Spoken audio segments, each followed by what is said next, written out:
Yo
guys!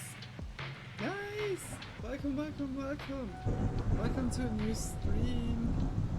I really hope you're all doing good. I really hope you all had a great time, or a really great time.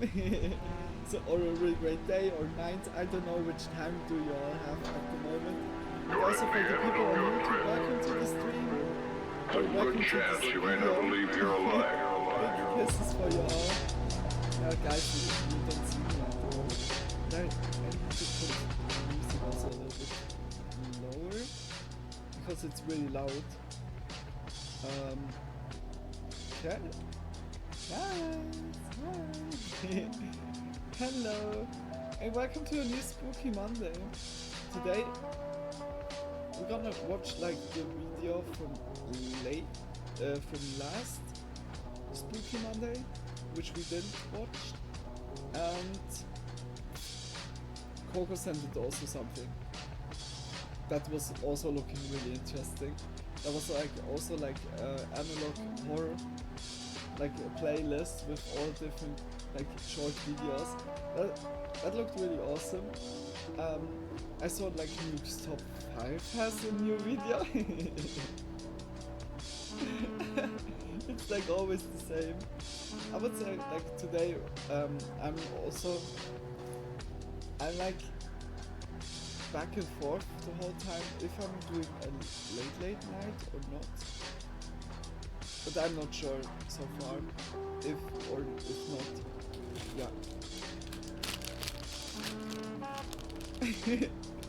I was I ate today, but before the stream I got so hungry. Then I was before the stream eating a little bit of those chips, and now I'm addicted. But guys, I think we make at the beginning a nice just chatting. I roll also up, smoke a little bit, and then we can start.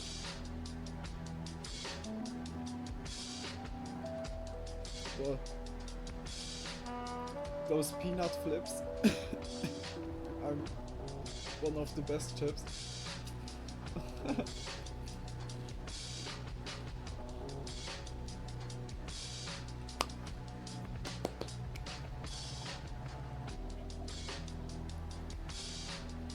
I also need to turn off the heater. By us it was the whole week already just white, snowy everything. And today, my mom said through the day it was like getting warmer, but when I was going outside it was again snowing. Like it looked so magical with the lights and everything.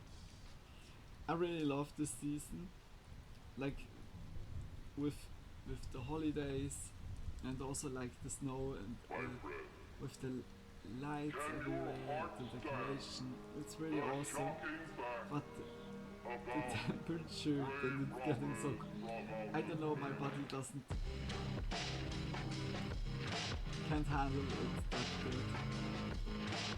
Like when it started to get colder, holy moly! I like my body was instantly like initiating like sleep mode instantly, or winter sleep mode. That is better fitting. I felt so. Yeah, I had no energy really that much at the beginning. But now it's good. Like, it's coming, like it's, I would say, decent. I had like also since I'm not sure did I do it on Wednesday. I think I did only 1 day break and on Thursday, but it was on Wednesday.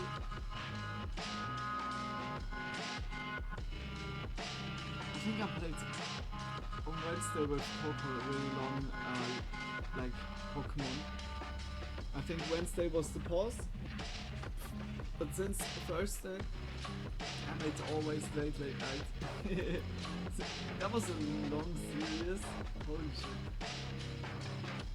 Yeah, like whether I keep up the series today, then we also need only small sleep.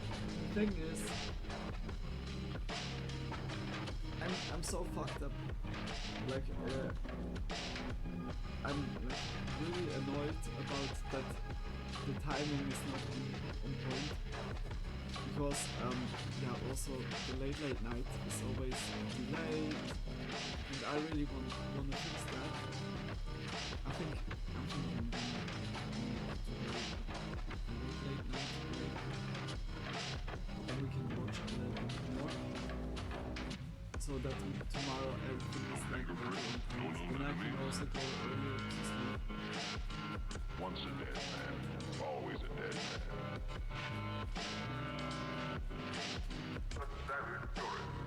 Because it's so stupid. I said it like at the beginning or before this year, when we had end of the year 2023. I said that really much that I want to have the timing better. Now we're at the last month. It was for a time it was really good. I could really keep it up, but holy shit. Sometimes it's really bad. It's going up and down.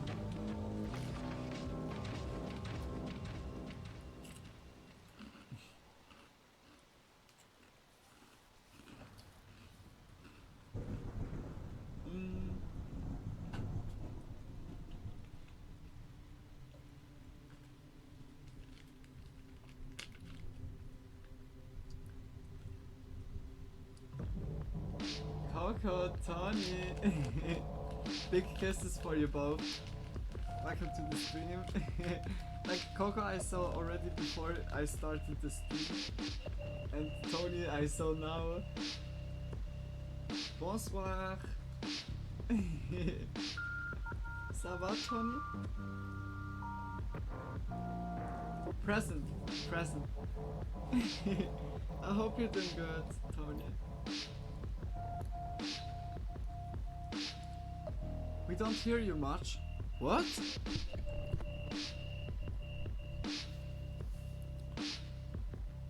Is it now better? Wait.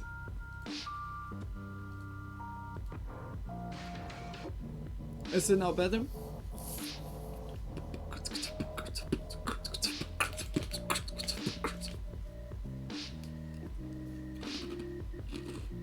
Oh yes. Okay. How are you doing, Tony?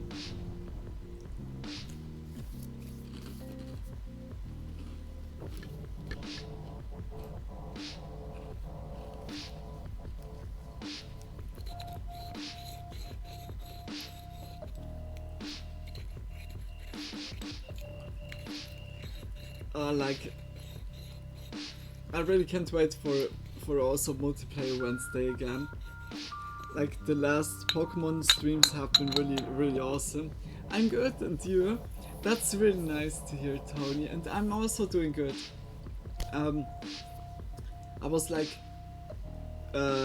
eating before some chips, and I can't stop it anymore. Like peanut flips. But those are so good. Coco is also here. Yeah, like Coco, I saw you have been already lurking. Big kisses for you, and I hope you're doing good. Welcome to the stream.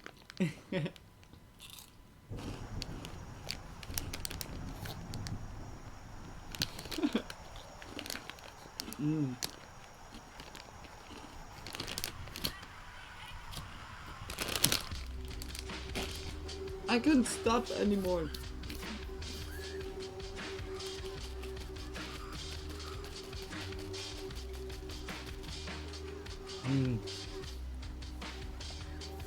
I hope you're doing good, Coco.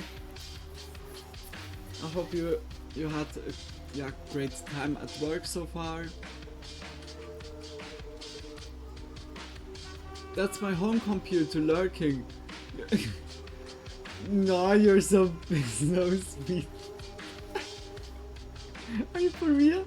You're so big kiss. You're so adorable, Coco. Your stream is usually up there when I leave early or you end. I just never seem to close it. No. You're I'm melting away. Big kisses for you, Coco. Scrunch, yeah. Nom. I'm doing well. Nice work day, though. I've been a bit sleepy. Oh, I couldn't sleep really that good, or not that much. But that's nice to hear that work is doing good, and also that you're doing well. Very nice. Very nice. Oh. I need to stop.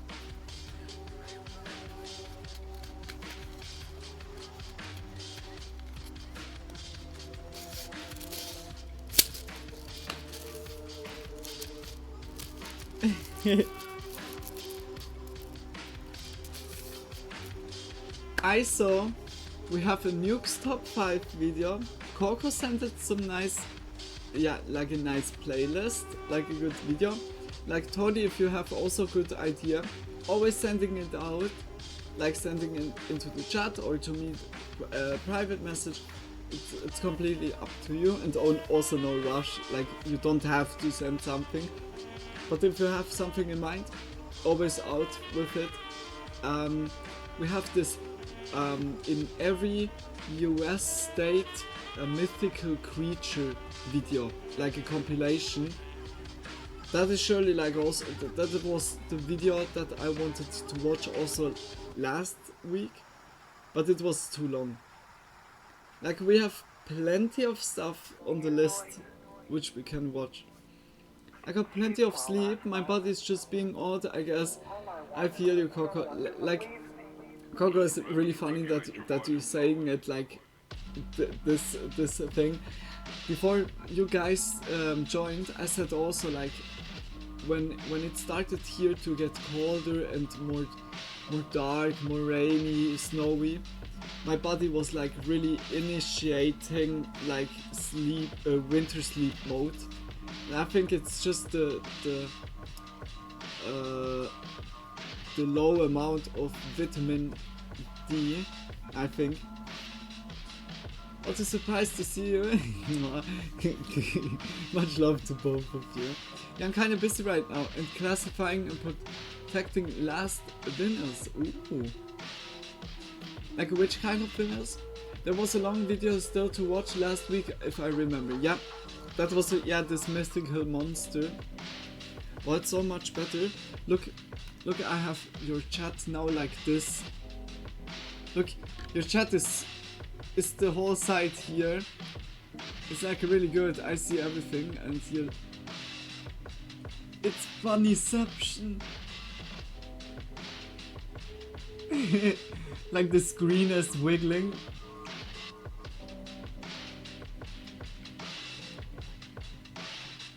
Ooh. Okay, sorry. Mise on Abim. Oh, I don't know if I said it correctly. I only know mise en place.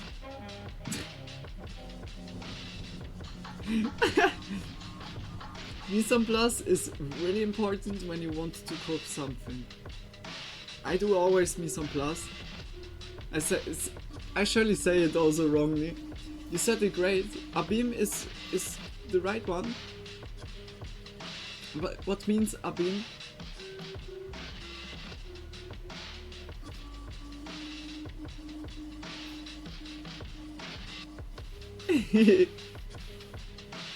Abim, Abyss. Ah, okay.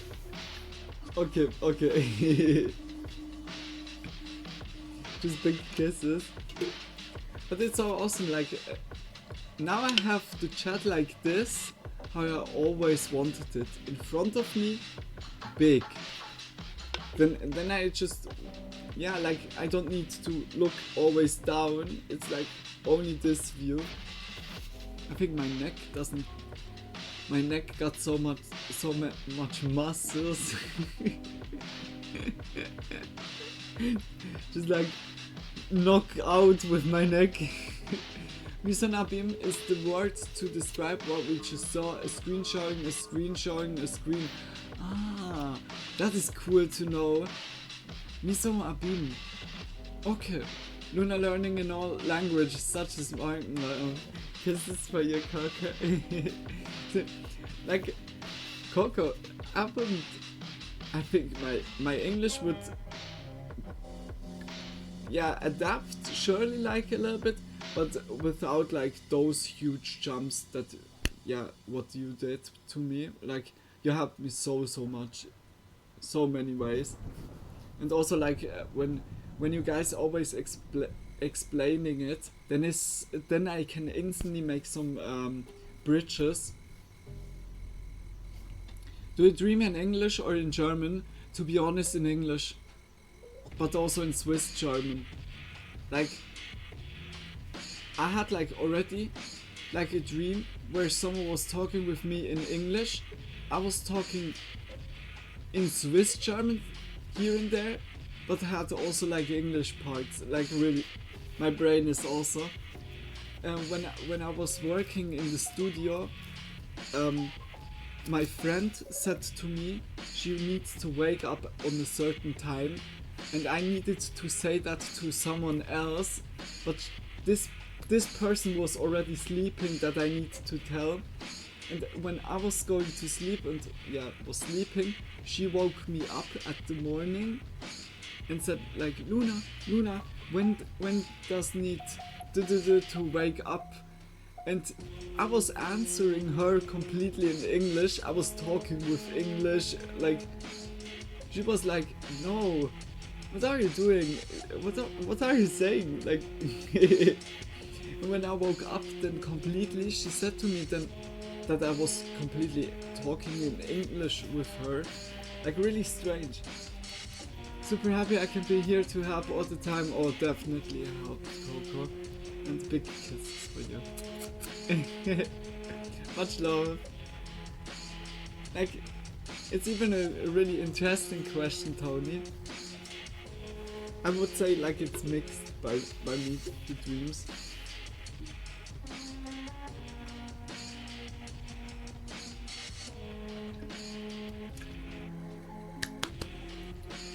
Meme time. No, wrong. Spooky time.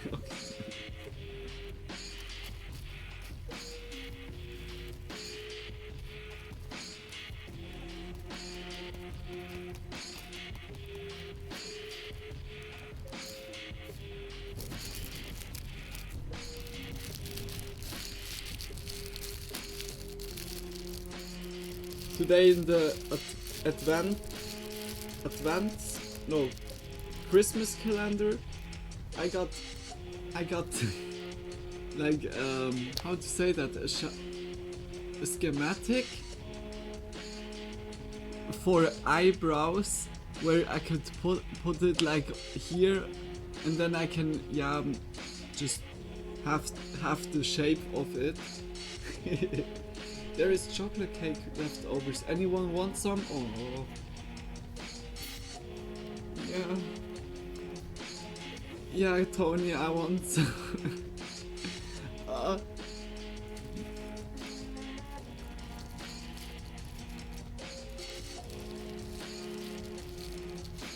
But was the cake good, Tony?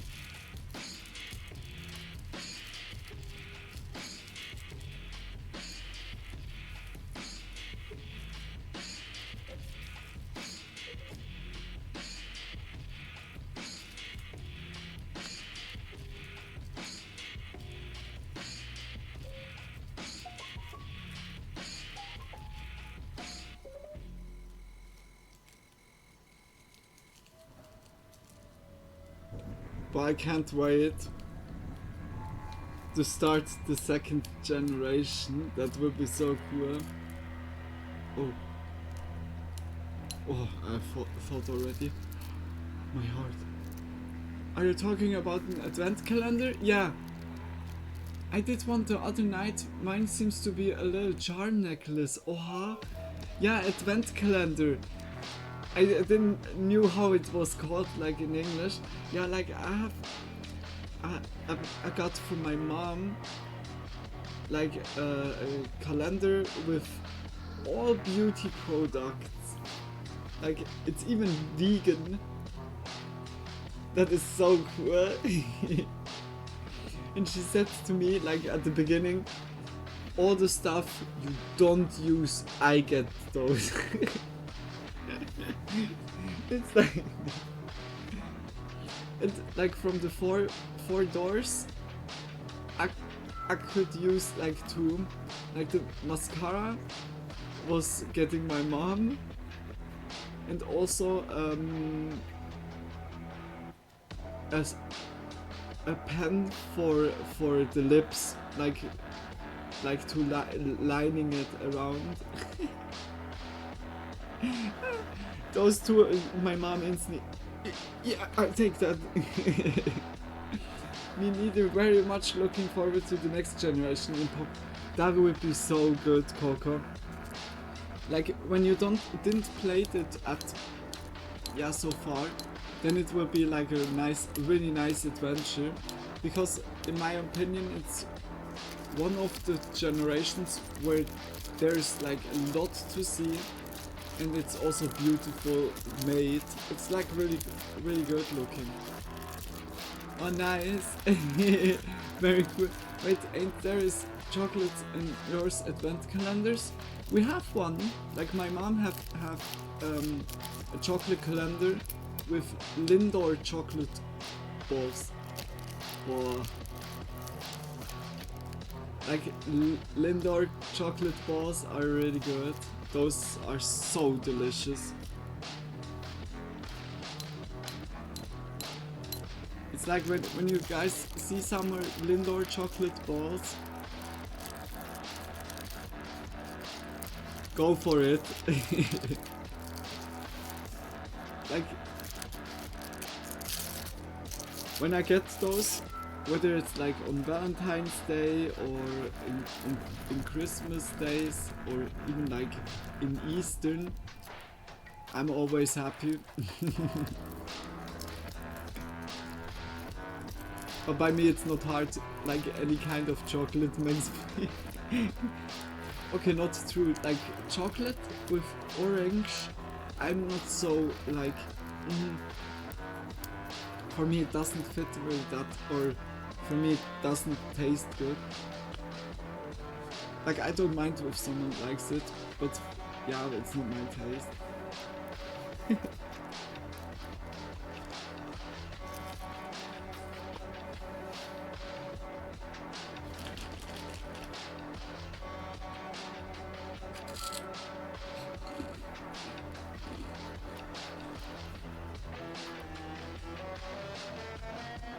I'm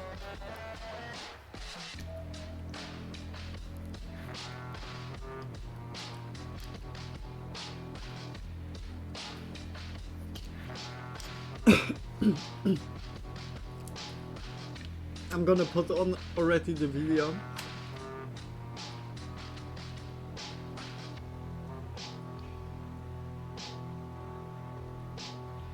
Hey, like for real. So no freckles. Hey, so far now. If there is a pen in it that is for the freckles, then it will be perfect. I got you. Big kisses.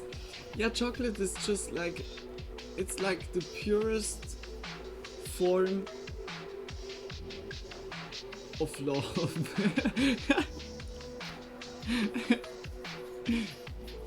Like, if someone gives me chocolate, I'm like, oh yeah, you definitely love me. That's so dumb. Okay, but I would say it's like always a good idea for gifts. Most of all chocolate sweets. Like a box with chocolate sweets. Wow.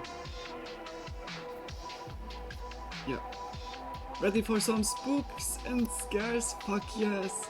Flower or chocolates? I love both. But I would say I would tend more to chocolate. Because chocolate, you taste it also. Giving me ideas. Big kisses for you.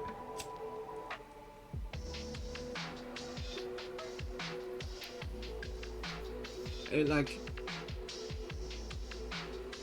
last time when we talked about ice cream, hey guys, I was like thinking until I fell asleep. I was thinking all the time about like a nice chocolate fudge, like with brownies, Ben and Jerry's. Oh my gosh. Ice cream by -10, yeah. Yeah. You need always to eat that. Like in summer you need to drink a hot tea that you get more cold. And in winter you need to eat ice cream to get more warmer. It makes sense or not?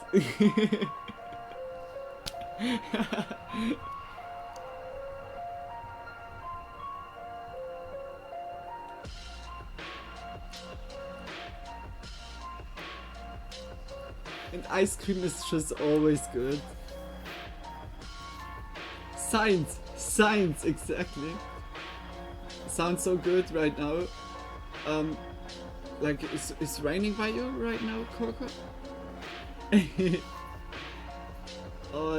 Like I would also love to hear rain at the moment. Or do you mean like the ice cream? I think I'm lost again. I'm so sorry.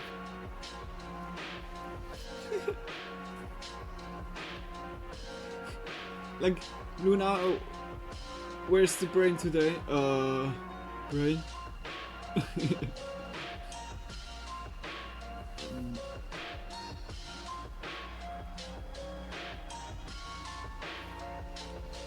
I'm quickly putting the video up.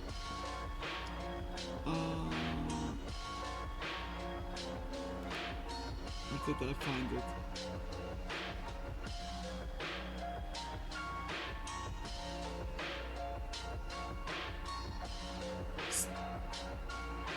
Strange videos that will keep you up all night.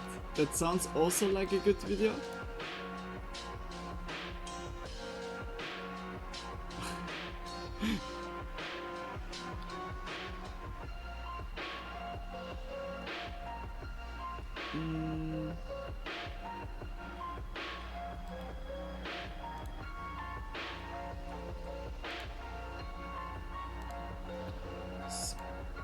karaoke stuff. Yeah, monster myths in every state, full video. That sounds like really good.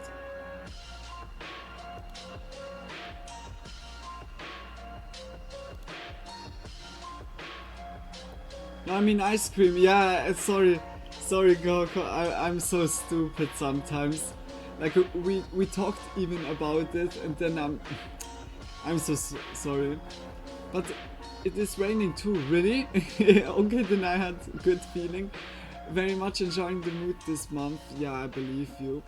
When you, like you said it already at the start of fall and winter, that it's always like nicely rainy or so. That's always like so perfect for the mood to be inside, cozy, like really comfy in the blanket or in something warm. Yes, good subject. Yeah, I think that's a good subject. Like also always a little bit different. At the beginning we watch a Nuke's top 5, of course, because Nuke's top 5 is like for one of my absolutely favorite.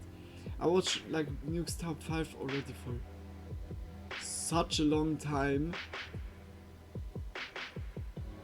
And also, how is like this guy, lately I didn't watch him a security team or so. Something like this. That was a lot with alien stuff.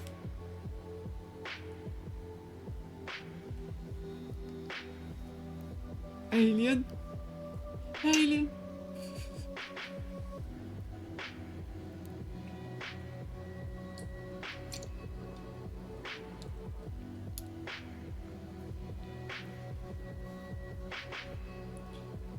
Well, I'm like right now in private by me, it's like everything good.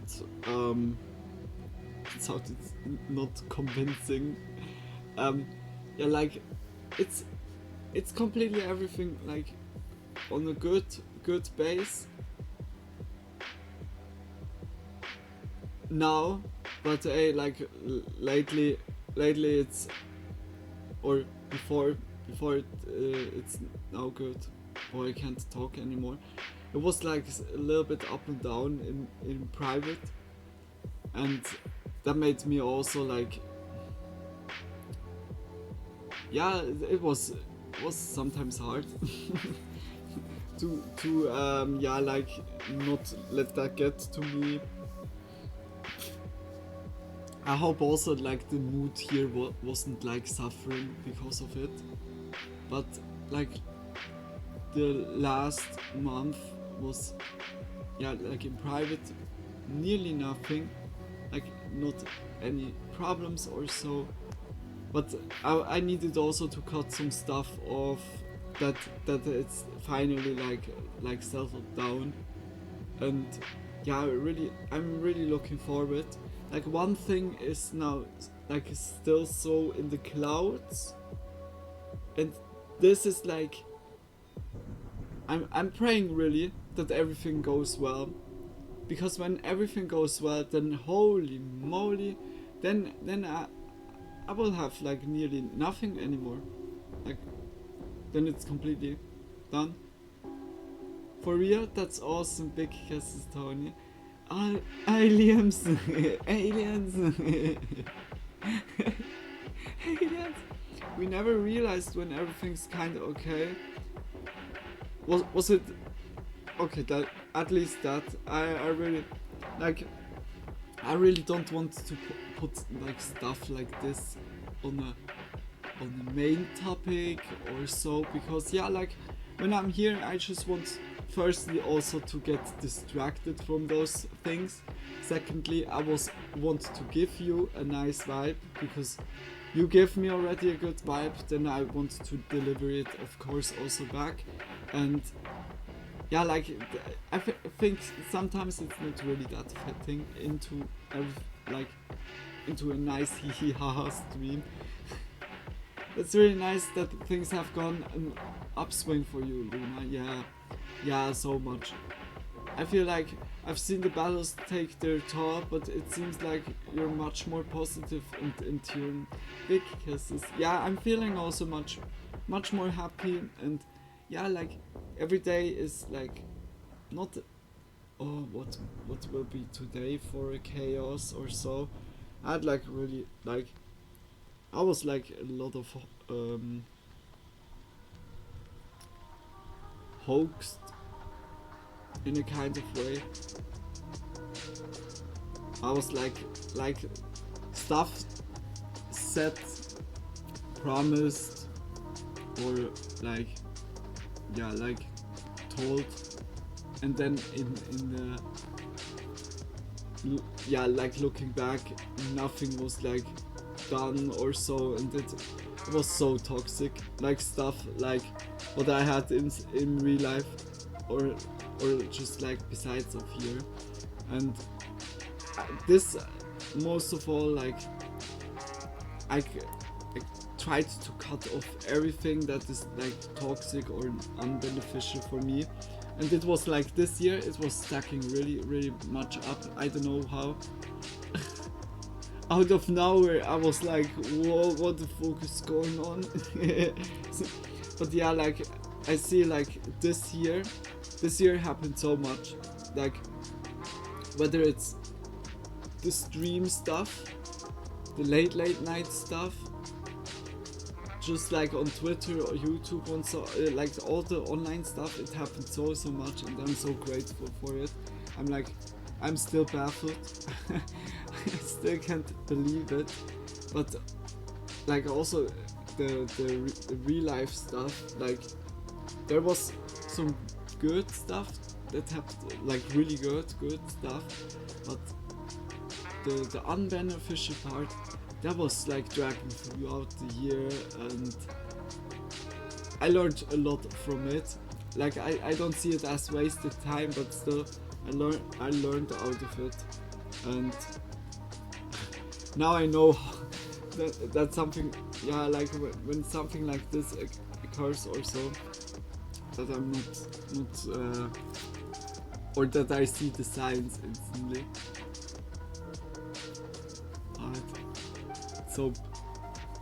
So much better, like for real. And it's always so typical by me. At every streaming year, when it got to end of the year, I get always like, I'm more like reflecting, more like emotionally, or yeah, like I'm looking really. I really love to look back at the end of the year to see what happened. That was broken English. Or what did I learn out of the stuff?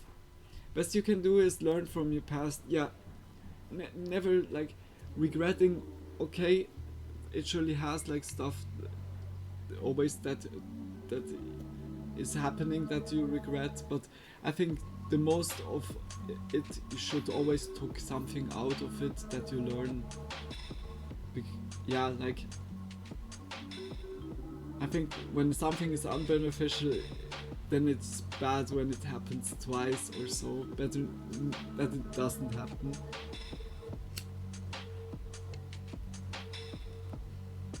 And second thing, I really want to show you guys one time my music.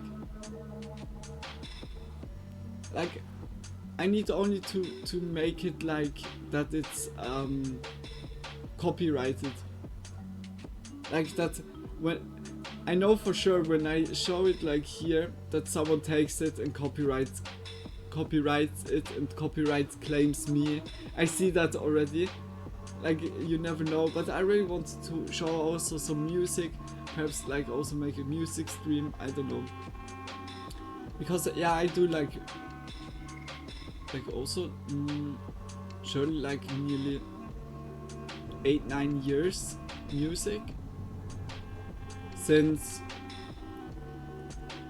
2013, 2014. Yeah, it's like oh, I see myself like making the first beats or so, and then with a friend sitting in a field or at the edge of a field and bumping it through the speakers of the phone. Okay. Fuck yes, I would like that, Tony. But like for real, I need to look like everything firstly up. And yeah, like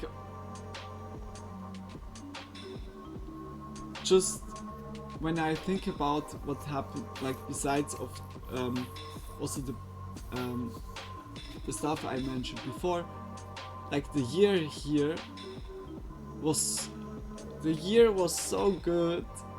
This year I'm still speechless. Like I can't even comprehend really what happened with me. Like looking back 1 year ago, so much different.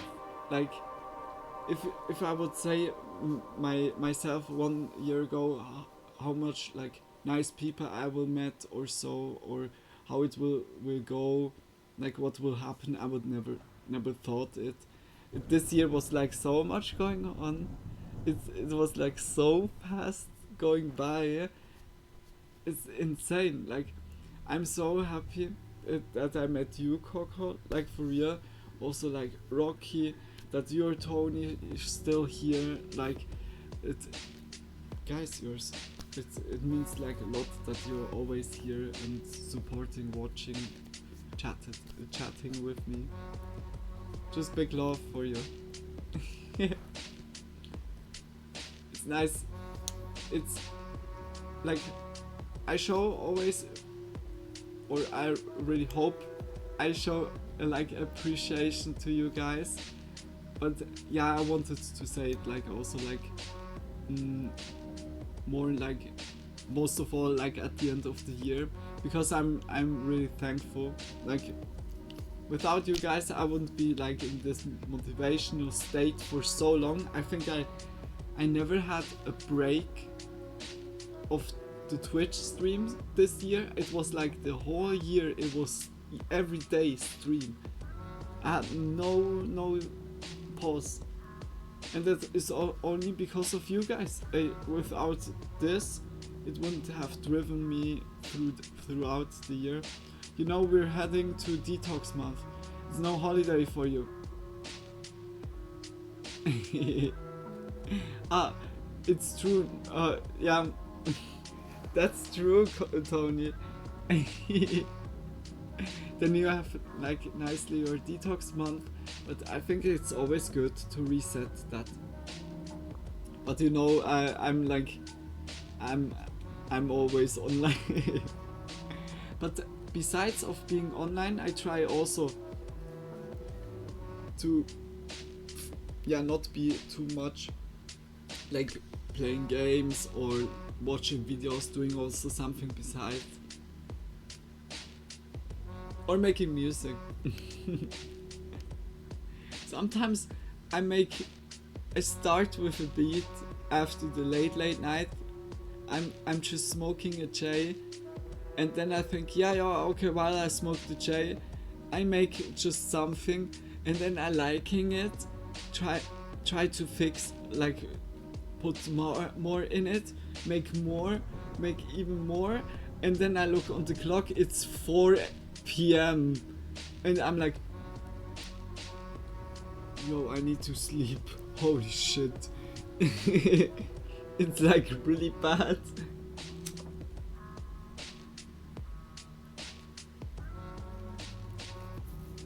But I enjoy it. Sometimes it needs that. Just like also when you find like inspiration, I don't know, also drawing like a picture or so, just being creative, it's fucking cool. I do the same thing when I play games through the night. Yeah, by games it's by me also. Like by Minecraft I had that really badly, and also by Space Engineers. By Space Engineers it's so alluring, like to build the whole time stuff, to create a new spaceship or stuff. my gosh, it's so good. No, I stare at the clock the whole time, dreading the pro. Yeah, by me also, Coco. Oh my gosh, I feel that so much. I'm also like always looking sidely. Yeah, okay, 15 minutes more, and then like, yeah, okay, like I'm making a round number. Okay, instead of quarter before 3, we make 3 a.m. Yeah, okay, fuck, it's already quarter past 3. Yeah, okay, 20 past 3.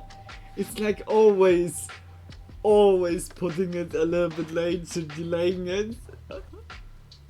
Today I might as well be 5 a.m., but if it's 5 a.m., then it's basically 8, and then so on. I need, like, I feel that so much. I need to even trick myself out. Say deadline is not 2, it's like midnight or so, like 2 hours earlier, that I feel then my conscience kicks more easily, because I set, yeah, the limit already like much earlier. It's so dumb. It's so fucking dumb.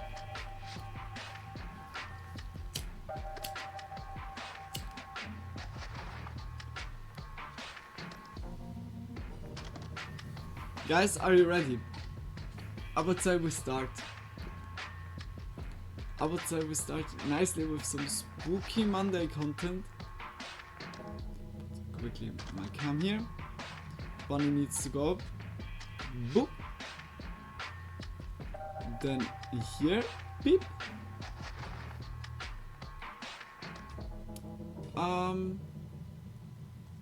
Lego. Then I have. Okay, Nuke's top 5 is called Top 10 Scary Ghost Videos Y'all Gonna Be Scared. Guys, welcome. Oh fuck, you don't see it at the moment. Like this. Hey, again, over and over again, big shout out to Nuke's Top 5. Really awesome channel. I really love this channel. Like big kisses. And also, yeah, top 10 scary videos. Y'all gonna be scared. I'm curious. You guys need to say if the volume is good. That we have it from the beginning on. And also if it's echoing. If it's echoing, instantly saying it. Wait, I'm gonna put that like here.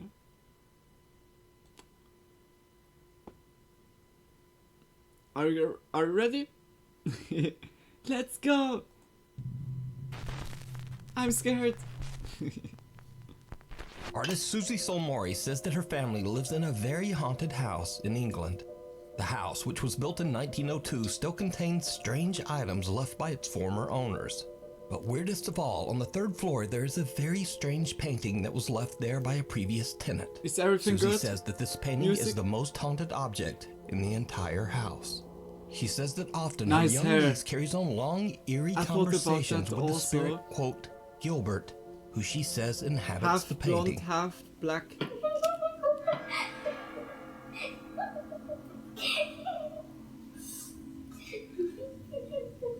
What? What you heard? I heard that. I'm not stupid. I'm very smart. I'm the smartest in class. Okay, not really. It's great. Okay. Do you want this or do I keep it? Okay. I'm tired. I'm hungry.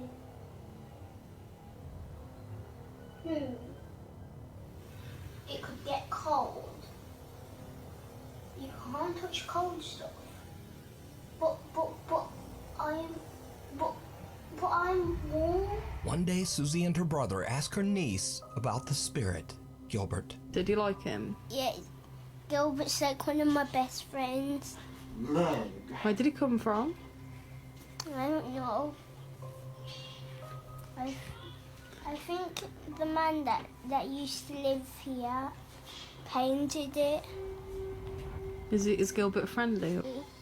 Does he speak to you? Yeah, What does he say? because I don't pray. And this is the point when things take an even creepier turn. Because Susie does some investigating and manages to find an old picture and some info about her family home. What she Kids and their discovers is imaginary downright friends. creepy. Wow, I've Here had is a photo of the house goosebumps. from 1916 and it was built in 1902. That was already This good would be the video. first or one of the first families to live in this house. Super As you can see, spooky, there are yeah. 6 people present in the photo. Looking at the English census records, I found that the father would be called John, the mother was called Maud. Next to on the balcony is a daughter Dorothy. The birth of a little boy called Gilbert was also registered here in 1911. So he would be about 5 or 6 in this photo. I'm unsure Holy why shit. he's not with the rest of his family in the photo. What Yeah, they did okay, to that him. seems Just had an legit. overwhelming feeling that something really terrible happened to him at the hands of his own family. The weirdest part is that this is where the sun painting is situated in the house. That's his room. Things around the house start to get even weirder as one day when Susie is home alone, she starts to hear banging noises coming from upstairs. She grabs her phone and films as she goes to investigate. Oh my gosh.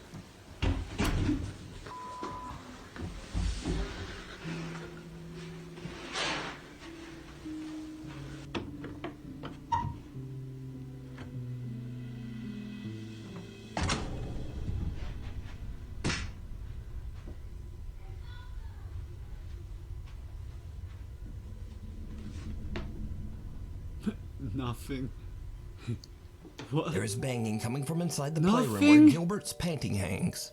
But when she looks inside, there's nothing there.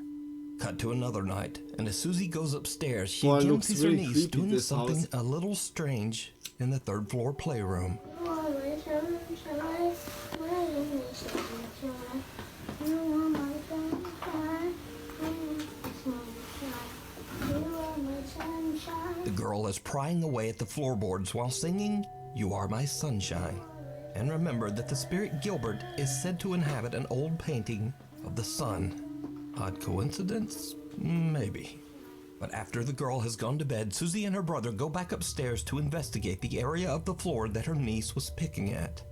What they find makes their blood run cold.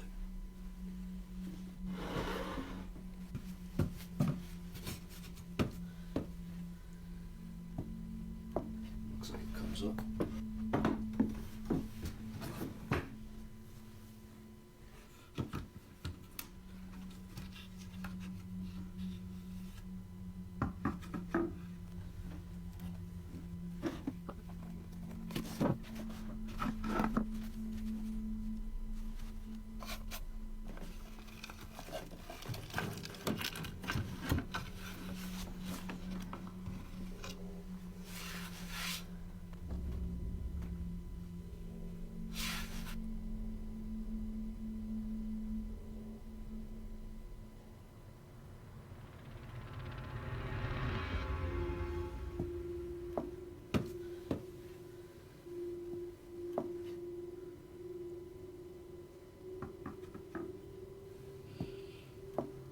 Nah. Nah. Nah. Underneath the floor, there is an old Ouija board with a picture of the sun that looks very similar to the haunted Gilbert Nah, painting. no, no, no. So is there a spirit named Nah, Gilbert haunting that the is third too floor much. playroom of Susie's Nah, old nah, nah. house? And is the That spirit is- sending it's too messages much. through Huh? Susie's young niece? How is it's Let even me know fitting what you with think. that? Oh my god. But it was really creepy. My only sunshine. We need scary videos. So Holy if you see shit, but anything it that was you good think would be perfect for storytelling. the top That was 5, good send it to us at storytelling. nukestop5@gmail.com. Up on the house. I was buying it before the Witcher An video. urban explorer No checks out a sense to group film of it, small yeah. abandoned buildings Yeah. in the middle of nowhere, I deep don't know, in the woods Luna, of Poland. I've never seen a Witcher Eventually, board it with a gets too sun dark like that. to explore, Yeah, by and me he also. decides to I never leave. thought it But must be hanging like around till after made dark or so. seems to have been a terrible It mistake. must be odd. Yeah, or that or an old one. But the Ouija stuff is not like something that just only exists 10 years or so. I think when you go to Pawn's shop, and find like something like this. Huh? Oh! Slendy? Holy shit! What is that? Yeah, dude, but who is that? Someone can be seen chasing the now panicking urban explorer, and whoever it is seems to have come from right off the goddamn roof. The urban explorer runs off into the woods to escape, but whoever this strange person is now seems to be following him. Oh my gosh. Okay, that is creepy.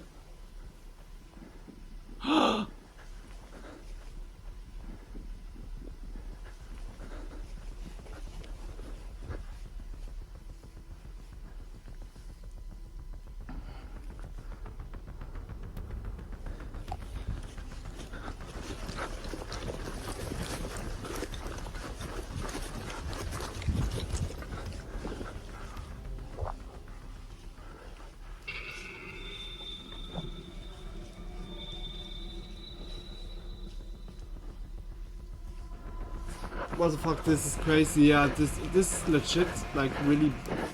Thankfully, the urban explorer makes it home safe and shares his footage on YouTube. A curious viewer points out just how pale the unknown stranger seems to be. Yeah. Another viewer claims that they too have visited the abandoned buildings and that they also saw this same creepy man. Either way, this strange guy swooping down from the roof to chase the urban explorer away is truly creepy. And it seems like something right out of a horror movie. Yeah, really. Damn. Hey, like, this is also the thing.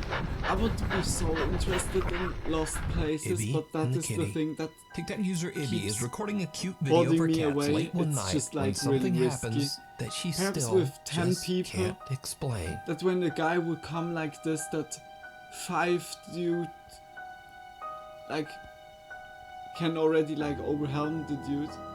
Huh? Huh?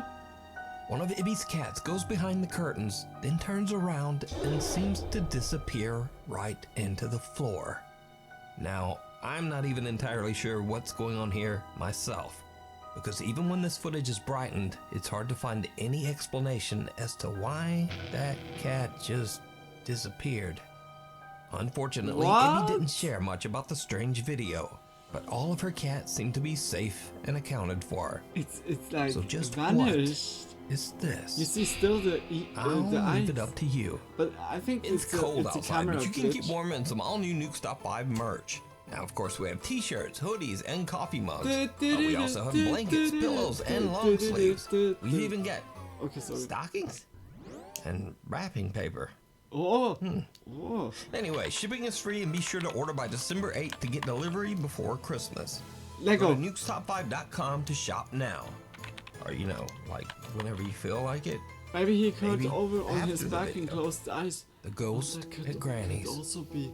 Italian That could YouTube also user be Simone Bote says some that his urban grandmother camo has on been a cat. experiencing Yeah. strange, was unexplainable really events camo. in her home. Camo She says preem. that her TV turns on by itself, windows open on their own, and creepiest of all, she often hears unexplained voices from somewhere in her house. Even Mickey though he's a Puppet. bit skeptical of his grandmother's claims, Simone agrees to spend the night at her house while she's away. He's not really expecting to experience much of anything, but then he also begins to hear creepy sounds from somewhere in the house. What happens next is truly bizarre. Bizarre. Allora, sono a casa di mia nonna.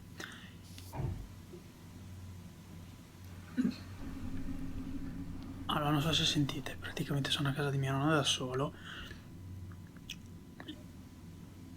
E non so se sentite, ci sono un sacco di rumori che vengono da di sopra. I think Italian. Allora.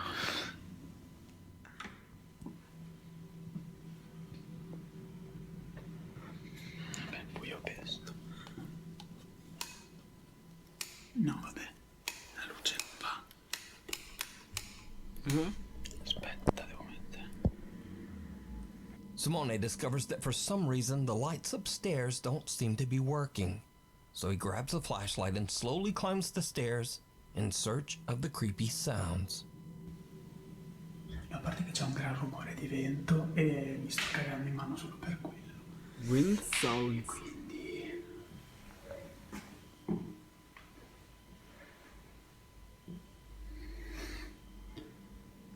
adesso sembra che ha smesso tutto quanto.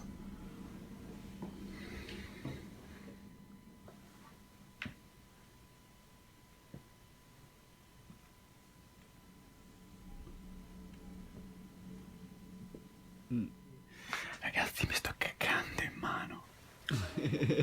Guys, my pants.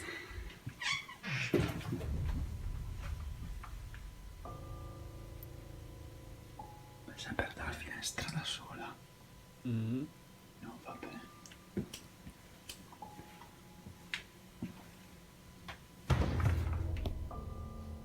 No, vabbè. No, vabbè. Simone is completely alone in the house, but he hears a window and closet door open by themselves. Simone slowly begins to realize that everything that his grandmother has been complaining about is now happening right in front of him. No, vabbè, ragazzi, io sono terrorizzato, ma proprio nel...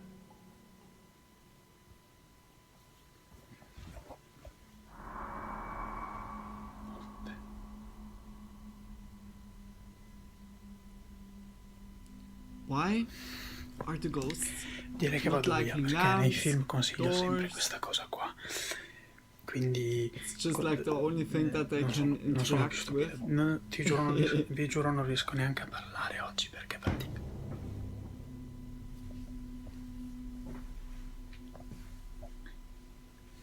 No, vabbè, aspetta.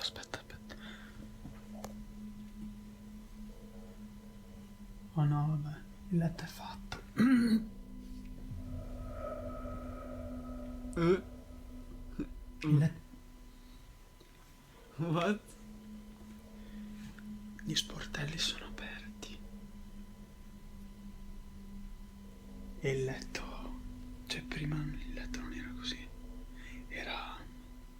non ho la voce, ve lo giuro.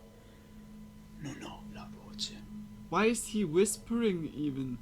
Like if the ghost... Ok, no. I'm Ora not vado. getting it. No one is sleeping. Mi sembra il caso di proseguire con questa cosa. Non so come. Ok, il vaso non era lì. Il vaso non era lì.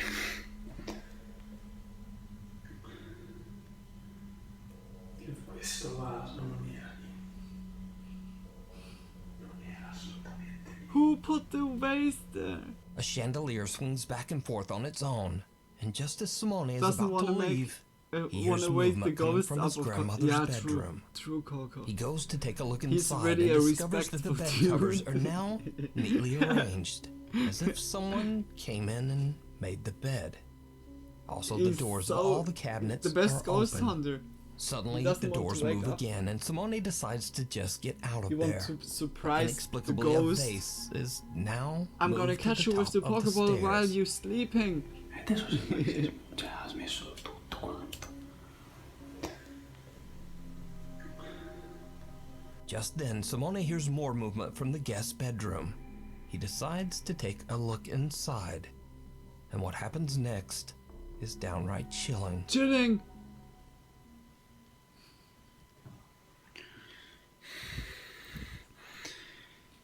Now the Mickey puppet is there.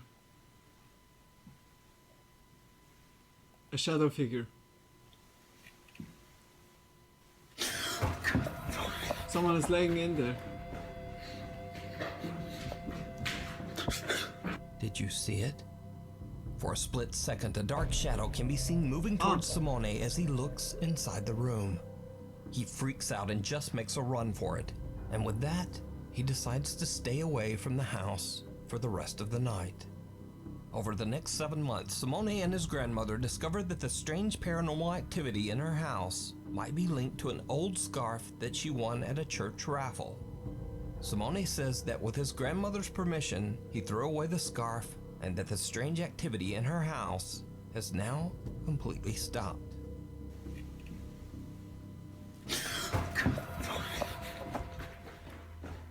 Ride of a lifetime. Should I say Gustavo something to Alcaraz it? from Mazatlan, Mexico is celebrating his 10th It birthday looks with his just family like in a small so amusement park. edited. After gathering his Holy courage, the young boy moly. goes on a roller coaster for the very first time. I mean, a total of it was 8 people legit. get on the roller coaster, all Gustavo's family. His proud mother sits in the front and records a video of Gustavo's first roller coaster ride. But her camera catches something that Gustavo and his family simply can't explain. Something truly chilling. Of course not. Driving, have a safe home travel, Coco. Yeah. What is that?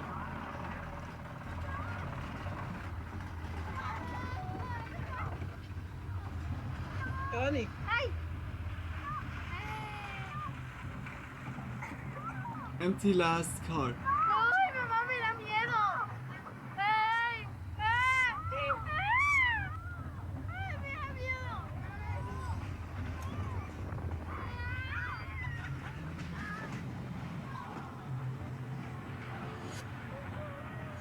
¡Oh, tu doña!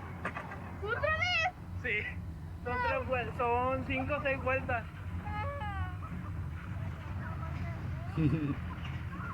Cute.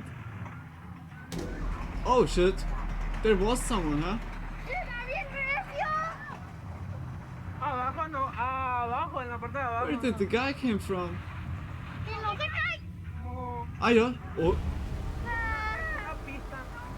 okay, that is creepy. ¡Ay! ¡Ay! Whether it was a dude that was sleeping in the back. Holy shit! Yeah, now it's much more visible. Perhaps it was a dude that was sleeping before there, Y fue el señor que se... and then the Así es el fuego aquí.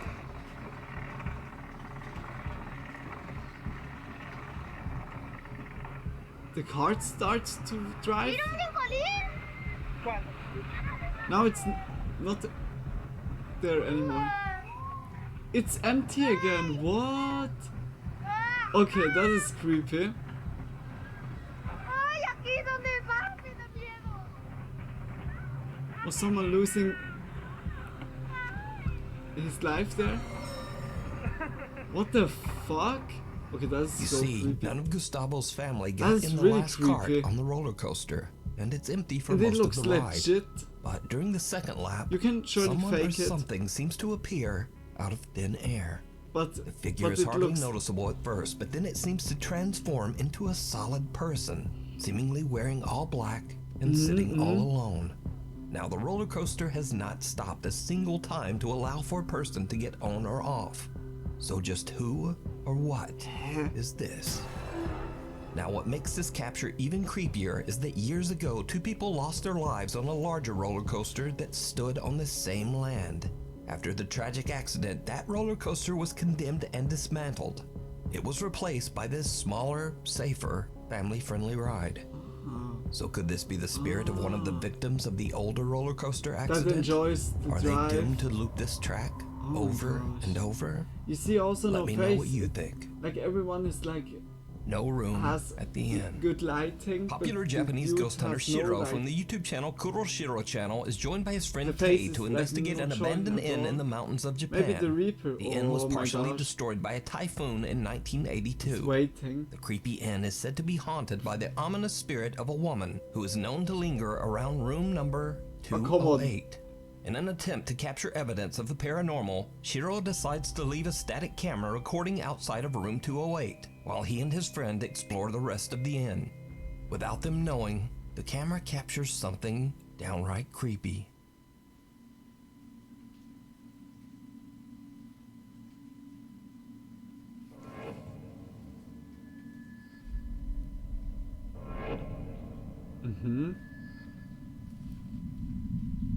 Something can be seen moving behind a decaying old Japanese sliding door.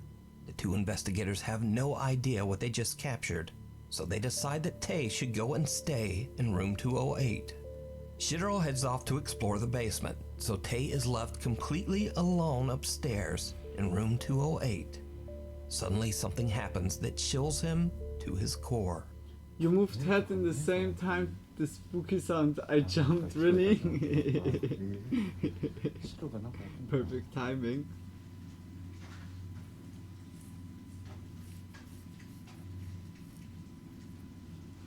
To be honest, they like some of the dudes, like one dude can stand there and make like with a t-shirt same movement as the ghost was doing. I don't like this. I'm not yawning.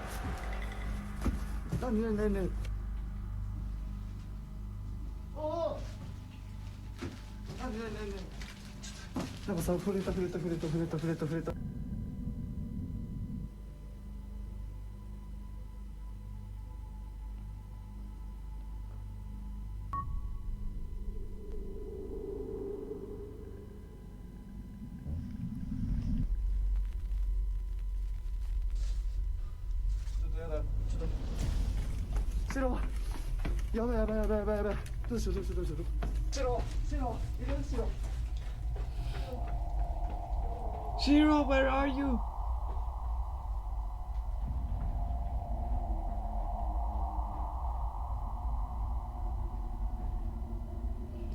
Why? The investigator is touched by something that he can't see, Thin, and white he just makes a shadow. run for it. When looking back at the footage, it's clear that there's a dark shadow that seems to reach out and touch him, even though Tay says that he didn't see anyone or anything at the time. Then whatever this is seems to follow Tay, this time appearing as a pale figure caught by the static camera pointed at room 208. When the Okay. two investigators finally find each other again, Shiro decides that it's time to grab their equipment and just head home. So Why? did their cameras capture the ghost of the woman who is said to haunt the abandoned inn? Or is it all just an elaborate hoax? I You don't know. decide. I don't know by this one. A scare at the Airbnb. A scare Emma at the Jean from Alberta, Airbnb? Canada is spending the night at an Airbnb with a friend and her little dog Rosie. Suddenly, Rosie just Aw. starts freaking out at what seems like nothing. Huh? Is there a ghost?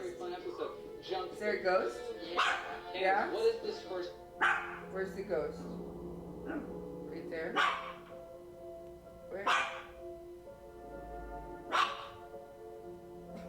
Where is it? My dog made that She's here? in the past also. Emma Jean jokes that the dog is barking at a ghost, and her friend is a little freaked out by the dog's creepy, crazy orange eye shine in the camera. What the fuck? Then things take a very bizarre turn. Girl, why are we not talking about cheating?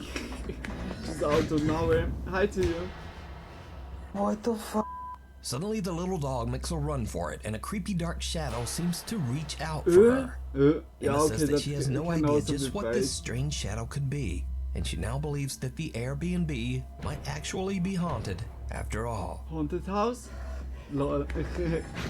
But hey, the eyes from the door, that was creepy. The ghost of passengers But it past. could also be an effect. This next I creepy don't video know. was recorded by a bus driver in Santiago, Chile. The bus driver is completely alone in a parked bus, about to start her shift at 8 a.m. in the morning. But she suddenly realizes that she might not be as alone as she thought.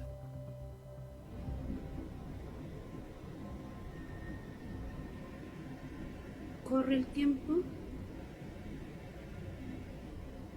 Hay un pasajero sentado en el asiento que va solo, al lado de la puerta.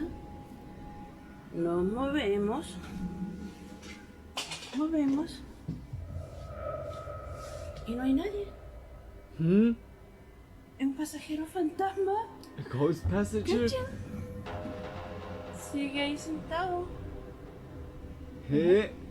Yeah, I don't know if Y that las cámaras no están paradas. Siguen moviéndose. could also be malfunction.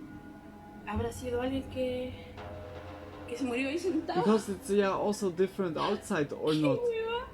Wait a minute, It's a A different security camera outside. live feed shows a young passenger no, is no, seated no. next to the window behind the bus driver. But when she You turns to don't see look, clearly. there's no one there. Eh? The bus driver wonders if she might be What would they witnessing do? a real paranormal event. Like going there? and Unfortunately, the video cuts just right there, and it was giving a reposted to the handshake, internet or- without a name or source. Or So was it a asking for the- ghost for the or just a ticket, the bus very ticket? strange camera glitch? Yo, dude, I leave that up to you to do decide. you have Watch closely. do you have Urban the explorer bus Jimmy ticket Jimenez here? has traveled to an abandoned ghost Please town show somewhere in the ID. mountains of Mexico. But it's He really stumbles strange. upon an empty and seemingly surely like barricaded something house that would and decides to take a look also freak me inside. out. While exploring, he doesn't really Just find like feeling anything them that's strange. Just an unwell. abandoned house covered in dust and dirt. Ugh, But while his back is that's really turned, lost. something happens that makes you wonder if the house was barricaded for a reason. Something truly chilling. Watch closely.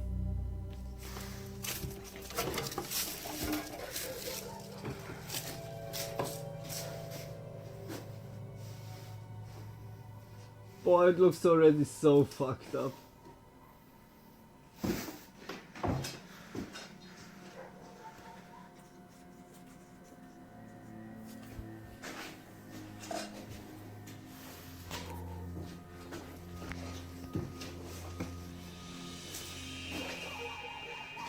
Huh? Yeah, what is with this teddy?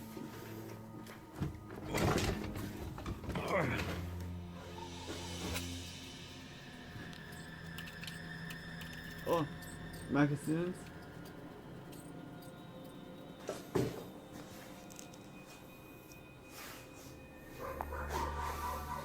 Yeah, is the teddy now on the other side?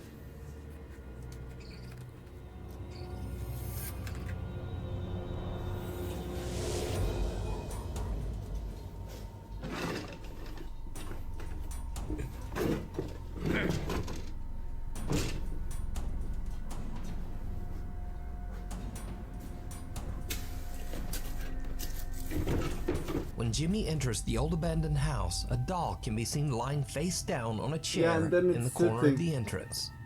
But when he returns later to the entrance, the doll is now seated upright, facing Jimmy as if watching him.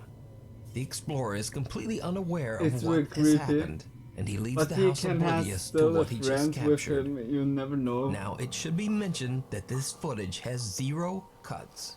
You can watch it yourself on Jimmy's YouTube channel. Except for a Huh? stray dog barking in the background and the sound of Jimmy's own movements, no Why other should I just footsteps watch or the motion GTA can be 6 heard. trailer? So Yeah, it's a like I complete saw it mystery also, it as to looks how really this cool. doll could have moved. Could it be that something terrible happened in this house? Is the doll perhaps a warning for Jimmy to leave? Let me know what you think.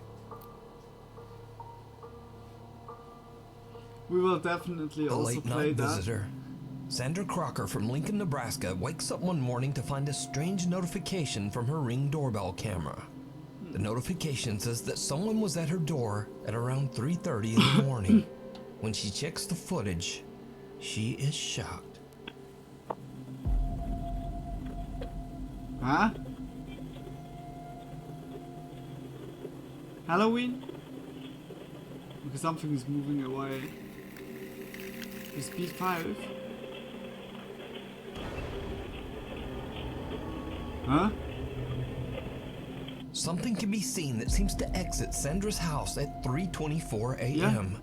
The unrecognizable figure appears small and wide at first, but then as it disappears around the corner, it seems to have grown in size and is now dark as night. Huh? Some have even suggested that it looks like the dark figure of a woman walking away in an old-timey dress. Now, Sandra doesn't know what to make of the footage. So, what do you think this could be? Let me know. Thanks for watching. If you haven't already, please subscribe and turn on notifications so nowhere, that you like- never miss a video. You can also follow me on the socials and say, hey there, what's up, buddy? Huh. Anyway, hopefully I will see you again next week. The video was really cool. I really enjoyed it. Like some of the videos have been really like faked. Very so clearly that it was edited. But the one with, yeah, okay, that was also then at the end fake, but this gave me really goosebumps at first with the kid and with like the sun, like what that was drawn on the wall. That was like good storytelling, but yeah, like the Ouija board, it made like really look, oh no, everything is prepared. Oh, we stumbled upon this. Fuck. If it reminds me home security cam with humans weirdos, they are terrifying. Yeah, but like, do you mean like ring cam? We can watch. That is like a good idea, Tony. Before we go to the long video, like scary ring cam, scary ring doorbell footage, compilation.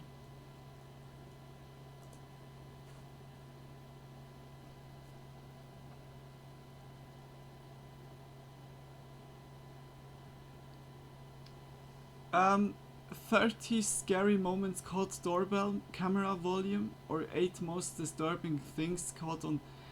Yeah, we go for the scary moment. Holy shit, okay.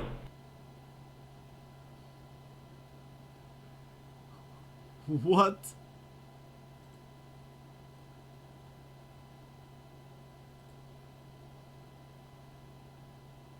Creep caught, big kisses. Oh my gosh, I'm gonna scream. Yeah, like the doorbell stuff is so creepy. Like by Spooky Monday we look, yeah, all the things on, like what makes this unworthy. But I think human creepiness, nothing can top it. It's like so scary, like the dude that was in the other video chasing the dude from this abandoned place. That is so creepy when it gets then like interaction, like when it gets interactive. Oh gosh, I can't talk anymore. Stalkers, robbers, crackheads, best part of humanity. Yes. I don't know, like I to be honest, the more older you get, the more you realize that like a lot of people do some really scary things. Like at kid age, I wouldn't have thought about something like this. It's like really fucked up. Like like Tony, that was a good idea because of the video. I just connected it now that what you said before. Okay, wait quickly. I'm gonna grab quickly an energy drink. Wait quickly.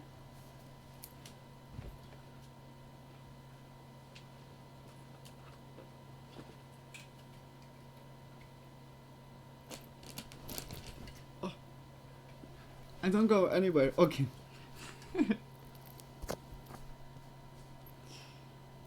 Is like everything good? Is music still good? Or the sound?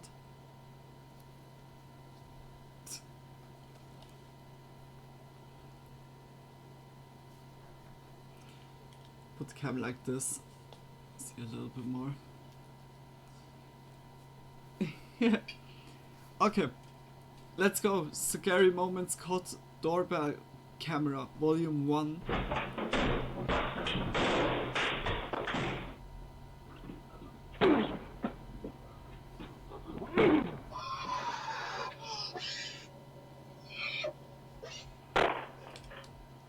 Yeah. Welcome to Creep Caught.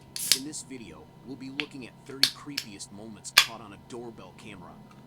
It's really fucked up. Approached a camera in Smithtown, New York, and snatched it. The owner asked the man what he wanted, and the man replied that he had returned to his room and closed the door. What do you want? Peace. We don't hear the narrator. What? Okay, wait. We'll be looking at 30 creepiest moments caught on a doorbell camera. a man in a hoodie approached a camera in Smithtown, New York, and snatched it. The owner asked the man what he wanted, and the man replied that he had returned to his room and closed the door. What do you want? Peace. Too late for that. What? Too late for that. Too late? When you stole from me, you started your own war. Too late for that. So it's too late for peace? You had a chance at peace. You had that night, you could have made peace by bringing my shit back you stole. When you stole from me, you started your own war. So we are at war, according to you?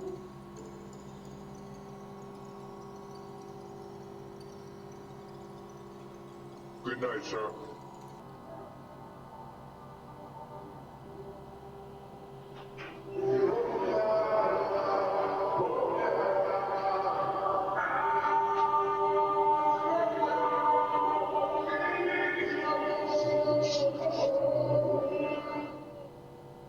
Okay, definitely not gonna sleep tonight. Yeah.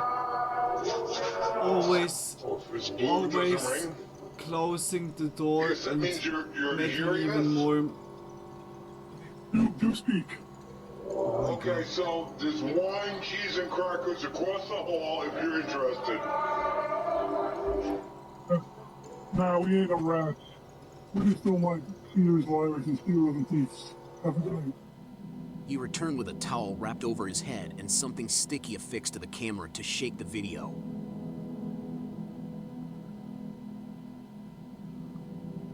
What the fuck? The owner called the cops and filed charges against the neighbor, who was later arrested. This individual is the epitome of a bad neighbor. Raymond Hawkins, 45, opened the door to a delivery driver dropping off a parcel on May 1st, 2020. When Raymond went to pick up the gift, the delivery man attacked him with a knife. I'll put it on your door and take it because coronavirus. 3 more masked men pursued Raymond and his wife from behind, muffled cries echoing from the house as they struggled. Hey! No!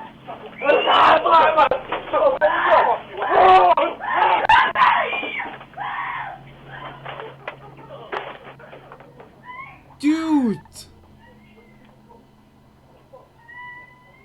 Oh my gosh. You can't even be for sure if you have... Oh my gosh. I never open up like post dudes my door anymore. If they want to deliver, they just put it there and then it's good.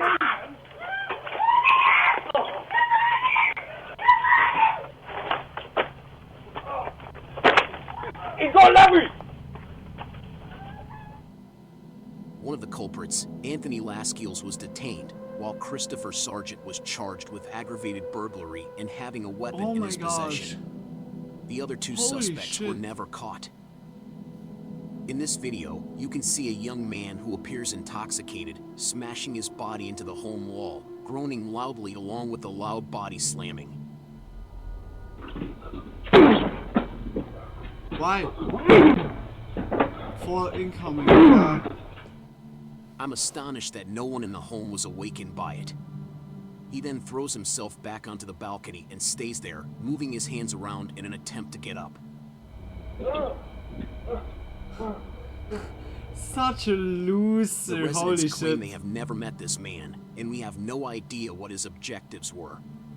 In the middle of the night in Phoenix, Arizona, a man armed with a sword, hammer, and axe entered the porch and began to steal items from the outside patio.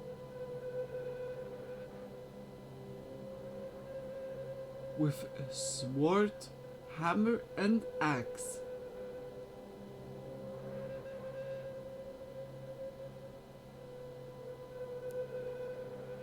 Dude. People are seriously the worst, yeah. Oh my gosh, and Coco, welcome back. Welcome back to the stream. I hope the drive was good. Like, what the fuck is all this? Yeah. Did you lock the door, Coco? Yeah. A car passes by, I'm but also- the man ignores it and walks away with his bag of stolen goods and a sword under his arm. I'm It is a also, good like, thing the homeowners need didn't to come out to see the look armed man in front of the after porch, this as otherwise things would have video taken a more if the door twisted is turn. locked. Kiro 7 News reported footage of 3 masked guys following a homeowner inside his home. The burglars saw the Ring camera and tried to remove it, but it continued to Drive was record. fast, got to go drive. Let's all run it, okay? Let's all Check run a it, little man. bit, but yes, door They is then locked. broke in Ah, and good. stole a laptop computer, a pocketbook, it's also jewelry, good that and traffic was playing so $3,500 good in cash. yeah. They have yet to be apprehended. What the fuck is going on with This doorbell footage shows a snooping neighbor irritated with the home lawn due to it not meeting neighborhood standards. Hello? Knockity knock knock knock. Hello? The woman starts the conversation with a hello and then proceeds to rant on the lawn, which isn't a big deal. Hi. Hello? Hi. Hi. I'm the neighbor across the street. I noticed that your grass is not standard. Blue, I don't know what it is, but we have it's not like a rule like an HOA, but everyone on the block has that they use. I know you came in because I just watched you I watched you come in from the store. Hello. I'd like to let you know about the grass. I brought some of my own. It's on the ground. I can give it to you. I can slide it on the floor if you want. I just want you to know what kind it is. Okay, well, you know what? I don't have a lot to do today, so I can hang here if you want. If you want me to.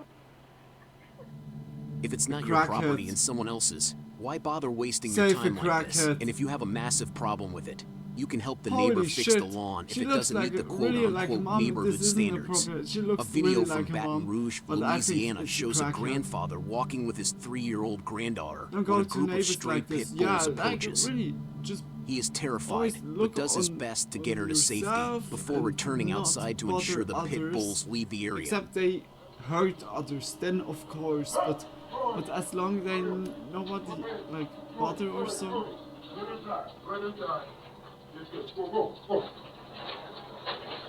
Get inside.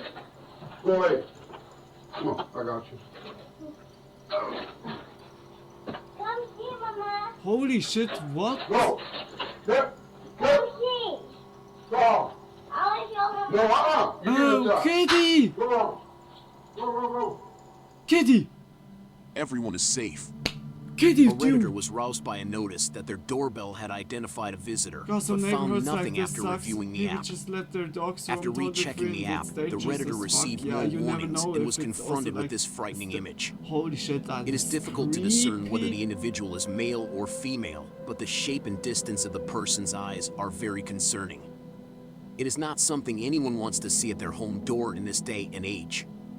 The 2016 People's deadly totally clowns free. craze It's was so- likely caused by a Hey, clown-costumed that is person so careless. approaching the front door. Oh my gosh, The person can a be clown. seen tilting their head and walking up to the door This shape almost is the not entire over time, here. Yeah, staring like, directly into the I camera. have everywhere. There is a goosebumps. chance something more Everywhere. sinister is happening, and it is unclear if the house owner encountered anything further related to the incident.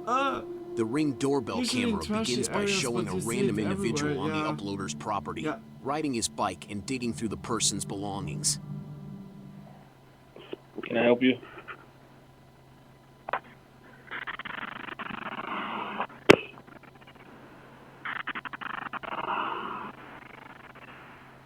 When asked if he can help, the biker throws a yellow folder onto the ground, which are important documents the owner received in mail. The biker then exits the person's property with his bike and pedals away. Bro. This video was taken at 5 a.m. on October 2nd, 2022, and shows 3 guys standing in front of a house's front door, wielding weapons and wearing masks similar to those in The Purge. As one of them notices the doorbell camera, he places his hand over it for the movie's duration. When the homeowner notices the motion detection notifications on his phone, he turns on the speaker and attempts to figure out who is on his front porch. Hello? Okay, that's balls of steel to ask even. Hello? Hello? When the men do not respond, the homeowner calls the cops. Yeah, I would also. Many assume they were attempting to entice the homeowner into opening the door so they could rob him, but why not try to persuade him to come to the door? When he rang the doorbell, they most likely attempted to pick the lock while the camera was covered and are still determining what they intend to do once they get inside. That's so creepy. A Ring camera holy captured shit. doorbell footage in an apartment in Atlanta, Georgia, of a man trying to open the door with the camera.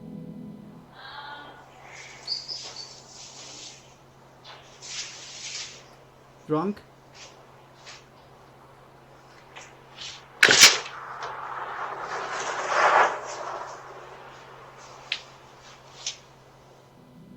Unfortunately, the door was locked and the man gave up trying to break it in a matter of seconds and walked away. This is a lazy thief who failed not to appear suspicious. A disturbing Ring surveillance footage shows a young mother leading her 3-month-old son at a stranger's home in Deltona, Florida. Huh? Police were able to locate the mother, identified as Melissa Kelly, 33, and she has been charged with child neglect and unlawful abandonment of a kid. She pushed the baby in the door and walked away. Kelly said she couldn't care for the infant due to scabies and an infectious itchy skin condition. I said, "You're leaving your baby with me?" And she said, "Yeah." I said, "So you're abandoning your baby?" What's her name? I don't know her name. I have no idea who she is. She also stated that her daughter is dating the baby's father, but the homeowner was unaware of her daughter's relationship with her father. She said, "Your daughter is dating this baby's daddy." Child welfare officials have taken custody of the baby. Ring doorbell camera footage captured a woman tugging on a doorknob and beating on the window of a stranger's home on July 6, 2018. See the intruder backing up and throwing the full force of her body into the window. It breaks. Then she pulls out the screen and reaches in. The homeowner screams. What is going on? What is going on? Hi. Hi. Do you live here? No, I don't. So why are you banging on the door? Because my friend was there. Hannah Nakagawa, a first-grade teacher, was detained and suspected of being inebriated. Psychosis. Her father showed up at the house, Holy and shit, her daughter took attempted the to wrong enter drugs and too apologize to the woman. Jesus, A doorbell camera and social networks can be lifesavers for people, protecting themselves from intruders, such as a Phoenix woman who witnessed a man successfully kicking down her door, and a woman helping him initiate the robbery. The homeowner was shocked and thought they were looking for homes for sale, but they had cruel intentions. But I would also say, hey, like, when you're not going, then, like, I'm gonna... It is unknown if they were ever caught. This doorbell video of a random woman in Vallejo, California, was caught tipping over a rat trap and ringing the doorbell.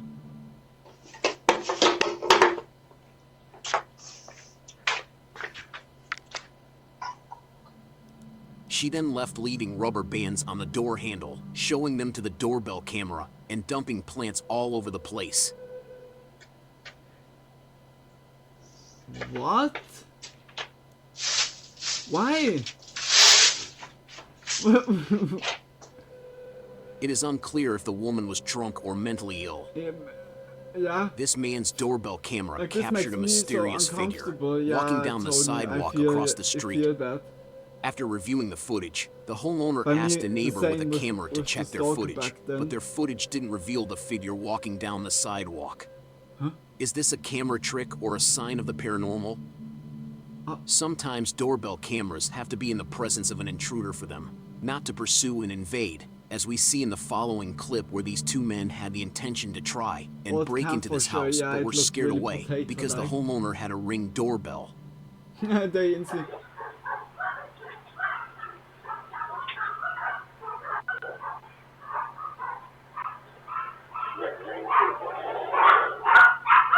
Yeah, tuck your ass into your pants. Yeah, I thought the same, Coco. Like it's the first thing you see. The footage shows that having an alarm system can prevent break-ins altogether. But how they A instantly doorbell turned camera around. caught a man chatting to himself while wielding a machete outside a stranger's door. Allowed to carry.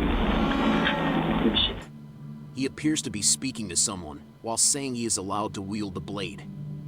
The man stays for a few moments before leaving and is likely under the influence. If in this situation, it would be best to call the cops. The homeowner in this video expressed surprise at seeing a snake run her doorbell.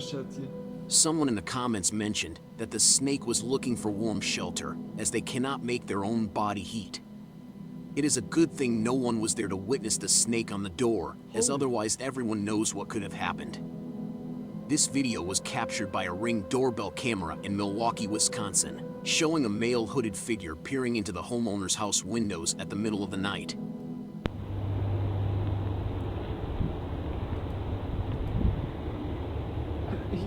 Keep doing it. He then starts to leave, probably because he couldn't find anything interesting to steal or harm the owner.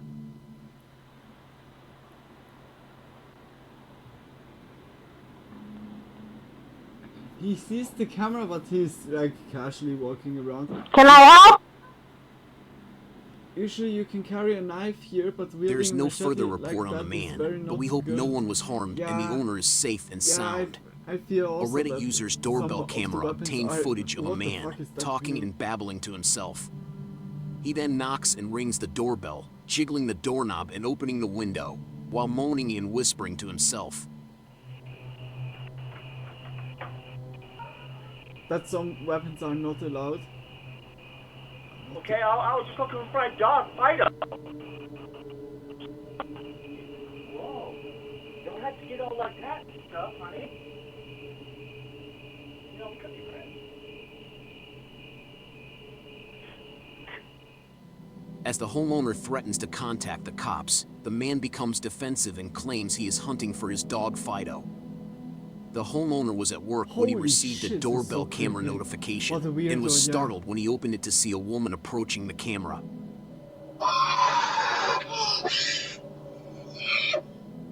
She was either possessed or drunk, but the homeowner hopes she doesn't do anything like this again and seeks psychological Fido is a red help for flag whatever dog is name. going on in her Really? mind. Because Fido is like The video's a for theft casual charges name, or if she got help for her like odd behavior. Bella or so. Some people are just plain weird. Holy shit! Doorbell footage she was captured a a man trying to skinwalker steal a of doorbell honor. camera in Fresno, California on Skinwalker March 27th, confirmed? 2019. I think, yes. He took out a tool and tried to loosen it, but it wouldn't budge.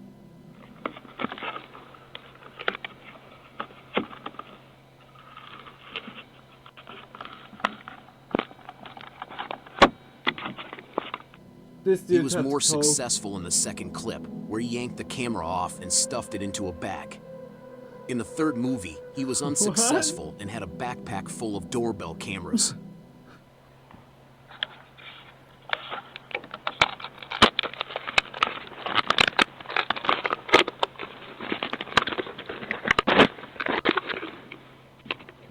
Is he the dude that As far as I know, collects this all individual the- was never apprehended. all the ring cams? This video shows a man heading to a front door in the middle of the night, but instead of knocking or ringing the bell, he pretends to do so.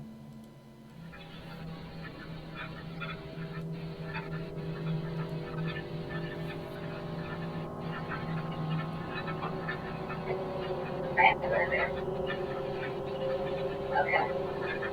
Sorry about that. Sorry.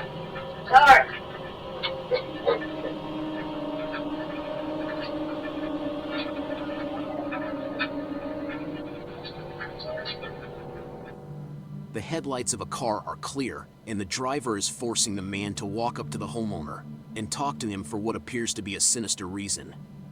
It appears that the driver wants the man to look for someone named Matt, who could have been forced to rob the house, Holy but didn't shit. want to do it, so he faked the whole situation and claimed that no man lived there.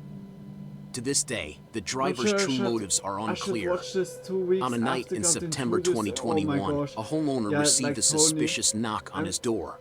It's like surely Upon I- opening like his also phone and dumb looking at his idea that I doorbell would, camera, he saw try to teenagers watch that. I'm identifying so as sorry. CPD or Columbus I didn't Police thought Department. about that. The video shows the man in the Tony, front I'm holding a surprised you firearm, are. and the house It's pretty sitter would frightening eventually on its accesses own, the but with doorbell experience camera it's speaker worse. to I question him even further. suggested the video. Yeah, Can I help that's you? true. CPD, we need to ask you a couple questions. But it's so... Wait. I'm sorry? CPD, we need to ask you a couple questions. May you please step to the front door, please? Doesn't look like CBT. CPD. Yes, this is CPD. We would like you to step to the door, please. Can I see a badge? We would like you to step to the door, please, sir. I don't have to show you my badge, sir. Instead of going to the door, the homeowner would contact the police and report 2 armed guys at his front door. After a few minutes, the 2 would try again to get the homeowner to open the door, but when that failed, they would flee before the real cops arrived.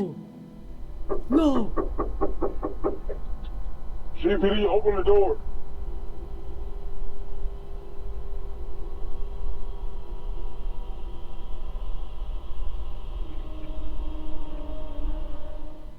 It is unknown if both of them were ever identified. On July 27th, 2022, Oh my gosh. Doorbell News posted this video. Not good intentions. Using a with- large butcher with- knife, yeah. this man is attempting to open a mailbox. Nobody is awake at 1 o'clock in the morning. He With a takes a knife. careful look here and there before picking up the mailbox lock.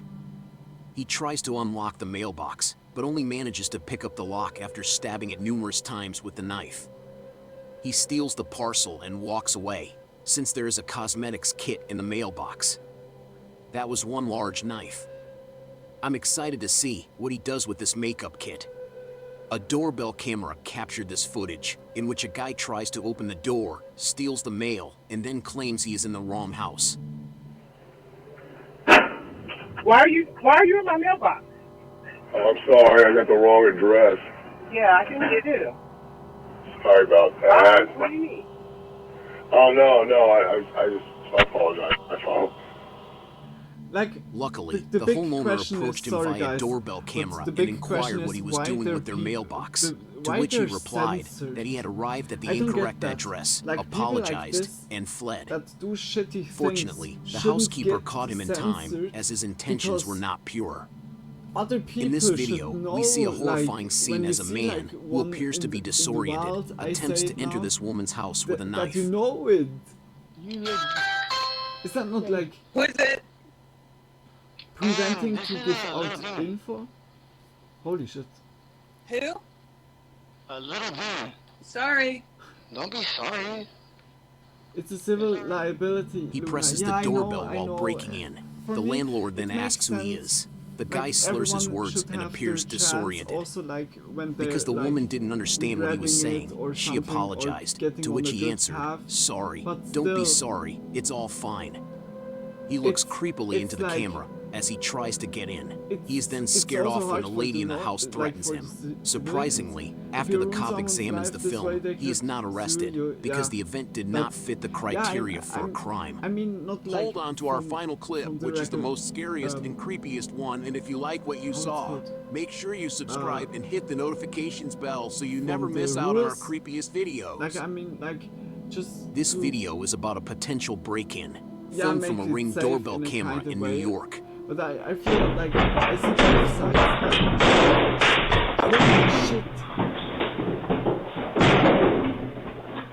But by this guy, it's not censored.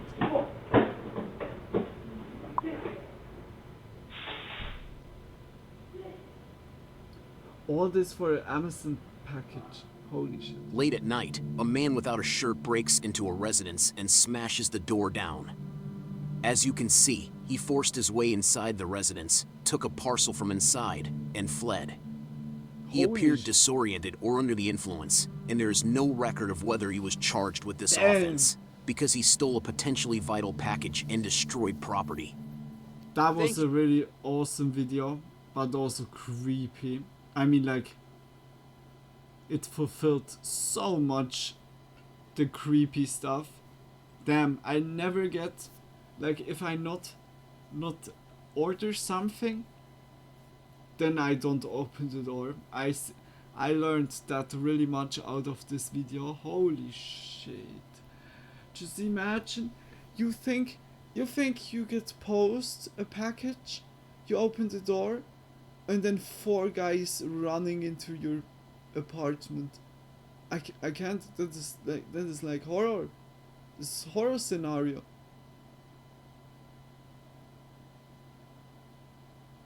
Like, holy shit. That's why I use lockers, lol. Yeah, that's good, Tony. Like, I hope also that you could make it a little bit safer from the last time. That you have also like something that you could like put in front of the door or so. That it's like just more secure. But holy shit. Damn. That was a good and scary idea, Tony, this video suggestion.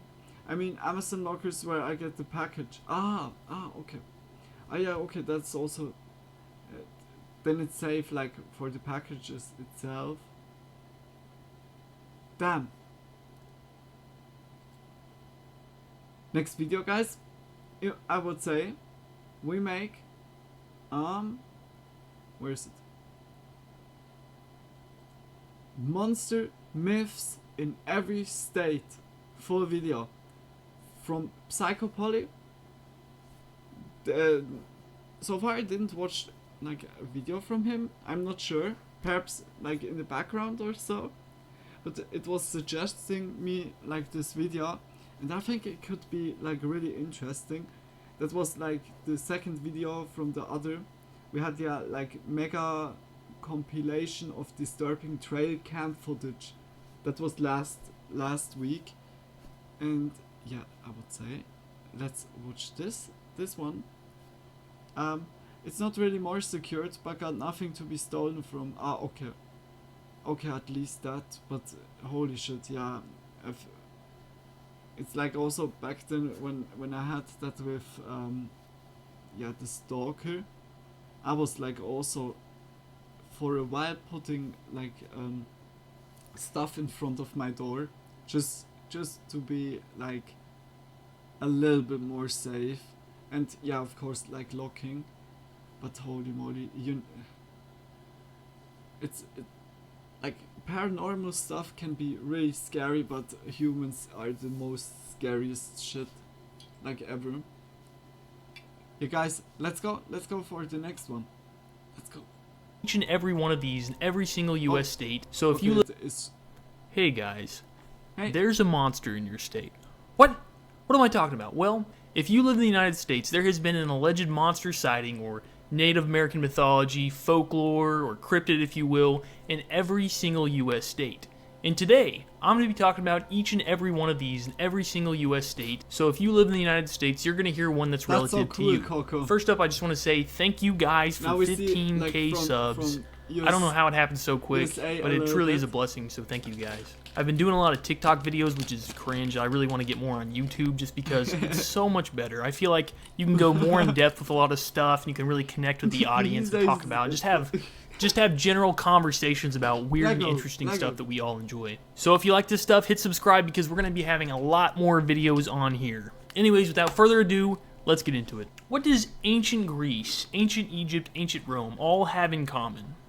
That's right, really cool mythology. And you might think, living here in the United States, oh, we don't have any. Well, we do. The mythology I'm talking about is more recent mythology, or what some might call cryptids. But there are also a lot of ancient legends too. A lot of these legends come from Native American mythology, or stories that were told around the campfire with lumberjacks, or just word-of-mouth stories that sound insane. So take these stories with a grain of salt, but they are super interesting. And we're going to start in the southwest region and work all the way around. First up, we have the New Mexico Territorns. In July 19th, 2007, there was a New Mexico resident named Dave.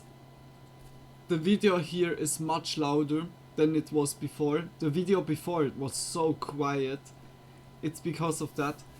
Like, microphone didn't change. Like, position doesn't change. It was the same, but the video is louder. Perhaps because of that. but I hope it's now good. In New Mexico, Terratons. Xander, who said he saw 2 enormous bird-like creatures with wingspans of at least 20 feet wide gliding along the Oregon mountains. What's interesting is there's been other alleged sightings of these creatures all throughout New Mexico since the 1800s.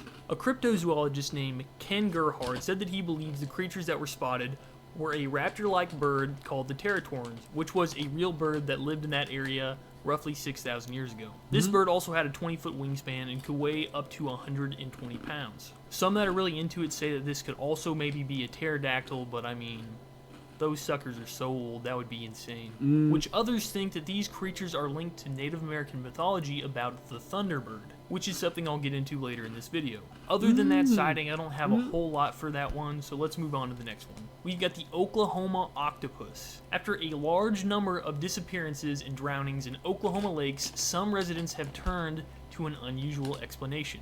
This comes from a legend about a strange aquatic creature with a desire for human flesh. They describe it as being a red octopus the size of a horse with shark teeth. This creature is said to inhabit the freshwater lakes in Oklahoma, including Lake Thunderbird, Loga Lake, and Lake Tenkiller, where it's said to attack and drown swimmers. There's no physical evidence of its existence, but many point to the high death rates in these lakes as being because of the octopus. Some even say that Lake Thunderbird is extremely red because of the creature's color coming off in the water. This lake has red dirt in it. Anyways, also if you watch the Lost Tape show, there was an episode about the Oklahoma octopus. That show was really awesome. Moving on to Texas, we have the chupacabra. The chupacabra is either described as looking more like a mangy dog or more like a reptilian, alien-like thing. Stories of it originated in the 1990s in Puerto Rico after a bunch of goats were found bloodless, like a vampire had sucked the blood out of them, granting it the name goat sucker. So in this area of Puerto Rico, there was over 200 alleged sightings of people reporting that they saw a creature described as being short, bipedal, red-eyed, and having spiny things down its back. And for some reason, this started a conspiracy theory about how either the US government or aliens were collecting blood to spread AIDS. What? I don't know why. Anyway, so later in the early 2000s, chupacabras started being reported throughout Texas. And in 2011, police got footage of what many believe is the dog-like chupacabra. But others say this is just a coyote hybrid with mange. But I mean, still, why not? Why does it not have to be a chupacabra? Maybe a chupacabra is just a coyote with mange and it has abilities or something. Anyways, moving on to Arizona, we have the Mogollon monster. This is an awesome one. It's described as being a ape-like creature similar to Bigfoot, but it's sometimes white or reddish-brown and has 2-inch-long claws. So according to the Native American legend, there's 2 scenarios on how it was created. It was either created when an exiled chief was transformed by the local medicine man as a punishment, or because a white man who attacked and killed a Native American woman was hung by a tree from his hands and stretched to the height of 8 feet. And then he was damned by the spirits to now roam the woods as a misnamed skinwalker.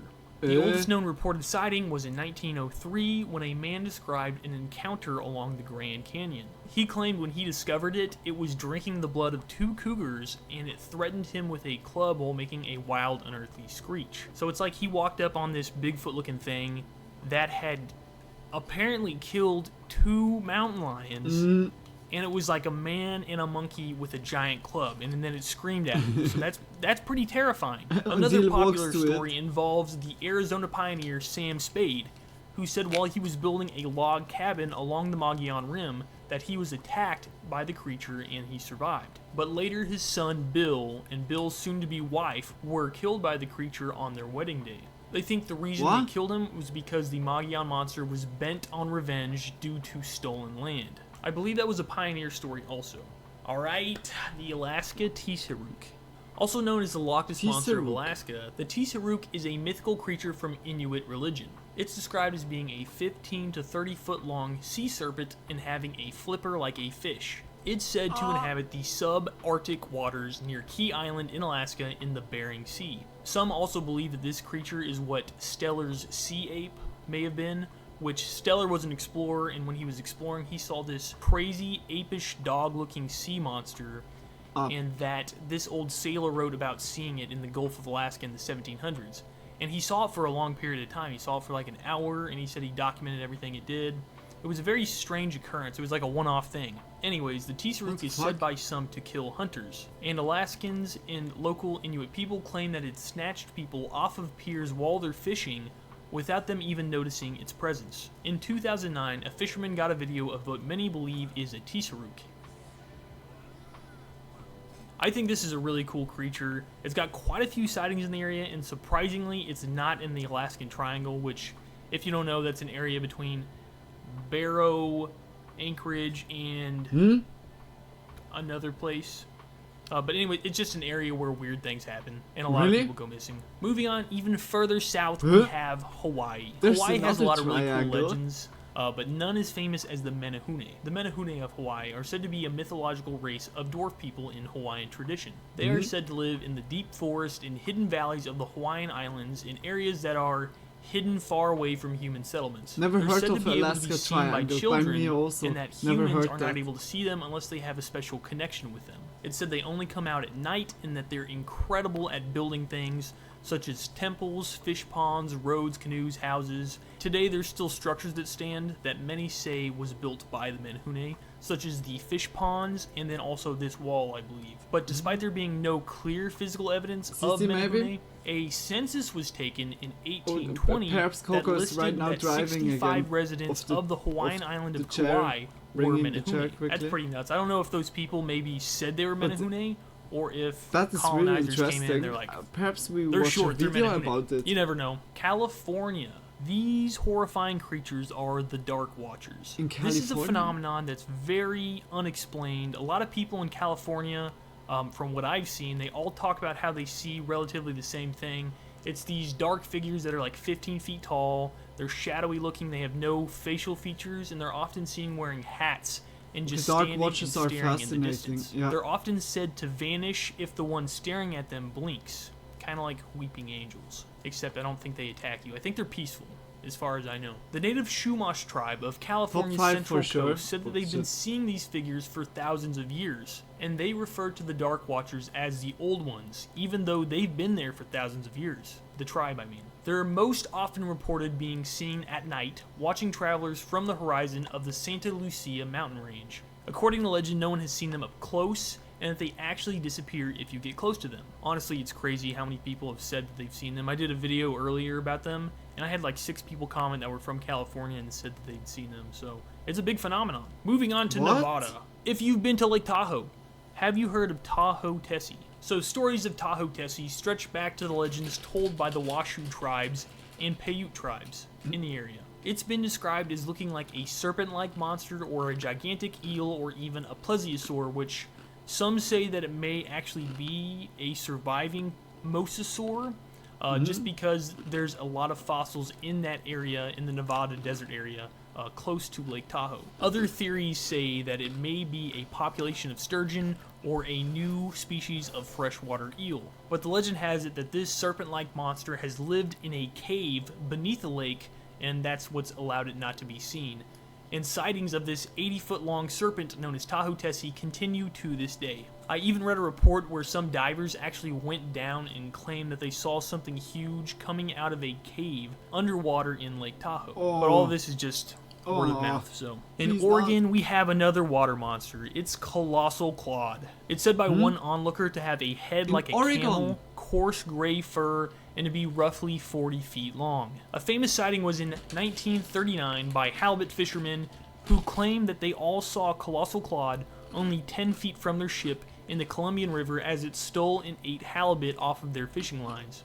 That would be really frustrating. Later in 1963, the Shell Oil Company got video of something just off the coast of Oregon that was 15 feet long and had barnacles ridged down its back. So they got this video of this thing. Many believe it was Colossal Claude just because it was 180 feet below, and people started calling it Marvin the Monster for some reason. Others say that it was probably a whale or some sort of weird jellyfish. I think it could have been a whale, but others believe it was also a surviving plesiosaur, which is a theme you're gonna see later in this video. There's a lot of plesiosaurs in Washington. Can you guess what this one is? Aliens! Go to the comments and comment what you think Washington's is. Plesiosaur. No cheating. Okay. Yeah, it's Bigfoot. So to start off, there's In various Washington other is creatures Bigfoot. allegedly inhabiting different regions of the world, such as the skunk ape of Florida / the southeast of the United States, the Yeti of Asia, and the Yowie of Australia. Some believe that all these creatures are connected in that they are a Gigantopithecus, which the Gigantopithecus was in South Asia, and it's very possible, in my opinion, it's very possible the Gigantopithecus could have migrated over into the Himalayan areas and scared the heck out of some people over there. Yeah. And I feel like that's where the legend of the Yeti comes from. Yeah. That either Whether people that got or scared of he the was Yeti so and they weak, passed that like- story down for generations just to warn people, or...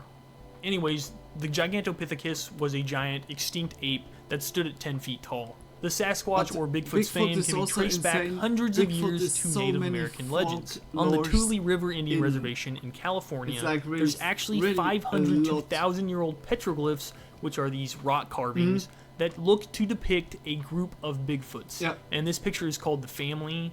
It's really crazy because it really does look like Bigfoots. However, the earliest written account was in 1811 by a guy named David Thompson, who was mapping the regions in Canada and the United States. This is a really interesting story. He said that a local Native American tribe named the Spokanes believed in a hairy race of giants that lived in a nearby mountain, and that they would often come into their camps and steal their salmon or even take people from their tribe while they were asleep. And Thompson said that these giants left footprints of 1.5 feet long. The original name for Bigfoot actually came from an incident in 1958 where a group of loggers kept discovering these human-like 16-inch foot long... Like, to be honest, we had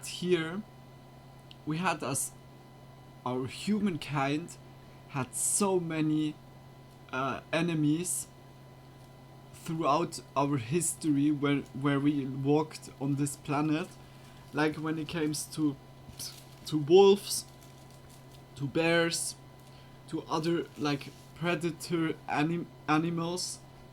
We had like a lot of enemies, and to be honest, if there's like a giant ape that is like always coming to your settlement, takes people with ya or takes some food or so, and to be honest, I think I'm like 100% sure that we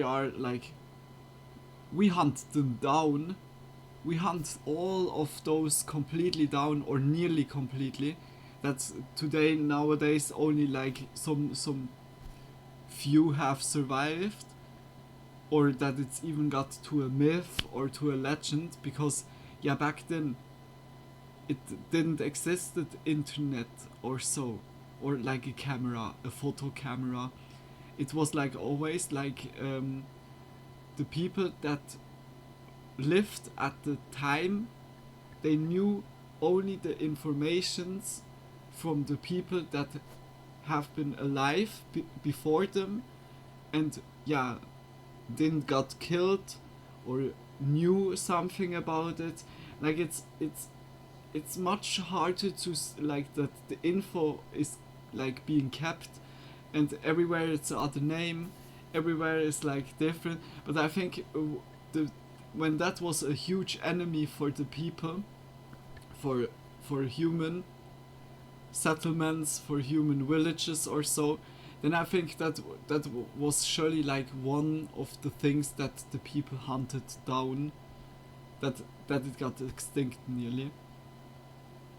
But it's so interesting, like when it comes to Bigfoot is just like a big ape, and bears are like insane. Like bears, I think is nowadays is like still like really harshly when you go to Alaska or here like in Swiss, like in the past, like the bears, it's like insane. You can't do anything. It's except you have like really good weapons, but holy shit, those are animals. It's like hard. Okay, sorry for intervening. Luna, shut up. Just play the video. Long footprints around their job site in California. Really they also kept kept having these 450-pound oil drums just like thrown around their job site without any explanation. But Bigfoot is by far the most famous cryptid in the United States, if not the world.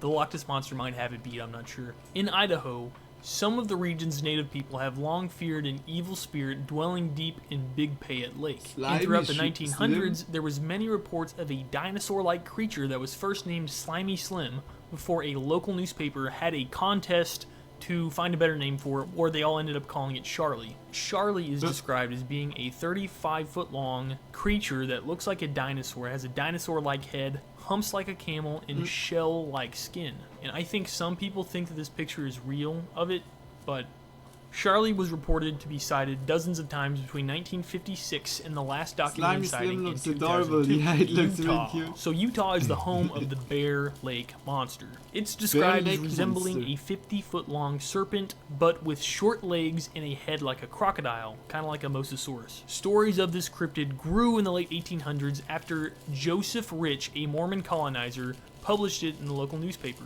Gotta believe those Mormon colonizers, they are very truthful. In his newspaper, Joseph offered a prize to anyone who could capture the Bear Lake Monster, but later he admitted that it was all a story that was a lie to attract tourism in the area. However, there was something similar sighted in that area after this incident that was reported in 2007. I have no information other than that. There's not much on it. Montana. Quick disclaimer, this monster is real, kind of. Whether it's a monster or not is up for debate. So in 1886, a rancher killed and mounted this wolf-like thing, which had been pestering the local natives for generations. In this area in Montana, there was a legend about a large wolf, hyena-looking thing that is known as Shunkawarakin, or Shunkawarakin. I can't figure out how to pronounce it. There's not hardly anything on it.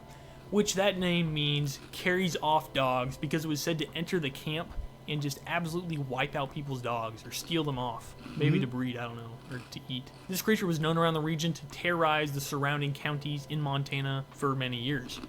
It's attributed with killing a grand total of 120 sheep, and many believe it was possibly a leftover dire wolf from the Ice Age. Witnesses who got a good look at the Shunkawarakin described it as being nearly black, having high shoulders, kind of like a hyena, and then also having a back that sloped downward, which is also like a hyena. Today, the owner of the stuffed creature refuses to have the Shunkawarakin DNA tested, so the monster part still remains a mystery, and you can actually still go see it in the Madison Valley History Museum in Montana. I think I'm gonna have to go see that one day. Maybe he can tell me how to pronounce it. Wyoming, we have the jackalope, of course. This is another cryptid that's technically confirmed real. A rabbit in a with way. a deer? So the jackalope is rumored to be an antlerless species of rabbit that was a cross between a pygmy deer and a killer rabbit from Monty Python and the Holy Grail. No, I'm just kidding. I don't know what the killer rabbit is. I couldn't find any information on that one either. It was said to be very vicious, run at 90 miles an hour, and that the cowboys even used to report them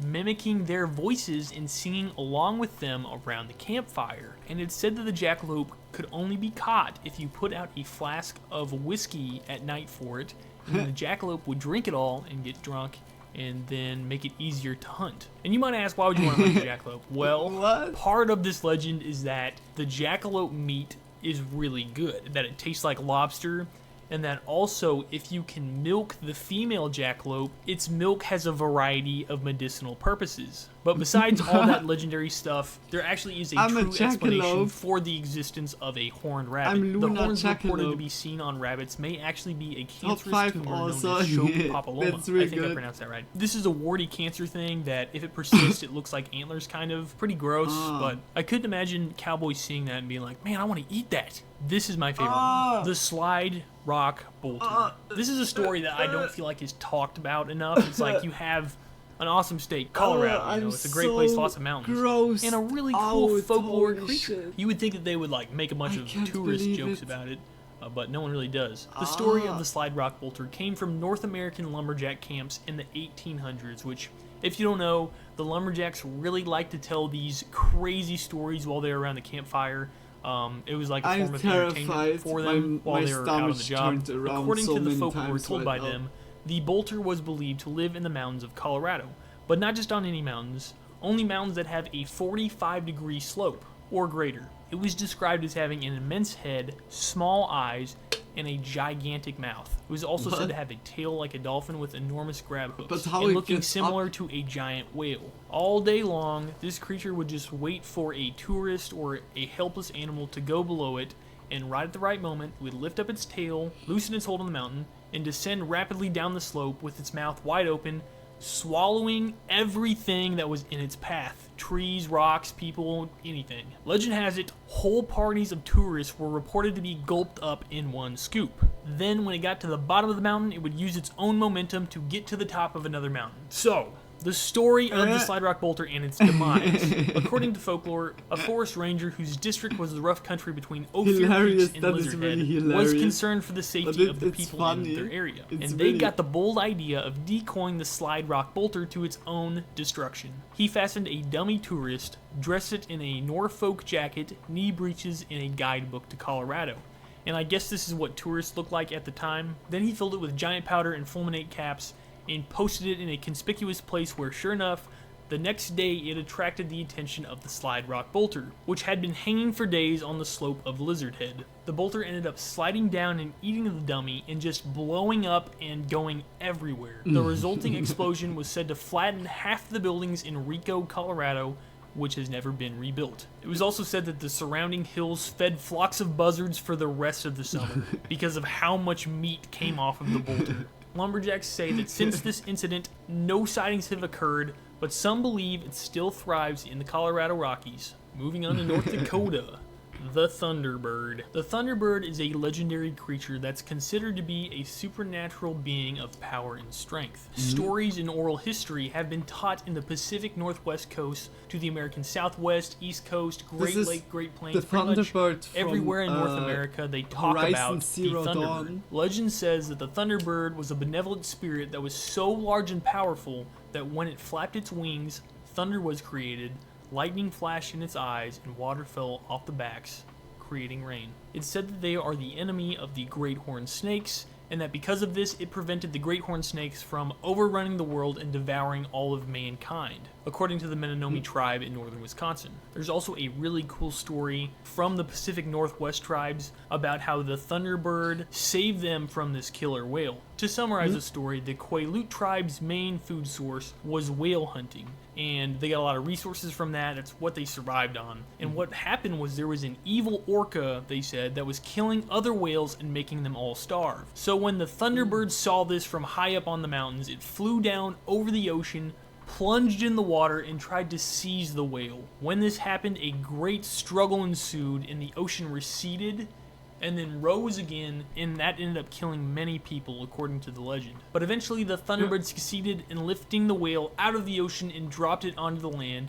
where it actually had another fight with the whale, which it ended up winning because it had an advantage. Some historians believe that the legend of the Thunderbird is based on discoveries of petrosaur fossils by the Native Americans. Super cool legend. I love that one. South Dakota. In South Dakota, there's been many reports of something like a Bigfoot, except it wears a hat. It's called Takuhi, and honestly, there's just not a lot about it.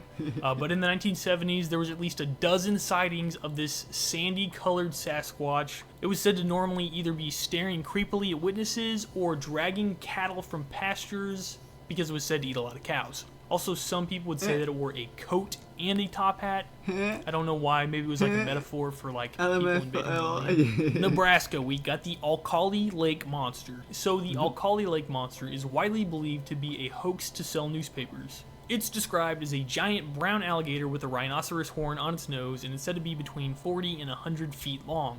The main sighting of this thing claims that this horned alligator was seen attacking a car next to Alkali Lake in northwest Nebraska. And the people in Nebraska actually believed this wholeheartedly for a long time. But later, when the attention died down, the publisher of the newspaper came out and said the whole thing was a hoax. So sad. Kansas, we got Sinkhole Sam. Sinkhole Sam is this worm-like creature that's said to inhabit part of Inman Lake in Kansas known as the Sinkhole. So before America was colonized by the Europeans, Kansas was covered by small streams and rivers, but since it's been blocked up and dried out, only leaving a few natural lakes and streams. Locals theorized that Sam was actually a prehistoric creature that lived in flooded underground caverns, and it somehow migrated to the sinkhole in Inman Lake to survive. The first sighting was from 2 men who were fishing at the sinkhole in 1950. They described it as being 15 feet long and as round as a car tire. That's a big worm. 10 years later, in 1960, a sighting of a similar creature was reported 50 miles south in Kingman State Park, of a snake that was so large that a tractor tire couldn't run over it. And because of this, a large search ensued for this giant snake, but no snake other than native species was found. But in that Kingman State Park area, there's been all kinds of weird creatures reported. They reported Bigfoot, Mothman, mysterious figures in trench coats, which is kind of like Mothman. But it's just a strange area, I guess. This is definitely the creepiest one, Minnesota. The most famous cryptid in Minnesota is the Wendigo. The Wendigo is a human-eating cannibalistic spirit. In modern day, it's depicted as having these antlers on its head, but according to Native American mythology, it does not. It's described as more resembling a zombie-looking thing or a corpse, having a skeleton-like thin body with gray skin, sunken eyes, bloody lips, yellow fangs, and a long, slimy tongue. In some forms, the Wendigo is said to be the size of a human, while others, it can be up to 15 feet tall. It's said to bring death and destruction wherever it goes, and if it gets close to you, you start to feel a cold chill all throughout your body. According to legend, a person becomes a Wendigo either when they are overpowered by greed, or if they resort to cannibalism to survive. It's said that once an individual is a Wendigo, that they have an insatiable hunger for human flesh, and that they can change their voice to mimic others and sound like someone you know, to make you try to get close to it. This is the creepiest real incident that I'll talk about. There's a famous case that's deemed by many to be a Wendigo possession, which I will warn you before I talk about this one, it's pretty creepy, so skip to the next one if you don't want to be freaked out. In the winter of 1878, a Plains Cree trapper from Alberta named Swift Runner suffered one of the worst cases known to anyone. Him and his family were starving due to a brutal winter. Basically, what happened was his oldest son died due to starvation, and to avoid starvation himself, Swift ate his deceased son, which many say made him have Wendigo psychosis. Swift ended up killing the remaining 6 family members in his family and eating them too. Not long after he ate his entire family, he was captured and sentenced to death.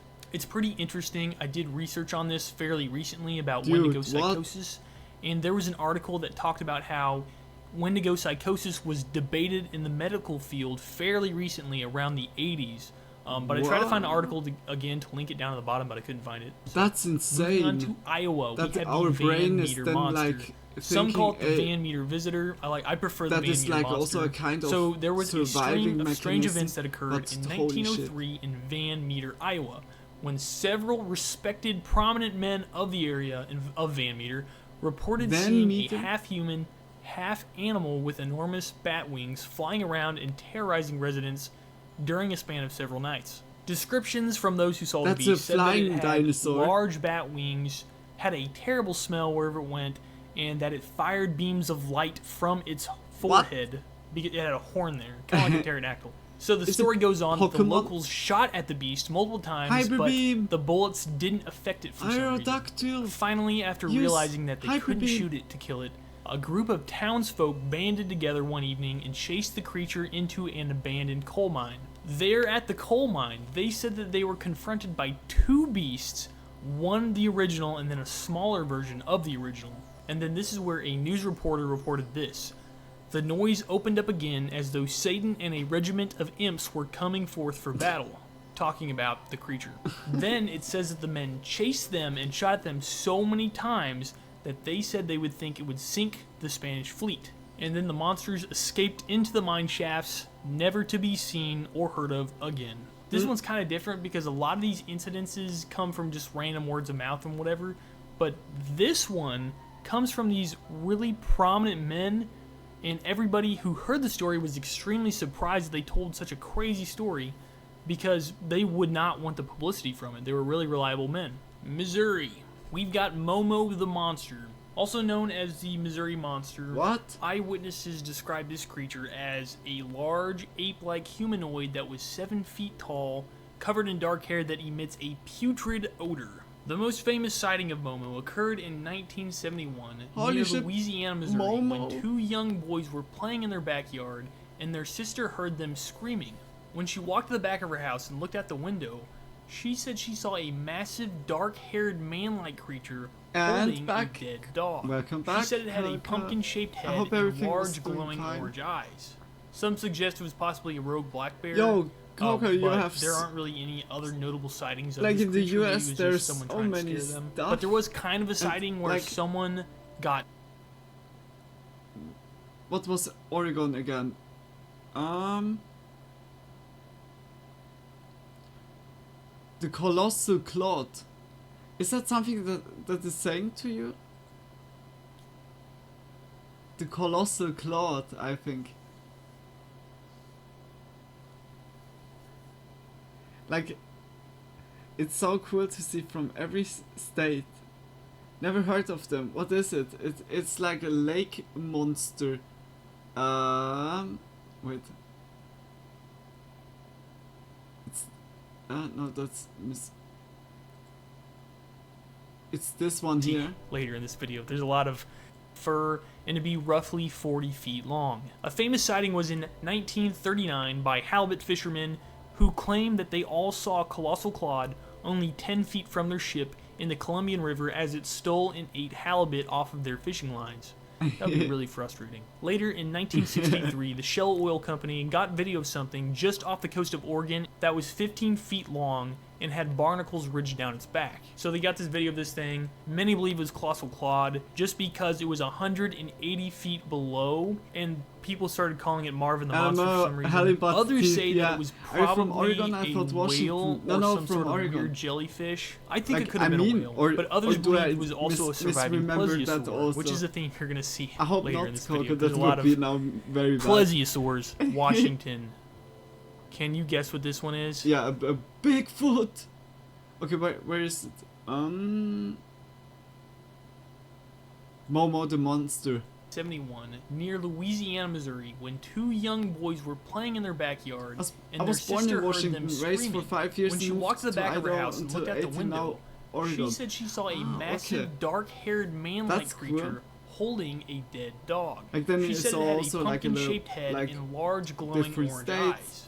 Some suggest it was Surely like possibly also a rogue from black state bear, to state a little bit but different. there aren't really any other notable sightings of this creature. Maybe it was just someone That's trying to cool. scare them. But there was kind of a sighting where someone No, got half in the tracks upper that they northwest said, because they said it has 3 corner. toes, That's and they got cool. these 3-toed tracks and gave it to the Oklahoma Have they City shown Zoo. Idaho yet? But they said it was a hoax. So Wisconsin. I'm not sure. New Mexico, Oklahoma, Texas, Arizona, Alaska, like Hawaii, California, Oregon, Washington. What is that? I can't read it even. Utah, Montana, Wyoming, Colorado, North Dakota. No, I think not. South Dakota, Kansas, Minnesota, Iowa, Missouri. Nah, it surely comes still. We have still like plenty ahead of us. The one you couldn't read. The one I couldn't read. Nevada. I think I couldn't read Nevada.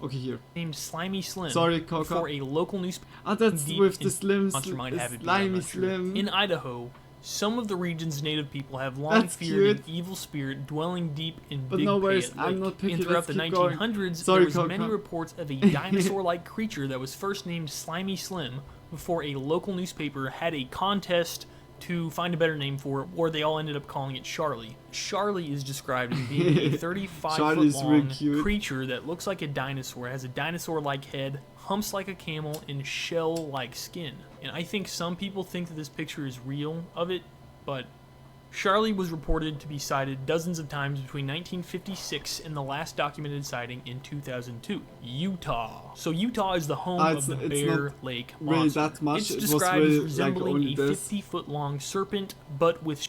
But it's so cool, like, on the different parts, what there is, like, for, like, kind of tales, like some legends or so.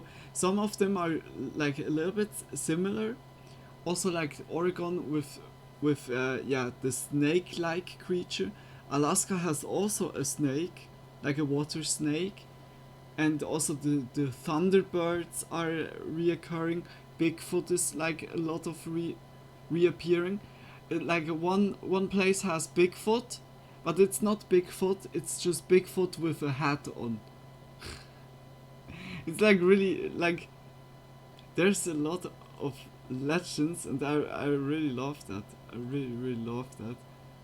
Charlie supremacy. Charlie for president. Let's go, Charlie. Hat-clad Bigfoot. Yeah, like for real. Let's go, guys. Covered in dark hair that emits a putrid odor. The most famous sighting of Momo occurred in 1971 near Louisiana, Missouri, when two young boys were playing in their backyard, to see, like, and their sister heard them screaming. Without when face, she walked to the back hair. of her house and looked out the window, she said she saw a massive, dark-haired man-like creature holding a dead dog. She said it had a pumpkin-shaped head and large, glowing orange eyes.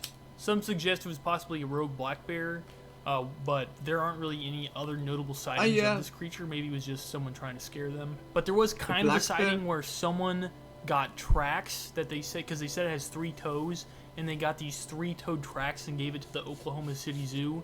But they said it was a hoax. So, Wisconsin, we have the Beast of Bray Road.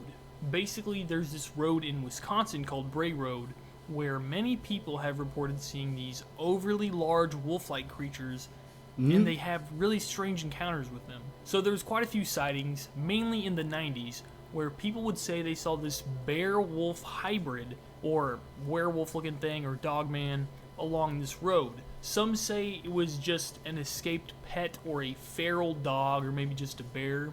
But most of the encounters end with the witness getting scratches down the side of their vehicle by the beast. Insurance fraud. Some people even claim that this is a real picture of it. But yeah, there was also a low-budget movie on it, and there was also an episode of The Lost Tapes about it, too. Illinois, we had the Enfield Monster, also known as the Enfield Horror. Eyewitnesses say that this thing was like an alien demon genetic mutation. It was a pretty weird thing. They described it as having this grayish-colored skin. Skinwalker. Like a humanoid with 3 legs, a short body, pink with eyes, and 3 2 legs? arms, kind of like a T-Rex. Was that the first that sighting thing was in on this 1973 video when footage 2 children what we were at saw home one when they were time? attacked by it. And then after One they thing ran into was their house and like locked really the door, they looking said it tried to break strangely in. walking When with their 3 dad, legs. McDaniel, got home, he heard the story from them and he was like, what? But then he started hearing scratches at the door, which he grabbed his gun, as he should, and he opened up the door where he saw what he thought was a bear. But then he realized it had 3 legs, and it was more like a monster. And he believed that it was not from this planet.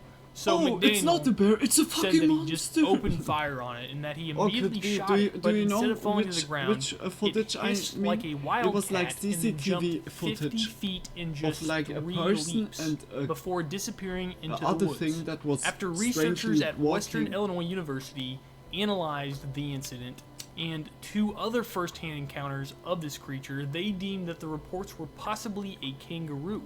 Maybe one that was escaped from the zoo, I don't know. That's... I mean, it could maybe be a kangaroo. How? Michigan, we have the Michigan Dogman. Truly great lumberjack story. So in 1887, there was a pair of lumberjacks that were chasing this dog around. And they chased it into a corner and poked it with a stick. Which, at that point, the dog looked at them and then stood up on its hind legs, showing itself to be, in fact, a dog man, or man dog, if you like. Like all good boys, Man this dog. dogman thing was perfectly peaceful, but the woodsman still ran away in terror. He was a good boy, though. They Like, described Spider-Man what became is- known as the Michigan It's Dogman, looking really, as it was 7 feet really tall, had boring blue eyes, besides a of canine-like Dogman. animal with the torso of a man, and that had a creepy howl that sounds like a human scream. Later in 1937, in Paris, Michigan, a man was attacked by 5 wild dogs, and he said that one of the 5 dogs stood up and walked on its hind legs. Like, Similar Spider-Man reports can happened in throw 1867. webs, According to legends, the and Michigan Dogman Dogman has a only appears squishy in a 10-year play cycle toy in years ending in 7. that he can Sightings have always, been like, reported in several bite on locations it. throughout Michigan, primarily in the Intimidate the northwestern quadrant opponent. in the Lower Peninsula. Northwestern. Like everyone right? is like thinking, Is it this what way? is going on right now? After doing more research, this creature actually did come from Native American mythology, Mm. where the Manistee tribe talks about a creature like this that's been stalking the area since the days of the Ottawa tribes, which is a long time ago. Indiana. If you don't know, in the late 1940s, thousands of people came from all across the country to a little town called Churubusco, Indiana. Why did they do that? It's to witness the attempted capture of a Volkswagen-sized lake monster that was essentially a giant snapping turtle. Yeah, so the Damn. story goes, in 1898, there was a farmer who saw this giant snapping turtle in his lake near his farm. No big deal about that one. But half a century later, in 1940... I have like, sorry for stopping, I have the theory that like, in like, every region of our world has, yeah, like in a kind of way, a balance. And like, I mean, like the nature is in a balance, like the wildlife with the nature together, the fauna and the flora, both are kind of in a one balance. And there's always like in the system, like some species that had more luck than other species, had more resources or better skills or better genes, genetic for the surroundings, was better occupied.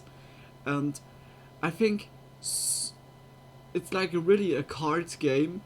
Like one time a bird has more chances, one time a worm, one time a snake, one time a crocodile or a turtle, and those with the better chances, they have, yeah, like a huge amount of resources, or like don't get killed that easily.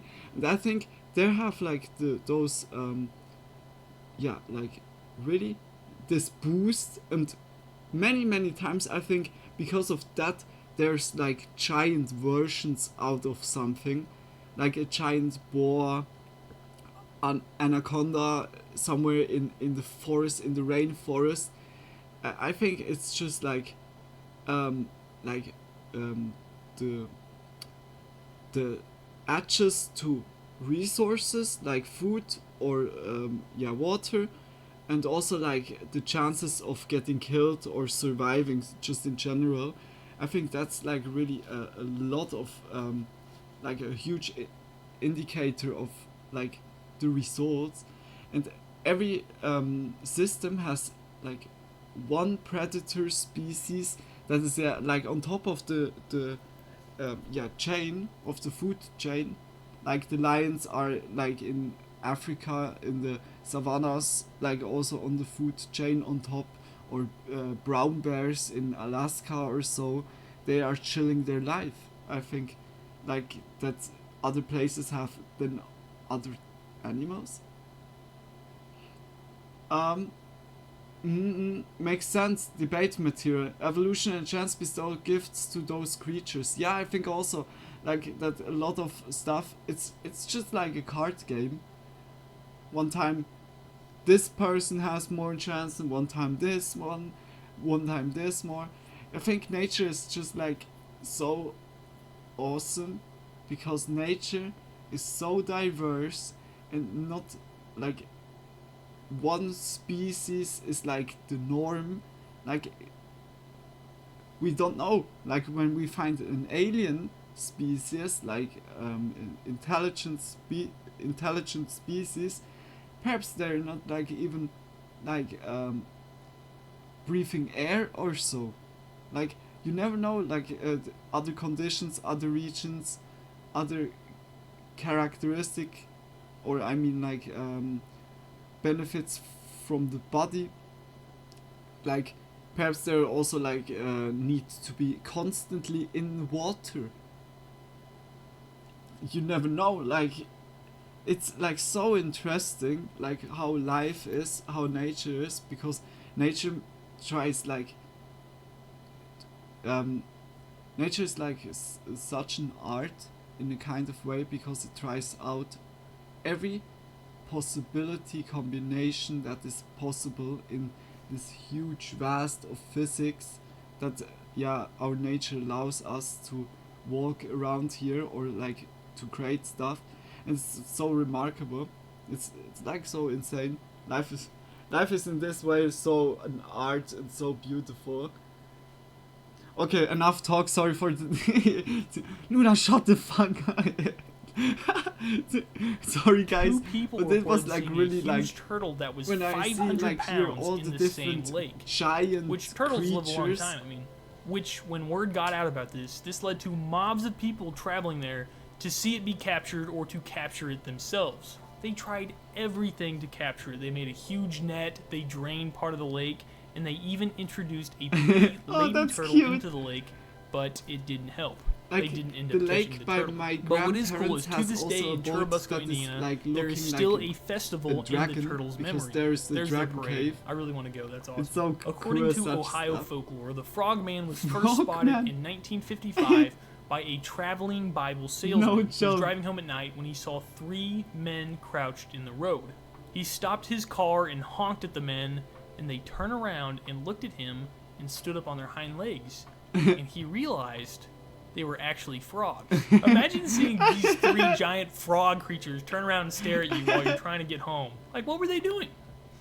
So later in 1972, It's in Ohio, a police guys. officer in Loveland, Ohio, reported seeing a humanoid frog cross in front of his car. He described it as being 4 feet tall, 60 pounds, and having leathery skin. He first spotted it crouched like a frog before it top also 5 stood again. up erect like a human That's to really climb top over 5. the guardrail towards the river. 2 weeks after this incident, a second police officer who was that guy's friend reported seeing a unidentified animal crouched in the road in the same area. But instead of waiting for it to stand up, he shot it and brought it back to the other officer. When he showed it to the other officer, it was actually a large iguana that was missing its tail and was probably an escaped pet. Sally's gonna be really sad. What? Iguana just got shot, but at least the frogman mystery is solved. No, except not the iguana. later in 2016, 2 kids were playing Pokemon Go, and they were out hunting a Pikachu in Loveland, Ohio, when they claim they saw a giant frog That's Ohio near the for lake, you. and that it stood up and walked on its hind legs. Guess you can't catch them all. Anyways, that is all of the Midwest states. Moving on to the Northeast, we have Maine with the Spectre Moose. What the So if you fuck guys is have ever going been up on north, with you his know people are, like, face? really nice. Well, in Maine, even their monsters are nice.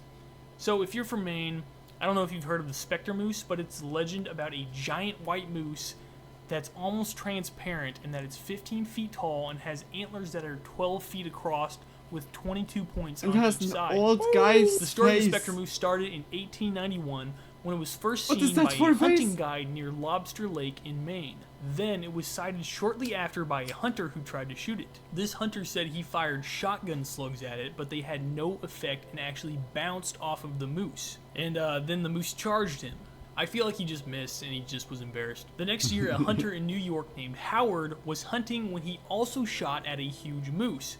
He hit the moose, allegedly, and that it weighed a ton and was as tall as a camel, and that once again, the moose was not harmed by the shots and that it charged him. A little bit later, 1899, the moose became famous because the New York Times published an article about the moose and all of its sightings. And this goes on, there's a few other sightings, pretty much the same thing happens in Maine and the surrounding states. But the locals are quite serious about this moose. They say that it appears before something bad happens sometimes, kind of like Mothman, which is nice.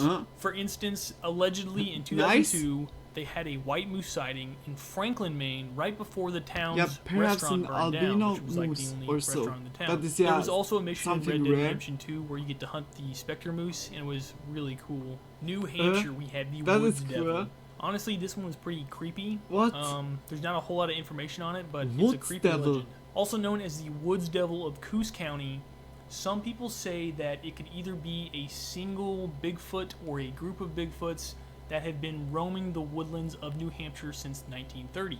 These Woods Devils are said to be really skinny, be between 7 and 9 feet tall, have this shaggy, tannish gray hair all over them, and just look overall horrifying. I mean, look at that thing. What's even more horrifying is that they're said to have similar behavior to the hide behind, which, if you don't know what that is, it's like this creature that anytime you look in its direction, it just hides behind something, and that it's always close to you, but you can never see it.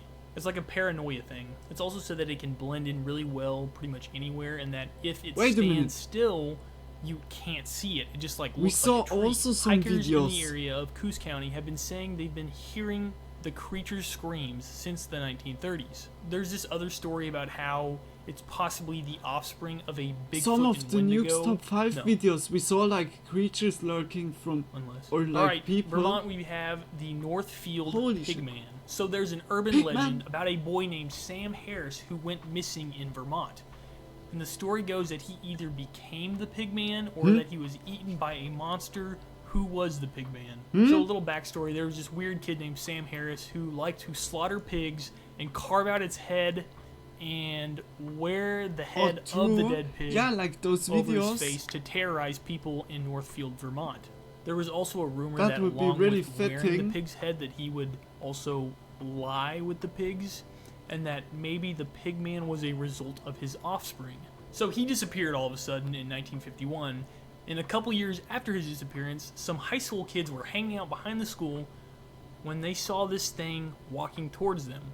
It had 2 human legs, and it was naked and had a pig face. This was likely a Halloween story to scare kids, Yeah. but others think that it is a real pig-man hybrid or even a cannibalistic Bigfoot. Moving on to Massachusetts, the Dover Demon of Massachusetts. What? This creature was the subject of an intensive scare in the 1970s where 3 separate witnesses said they saw it. There's not much of a story to it, just 3 separate 17-year-olds that were in the area of Dover said they spotted this creature gallivanting in the woods. The Dover Demon was described as looking like a gray alien, except having more of an orangish tan-colored skin, and that it had a large head and small stick-like body and was only 4 feet tall, which is kind of like gray aliens anyways. Here's a drawing from one of the witnesses who saw the Dover Demon. Yeah, it sounds they said they definitely didn't feel like they hoax, were yeah. in danger, but they were terrified. Some say the Dover Demon could have possibly been a lost baby moose or even an escaped monkey from the zoo. Don't you hate it whenever you see an alien, like a but it just diseased, ends up being a like moose? you never know Rhode when Island. The like Mercy an animal Brown has a vampire disease, incident loses of Rhode hair Island. or This so is more that of it a looks like legend it. or like legendary story than a cryptid. This is one of the best documented cases of people doing a ritual Definitely a hoax, to yeah, I banish would an also say. undead manifestation, according to Wikipedia, which can never be wrong. This incident was also part of the wider New England vampire panic. Basically, in the late 1800s, a farmer named George Brown kept having his family members die without explanation. First, poor George's wife died, followed by his daughter Mary, and then his daughter Mercy Brown. Because of all these deaths, friends and neighbors of George's family believed that one of the family members was actually a vampire, one of the dead family members. And keep in mind, at this time, it was fairly ordinary to link multiple deaths in one family to an undead activity, just because of the folklore in this area. So George Brown was then persuaded by these friends and family to give permission to make sure the bodies of his loved ones were actually dead. When some of the villagers checked the body of his wife and his other daughter, they were decomposing as normal. But then when they got to his daughter Mercy Brown, it exhibited almost no decomposition and had blood still in her heart. This was taken as a sign that she was in fact an undead vampire and that she was causing the strange deaths. So they did what any normal person would do, and they burned her heart and liver, mixed it with water to create a tonic, and gave it to her sick little brother Edwin as an effort to resolve the illness that he also had. However, sadly, Edwin died 2 months later of tuberculosis, which this is what all this was caused by. pretty much the entire New England Canines, vampire scare canines, was a okay. big outbreak of Very close, tuberculosis. okay. They didn't know Canines. what tuberculosis was and why it was killing people. Okay, I remember Also, that. her body was likely not Thank you. decomposing just because she was buried in a crypt above the ground in freezer-like conditions. So, Connecticut. Okay. We have the melon heads of Connecticut. So apparently there's this story about legendary What? beings that live in the forest of Michigan, Connecticut, and Ohio, if Ohio exists. And it's basically about these creatures that look remotely human, but they have these gigantic bulbous-looking melon heads. There's a couple variations of this myth. One more popular one that I like is that in Fairfield County, Connecticut, there was a insane asylum for the criminally insane, and that it burned down back in 1960, resulting in the death of all the staff and most of the patients. However, the story goes that 10 to 20 of the asylum patients survived and escaped into the woods, and that the melon heads are actually a result of these people going into the woods and trying to figure out how to survive, so they resort to cannibalism in order to survive, and they inbreeded, which caused them to develop hydrocephalus, which is where you have swelling in the brain. So basically there's these inbred cannibals that are eating people, according to the story. There's another variation of the story about the melon heads are descendants of a colonial era family that was banished due to accusations of witchcraft. And also, like the other story, they were inbreeding and it caused Okay, no more chocolate swelling. cake left over, sorry. And they also cannibalized Oh, people no. because they were dumb. Tell I me also no, read I this was thing that's so hoping. well known I that some proposed people early who too pass late. through There's probably Fairfield County, truth to Connecticut this drive one. really That fast could be because they really, fear they'll like, be attacked legit. by the But just melon regular heads, inbreed which I don't people, think people yeah. in that area actually do that. New York. We have New York Champ.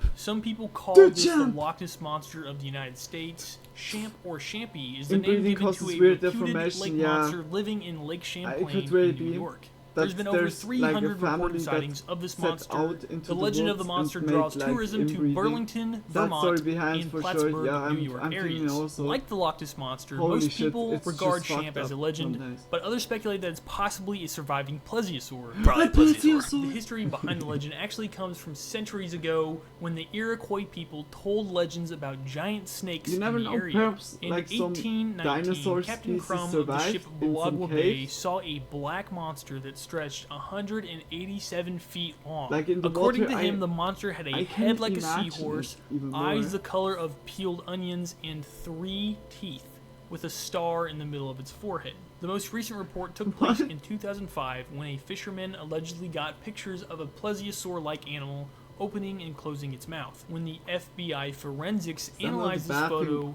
they said it looked authentic, but it didn't look like an animal to them. It was just a log. Sad. There's also a village in Port Henry, New York that actually it's still the submarine. celebrates Champ Day, where they erect this giant model of Champ.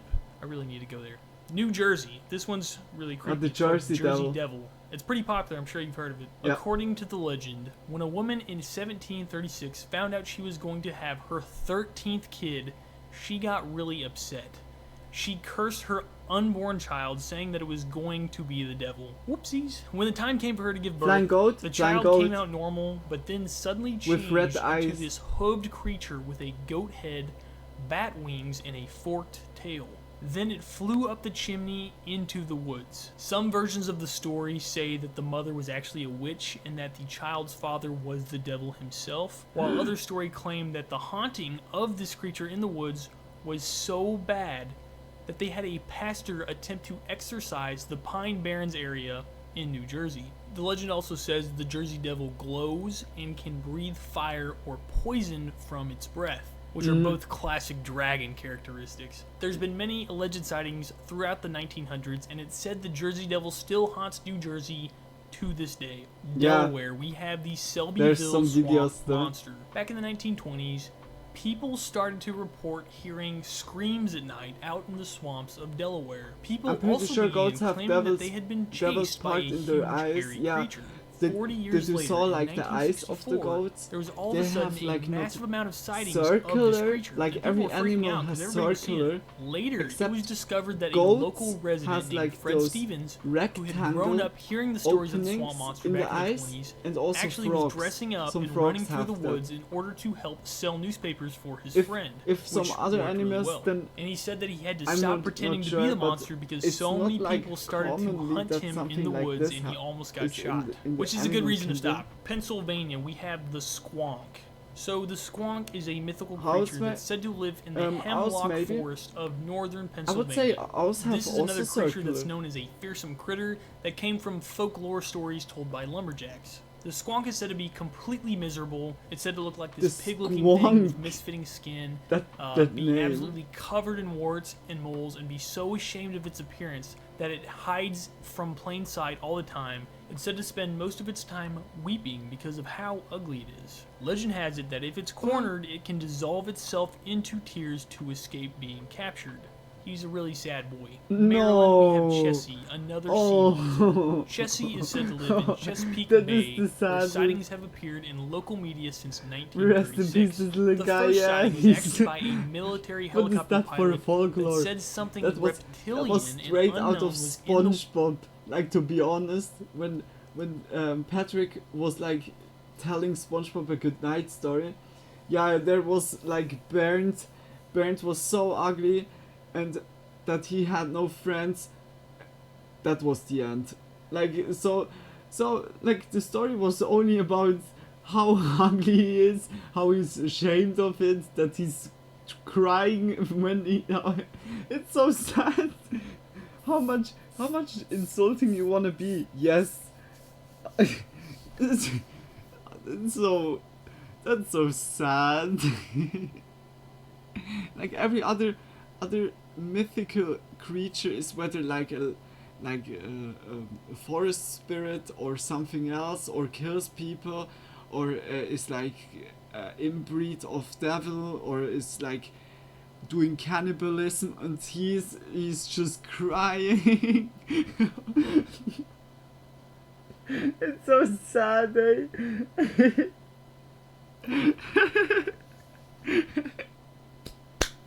I'm so sorry for the dude. Like, he has the best background story, in my opinion. Don't make joke of. No, I don't mean. I'm not laughing. It's just so mean. Like, why you do that to him?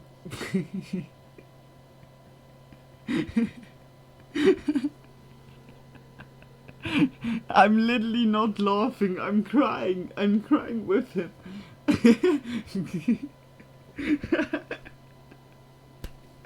I can't. That was the best one. That was so far. That was top 1 by me, because he needs the gratification for that. Water like, for of real, Bush River. It's been described by onlookers as being a serpent-like creature that's about 25 to 40 feet long, so sad. having flippers, and then swimming like a snake through the water. There's even footage that many people believe was the monster that was taken in 1980. Some people believe this legend came from seeing an oarfish, which is totally possible because oarfish were thought to be sea monsters until recently. It was only discovered in 1772, which is fairly recent as far as animal discoveries go. Will we ever they can see be a 26 squonk? feet long and look very similar to a giant sea serpent. But I mean, really, they are sea monsters. Like, people categorize these animals that are, you know, fish or whatever, but I mean, it's a sea monster. I mean, look at this thing. Yeah. That's crazy. And that's all the Northeast That's really states. a sea monster. Moving to the last group, the Southeast. West Virginia. One of the most famous cryptids in the world. Mothman. So Mothman has quite the following, and for good reason, in my opinion. He's actually more of a worldwide phenomenon than just a myth from one state, and I'll explain why. Mothman's first sighting was in Point Pleasant, West Virginia in 1966. The local newspaper ran a story about a couple who saw a man-sized bird creature while driving home at night. They described it as being 7 feet tall with large red eyes and a 10-foot wingspan. They said it followed their car and even flew as fast as 100 miles an hour because they were in a car trying to outrun it. And at one point, it got in front of their car and laid down in the road like it was hoping that they would get out and investigate it, which they didn't do because they thought it was a trap. They eventually got away from it and came back later that night with the sheriff, One more to seat find left, a and still strange 11 lump of wants us dust to see. where they claimed the Perhaps creature had laid down in front of the car.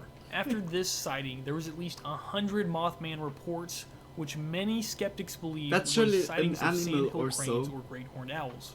But that doesn't explain what happened next. A journalist named John Keel, who was investigating the sightings, claimed that he was receiving telepathic messages from Mothman somehow, and that he got a warning about a regional blackout that was going to occur. What's really crazy is when the time came for the blackout to occur, the power stayed on, but the bridge right next to them in Point Pleasant, West Virginia, called Silver Bridge, collapsed, killing 46 people, and the sightings of Mothman then suddenly stopped. Leading up to this tragedy, many of the eyewitnesses reported during Mothman's year-long visit they too felt an impending sense of doom. So that was in 1960. That was the first documented incident.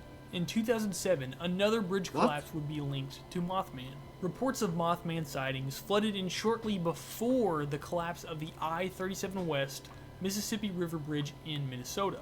And the incident was eerily similar to the other collapse. 13 people died, 145 were injured, and witnesses said they saw a creature for months near the bridge, and they said it was 10 feet in wingspan and had red eyes. So these were two incidences where Mothman was repeatedly seen in areas immediately before disaster strikes in the United States. But there's another very similar incident that occurred in Germany with a very similar creature. Sightings of what many call the Freiburg Shrieker occurred in Freiburg, Germany in 1978, when one morning a group of miners were going back to work to the mouth of their mine when they found a man in a trench coat blocking their path. When they approached him, they realized it wasn't a man, but an entity with large bat-like wings that looked like a coat. The creature then shrieked so loud that the miners said it sounded like 50 men screaming at once, combined with the sound of a train's emergency brakes. And the men were terrified and ran away. A messenger of sorts. Yeah, Luna. Yeah, Later, exactly. A messenger. The mine that they were heading to work into it feels collapsed. really like that. And authorities said that if they had been in there working, they all would have died. For some reason, 1/3 of the miners later developed serious mental disorders, which is a fate that is shared by Mothman witnesses around the world. Now I have one more Mothman incident. The Fukushima nuclear power plant disaster of 2011. Just days after the tsunami, following the earthquake, reports of seeing Mothman, or a Mothman-like creature, began to spread across the internet. The sightings were mainly near or around the Fukushima power plant. One night, two men who were working at the power plant after the earthquake went outside where they started to hear loud shrieking sounds. They started looking around and they noticed a large creature sitting on one of the power plant's buildings. They said that it spread its wings, which were 10 feet wide, and started doing circles around the buildings that were housing the nuclear reactors that would melt down just weeks later. Then they said it swooped down at them multiple times, and when it flew past them, they felt an overwhelming feeling of dread and a terrible fear that they shouldn't be there. Just weeks later, the Fukushima nuclear disaster occurred, forcing 150,000 people to evacuate. So this is a very strange incident. Some question if Mothman is there to help us, if he's there to hurt us, or if he's just there to feed off of human tragedy. It's on German, like nuclear. Also, it's written nearly the same, but it's N-U-K-L-E-A-R. Nuclear. Yeah. It's like, because of that I can relate it, but I also hear it in games like a nuclear or clear. A thousand times repeating. Everyone here pronounces it incorrectly. Yeah, I feel like those words are surely also like, it's like Pokemon names. Everyone says it is a little bit different. Like nuclear.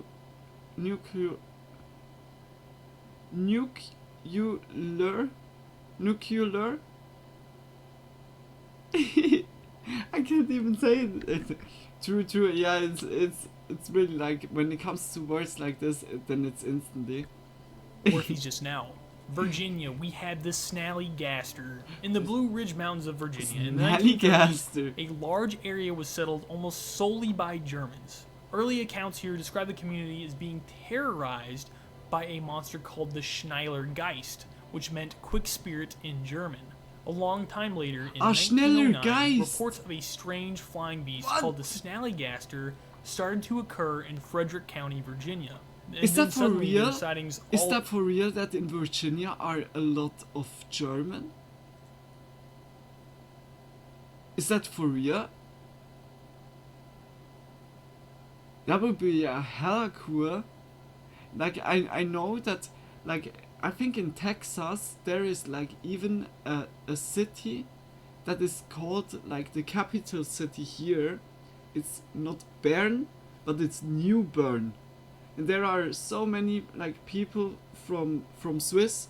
Like, here from Swiss back then, we had like a phase where it was like looking a little bit bad, and there a lot of people moved to the US back then. I think 30% of the US can trace their roots back to Germanic influence. Oh, that's cool. Plenty of them here. That's really awesome. That's really awesome. Like, I really love the connection. Like, how everything is so connected together. But it's like insane. Like, I could go to New Bern and there's like surely people that talk Swiss German or so. That's fucking cool. I really love that. I really love that. But that Snallygaster is like a kind of changed over time, but it had like schneller Geist at first, and that means quick ghost. That is so fucking cool. I really love that. All over in West Virginia, Ohio, That's New so Jersey, cool. and there was even footprints found in the snow. The first person to see it was James Harding, and he described it having enormous wings, There are a lot long, of people sharp who beak, still hold claws strong like roots steel, too. and Some one even eye speak in the German middle and of its continue forehead. traditions. He said it Oha. made a I shrill used to care screeching for a guy noise like and that looked when I like was a cross in between a England tiger years. and a Oha. vampire. That's Which so a vampire cool. may have been a good That's description always for it good because to it actually keep a was little bit reported the to roots kill a man named where Bill the family Jefferson is by from piercing his or neck so. with That's its sharp so beak and awesome. slowly sucking his blood. It was also said in West Virginia it attempted to capture a woman, but after failing to grab her, it instead roosted on a nearby barn and laid an egg. Which is a good compromise. Which it was later said that some men in West Virginia had rigged up an incubator and was trying to hatch the egg for some reason. What? But there's no info on what happened with that. What? It was also said that it was seen in Maryland, where it was shot at by the locals there, who also said it laid another big egg that was so big that it could hatch an elephant.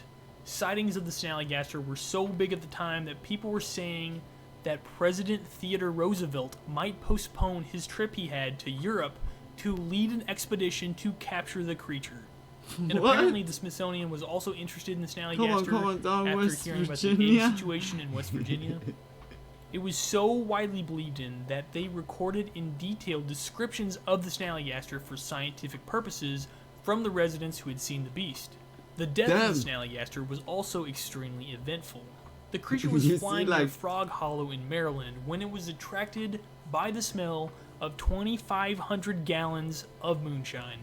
So the beast flew over the moonshine and it was overcome by the fumes, and it ended up dropping into a boiling vat of that moonshine, where shortly after some federal agents showed up and their job was to destroy the moonshine, but they were surprised to find the dead monster in the boiling vat. However, according to the legend, they still went ahead and blew it up with 500 pounds of dynamite, which destroyed all the remains of the Snallygaster. So sad.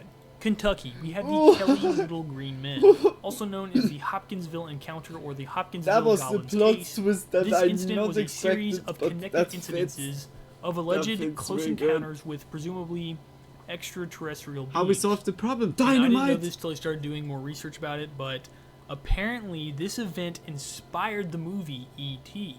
and the creation of the Pokemon Sableye and the denizens in Call of Duty Black Ops 2 Transit, those little things that would, like, if you would jump out of the bus and you would run out where you're not supposed to and they start attacking you. They were the worst. So back to the story, there was a dozen of eyewitnesses of these little green men. Oh, come on. Which He included puts, like- two families present at a farmhouse and then other civilians in the area who had no connection to the families. The most significant witness also included several local policemen and a state trooper who saw and heard strange phenomenon such as unexplained lights in the night sky and noises the same night. Oh. The 7 people present in the farmhouse when the main event happened claimed that they were terrorized by an unknown number of creatures that were similar to gremlins, which are now referred to as the Hopkinsville goblins in popular culture. The residents of the farmhouse described them as being Aliens, 3 feet tall, having these upright pointy ears, thin limbs, long arms, and claw-like hands with talons.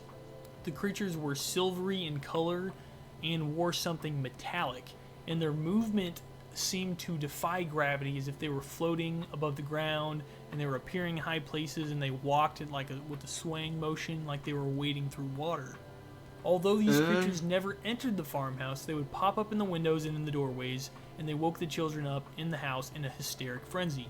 The families got so freaked out that they fled the farmhouse in the middle of the night to the local police station, and the sheriff, Russell Greenwell, noted that they were visibly shaken.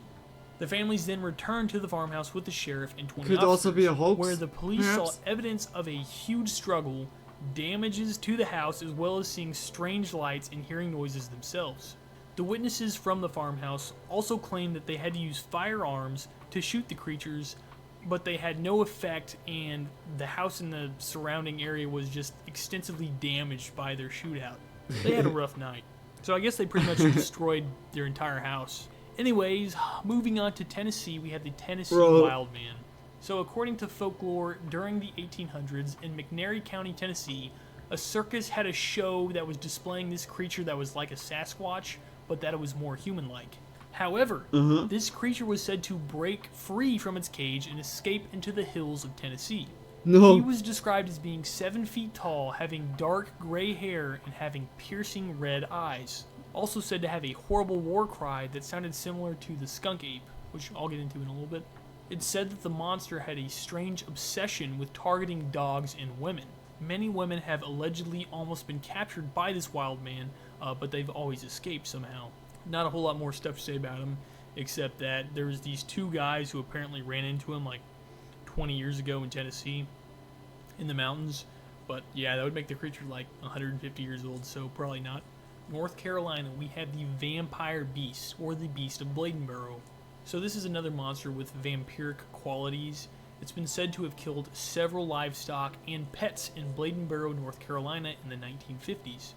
During a span of 10 days, it was attributed with killing 4 dogs, 3 hogs, some cows, and 1 goat. It was also said to drain the blood of all of its kills. It had a sighting where there was a woman outside. He had a lot of thirst at this day, holy shit. Her, but just before it could get her, she ran inside. But this beast left these cat-like footprints, which people picked up on and ended up going to hunt it. So the town banded together in Bladenboro. The children couldn't leave the house, and all the men stormed the forest with guns to find and kill this creature. But after a large bobcat was killed by a hunter, they decided that they were satisfied and they just ended the search. However, later on in 2007, some say the beast returned because they found 60 goats with their blood drained and their heads crushed. And then a little ways closer to Bladenboro, another farmer lost his goats in the exact same way. In other places in the area, lost a grand total Couldn't of that 10 be dogs sometimes in just 2 also weeks in just 2007. vandalism? They also found footprints that were 4 inches across. Like a but other after this farmer 2007 incident, that wants to, nothing has happened lately. Yeah, like South Carolina, we have the lizard make a man other of Scape business or Swamp. like broken This that is he another can creature sound more. that has its Like, roots in Native American mythology. Yeah, could be as that's there was too, a Luna. Cree Yeah, legend like that took I have place always in modern this day feeling Alabama, that Georgia, they're South like Carolina area about a putting this human-sized legend lizard also up monster. that The first everyone modern thinks, reported sighting fuck, was in I could be 1987 the by a next one, 17-year-old but local it's named just like a Christopher Davis. strategic move Davis said from he one encountered the dude creature that while he was goes in the driving home night from work when at no 2 one a.m. sees him. According to his account, he stopped on the road, it can be, bordering like, Scape or both. Swamp, in order to change a blown-out tire. But when he was finishing up his tire, he reported having heard lizard thumping noises man. from behind him. And after turning around to see what it was, I he can't- saw a creature running towards him. Davis said that the creature tried to grab at the car and jumped on the roof as he tried to escape, clinging onto it so tightly that Davis had to swerve around on the side of the road to try to throw it off. He said it had glowing red eyes that he saw from 25 feet away All have and had glowing 3 red big eyes. fingers with long black nails and green rough skin. In the month that followed the Davis sighting, there was several further reports of a lizard-like creature and also unusual scratches and bite marks found on cars that were parked close to Skateboard Swamp. The local sheriff's department even got a plaster mold of the 3-toed footprints, but they decided not to send them into the FBI because the biologist said that they would be unclassifiable. So the sightings attracted tourists interested in seeing this creature. Okay. And the nearby radio station called WCOS offered a $1 million reward to anybody who could capture this creature alive. However, reports of this creature began to decline, and so did the popularity. So nothing's happened with it. It looks kind of like a ski stack from Land of the Lost. Arkansas, we have the Fouke monster, also known as the Boggy Creek monster or the Swamp Stalker. It's been the subject of 2 popular documentaries. And when I say popular, I just mean like popular as in popular for being local. It's the Swamp. The most famous sighting was in 1970 when a local Arkansas family was being terrorized, allegedly, by a 7-foot-tall ape-like creature that was similar to Bigfoot, but it had blackish red fur and 3 toes. 2 men from the family had had enough, so they went out to chase it away, and after pursuing it, they ended up shooting it twice, but then they realized that there was another Fouke monster back at their house trying to get inside to their women. The men were able to get back to their house and protect their ladies, and after this incident, there was many reports of a similar 3-toed ape-man thing around Arkansas and Texas areas. And honestly, I'm not sure how they were able to do 2 documentaries on these creatures, because honestly, I couldn't find hardly anything about it other than what I just said. Moving on, Louisiana. We've got the Rougarou, also known as the Cajun Critter or the Rougarou. This is a legend about a shape-shifting monster that lives in the swamps of Louisiana. So the history is a little wonky. Basically, the idea came from medieval France, where they used to have like witch trials where they would put people on trial for witchcraft, but at the same time, they would also have these witch hunts for werewolves, where they would call these people loup-garous, which meant werewolf in French, I believe. Later, a bunch of these French dudes migrated to Canada and then down to Louisiana, which is why there's a bunch of French culture down there. So in these Cajun legends, the creature is said to prowl the swamps around the greater New Orleans area and be around the sugarcane fields and in the woodlands regions. The Rougarou is most often described as being a creature with a human body and having the head of a wolf or a dog, similar to the werewolf legend. Often this story was told to children to make them obey and not wander off at night, but according to another version, the wolf-like beast will hunt down and kill Catholics who don't follow the rules of Lent. Along with this version of the legend, it's also said that someone turns into a Rougarou if they break the rules of Lent 7 years in a row. But the common legend says that the Rougarou is under a spell for 101 days, and after that time is passed, the curse is transferred from one person to the last person that the Rougarou bit, where the past Rougarou then turns back into a human. Other stories talk about the Rougarou being derived from witchcraft, in which they claim that only a witch can turn people into a Rougarou, either by turning the witch herself into a Rougarou or cursing others. They have also a good. Alright, we got Mississippi with the Pascagoula elephant men, also known as the Pascagoula River aliens. There was an abduction. So the Pascagoula alien abduction occurred in 1978 when 2 co-workers claimed to be abducted by aliens while fishing near the Pascagoula River in Mississippi. And this was an extremely famous incident. It's regarded as one of the best-known claims of alien abduction. To summarize, while some guys were fishing the Pascagoula River in southern Mississippi, they claimed that a 40-foot-long, egg-shaped UFO descended onto them, and then 3 alien dudes started to float towards them from the ship. They described the creatures as being roughly humanoid in shape and standing at about 5 feet tall. The creature's skin was pale and wrinkled like an elephant. They had no eyes and slits for mouths. The beings also had these lobster-like claws at the end of their arms and elephant-like feet. They reported that the creatures moved mechanically, kind of like a robot, and they go on about how they were taken into the ship and that they were actually probed, but they weren't probed by the alien creatures, but by a very human-looking lady. Then they were placed back on the fishing bank unharmed after it was all done. This was so weird because they were completely sober when this incident happened, but there's no proof at all that it did happen at all. So, Alabama, white thing.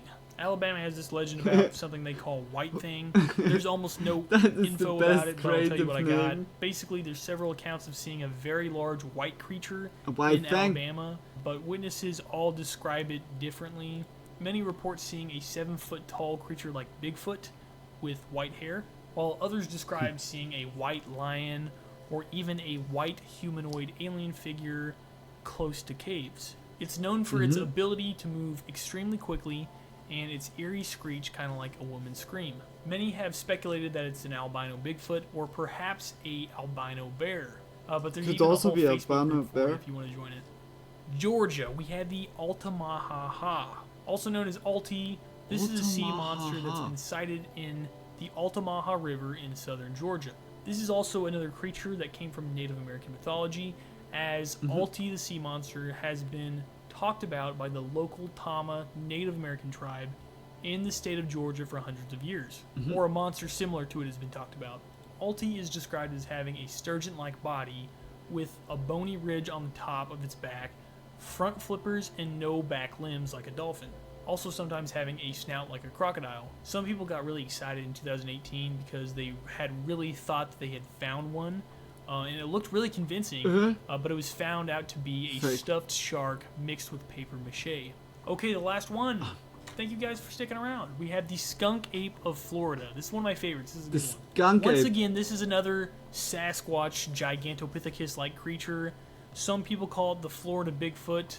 It's a bipedal humanoid that's had over 300 alleged sightings, and it's said to inhabit the forest and swamps of the southeast region of the United States, including Texas, Georgia, Louisiana, but most notably the Florida Everglades. It's said to have black or reddish fur and glowing red eyes, which is weird because when you look at these pictures, most primates have retinas that don't reflect light, so it makes you think that it's not a monkey. The skunk ape's most obvious characteristic is that it has a terrible odor, which gives it the name skunk ape, obviously. One of the first reports was in 1818 when a newspaper in Apalachicola, Florida, released a report that spoke of a man-sized the red monkey eyes can be when the light is shining into the eyes. We get also red eyes in the 1970s when light is shining directly into sheriff deputies our who reported faces. a tall ape-like animal that was stalking them while they traveled through a grove, Like which everyone they didn't has get a the good look red at, but according to eyes. the story, they just absolutely opened fire on it to make it go away. America. One big incident with the skunk ape was in the year 2000 when the Sarasota County Police Department received a letter from an anonymous woman. Included Tony, in the did you letter find your was last 2 monster attached for the photographs rest? from what the woman was saying was an escaped orangutan, and she was complaining about how it was stealing apples off of her back porch for 3 nights. Which a lot of cryptid now I enthusiasts see say what that is these the body or pictures so. of this creature was definitely a skunk ape, which is kind of Like interesting the right because its picture eyes was not really that reflected clearly. the light. Most sightings of the skunk ape can likely be dismissed as being a black Should bear, I go back, as black guys? bears can Do stand you want to upright see and it? look kind of like a completely different Yeah, it animal. was, like, but there shown is this complete. crazy video that this guy took in Mississippi titled "I Think I Saw the Skunk Ape, Please Help." And in this video, it depicts a large, hairy humanoid creature crouching in this water, swampy area, pulling bark off of a tree. And it's crazy. It's a crazy video. It looks really real. Many say that this is the skunk ape, and it was pretty good footage. Or it's right there. And that's it. Holy that's shit. all 50 states. Thank you guys so much for watching. Can be I really a guy that enjoyed dressed- doing this series. I'm glad I can make a whole big conglomerate video of all of it. That was a but really seriously, cool thank you video. guys for 15,000 subs. I didn't expect to hit it this quick. That is But was a seriously, really thank you cool guys. one. I'm going to be making more videos on here for sure. I'm trying to transition more off of TikTok, as I said before. Really, as big you can kisses see, to Psychopoly, I moved out of Monster my basement, Smith in every state. which I was Video sad was to do, but it was just really, it's cold really down good. there and the acoustics are really bad. Really informative. So it'll be a lot easier to pump out videos up here. Like I can already tell, doing this video is significantly easier. But I'm definitely gonna be doing more videos on here. So if you like this, Yeah, stuff, guys, check just him keep out. coming. I'll keep If you're like interested in some other videos or so, always checking out. I'm surely also gonna link them. Yeah, like underneath this video. Guys, quickly putting that. I'm looking quickly if I find something else.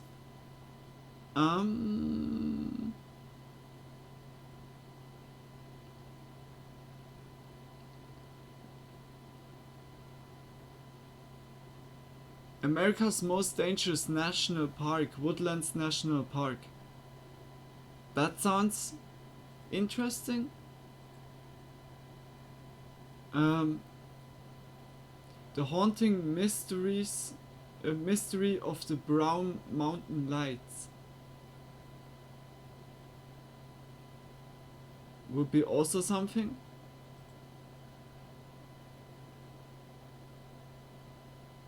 Humanoid encounters iceberg explained. That sounds good, but it's 2 hours long. Not for tonight. Oh. Among Us. Among Us. Among Us. Ocean Mysteries Iceberg Explained. Oh no.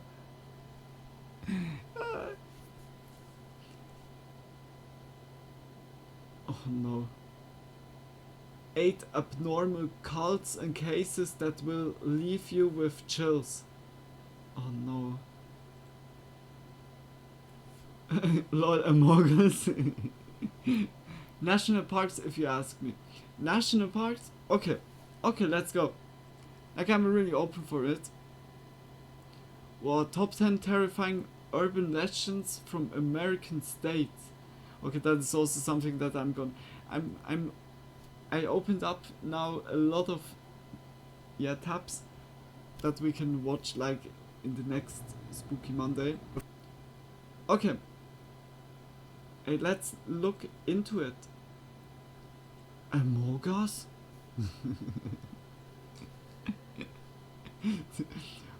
American most dangerous national park, Woodlands National Park, from Buddy Films? No, Immortal Marcus. Why is it not showing the name?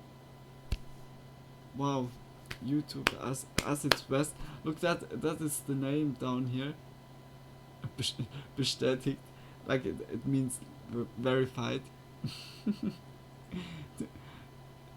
Sometimes not spooky, probably. I think it's spooky.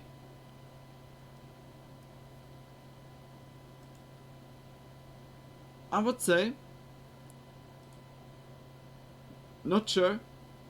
Before the video starts, I just want to let you Okay, guys let's know go, guys. this video was originally recorded back in the middle of August. I actually thought I had lost this file, but I found it recently, so I'm deciding to upload it now. But I hope you guys enjoy. Hello gorgeous people, what is going on, and welcome back to another video. In today's video, we're going over a lesser known analog horror series called Woodlands National Park. In this series, we explore a national park that is completely taken over by different monsters and entities and creatures, and they basically pose a huge threat to the public. But for some reason, the national park keeps trying to get people to come in. This analog horror series is also a little different because we get to see an actual camera perspective instead of mostly just like flashing images. But you guys will see what I mean when we get into it. This series is by the channel Buddy Films. Please be sure to go support their channel. The link will be in the description down below. But alright guys, enough of me talking. And it's an analog story. I thought now it's like for real. Video we can 1. look a little bit into it. The most dangerous national park. But I'm like, by analog horror, when I know it, then the scary part is not really that Woodlands National much. Park, EST 1912. Hello everyone, I'm Park Ranger Steve, and I'm Park Ranger Alex. And Hello. Welcome to Woodlands National Park, located in the beautiful state of... Huh? In the beautiful state of where? Oh, yo. Park brochure, located in the beautiful state of... Too blurry to read. But it's in the US. Park information. Woodlands National Park was designated wait as a minute. He's reacting to it. I thought right now he would be explaining. Is he just yeah, he's just watching it. Yeah, I don't know. Then it will be like a reaction to a reaction to a reaction to a reaction to a reaction to a reaction of a video from a reaction of a reaction to a reaction. Nah, I don't want. Yeah, forget it. Nah, like then it's commentary besides commentary. I don't know. Why not find the original? He said it was a series. Ah yeah, true. It's the Buddy films. Okay, wait. I'm gonna look it quickly up. Oh, that's sad. But kisses for Immortal Marcus. Still kisses for him. Oh, that was bad. But it was also spontaneously. It's all like short videos.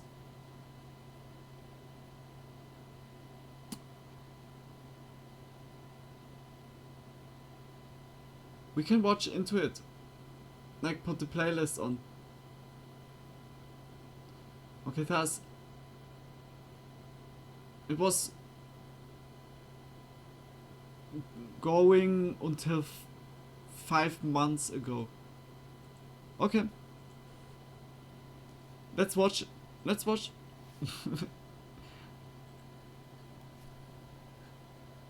The most dangerous national park in the USA, 1975 found footage tape, Woodlands National Park, from Buddy Films.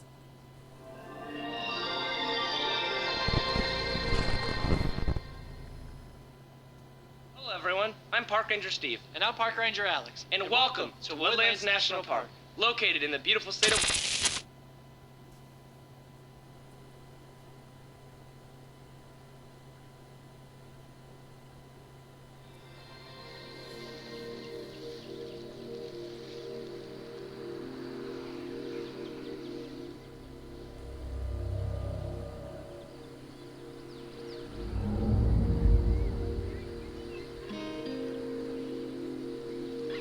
Okay.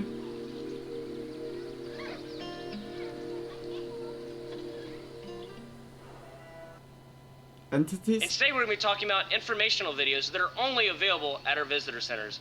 These videos will include stuff about the park, locations, and crazy animals that will give you nightmares.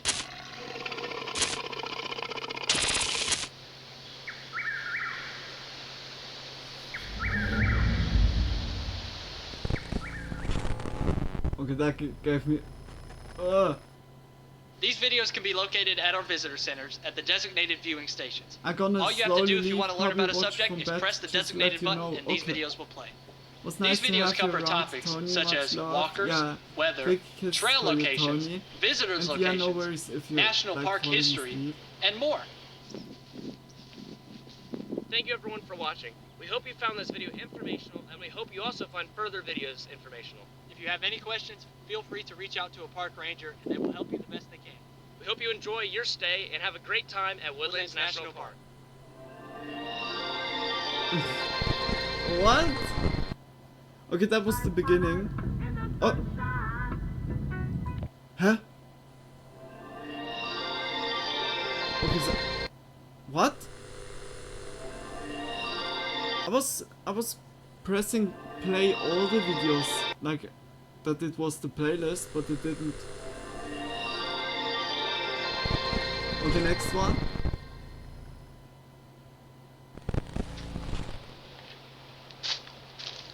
Hi everyone, I'm Steve with Woodlands National Weird Park. that it didn't and today I'm catch going to be talking that, about wendigos. Now what is a wendigo? Well, a wendigo is actually a Native American legend, which until recently we thought it was a legend. Due to some mishaps at the park, there is no legs here. You can see the drag marks about here. We now have a knowledge that wendigos are real. Now, with this being said, if you need more information about the wendigo, please feel free to pick up a pamphlet at one of our many visitor centers around Okay, the it's park. about wendigos. Now, what should you do if you encounter one on one of our many prestigious trails? Well, the first thing you should do is never run. They love it when you run.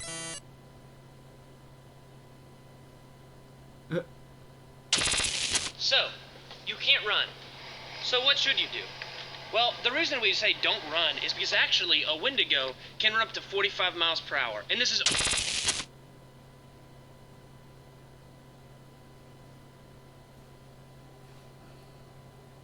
And when you stay still, then it's also bad? Or not? Then they can't catch you.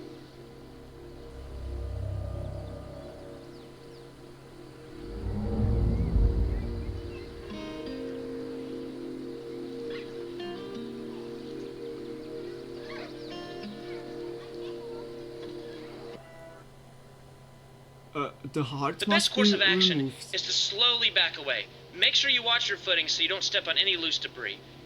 Once you've reached a safe distance, please speed up and reach one of your local visitor centers or one of your local officers. From then, please let them know the location and time of your sighting so we can close the area off and prevent any further casualties.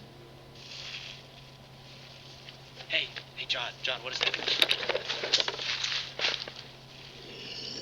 John, we gotta go. John, we gotta go. John, we gotta go. John, we gotta go.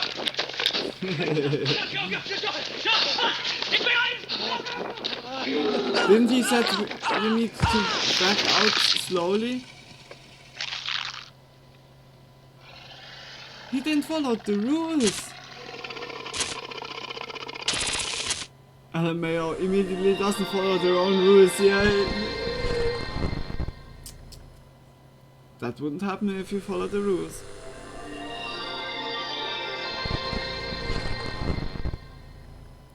What comes now? Hi, I'm Park Ranger Alex here at Woodlands National Park. And before we get started with today's PSA, here are some announcements for the park this upcoming week. What happens with the other Dead dude? Man's Trail is closed until further notice. We ask that all park members please respect the privacy of the victim. Yeah, we know it. The visitor center on the south side is also now open. Please stop by as we have many activities for the family and the children. Today's PSA is in regards to the increased reports of walker activity throughout the park. And we as a park staff wish to inform the public about what walkers are and how to be safe against them. Walkers are, by all accounts, unique to the park in that they are never found anywhere else in the world. Walkers, until recently, were believed to be completely invisible and possibly spectral. But due to thermal technology, we have been able to visualize walkers and now are able to report on how they actually look.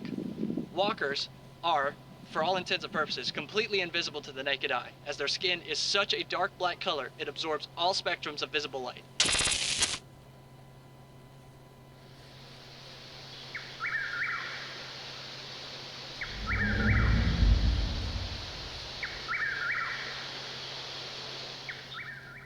They can only be seen via thermal technology.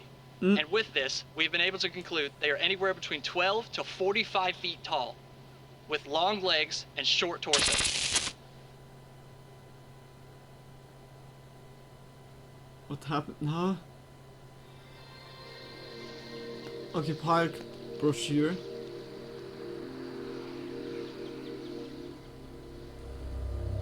Walkers. Okay, Wendigo walkers. Walkers are mysterious creatures that are completely invisible to the naked eye. Oh, it's too much text.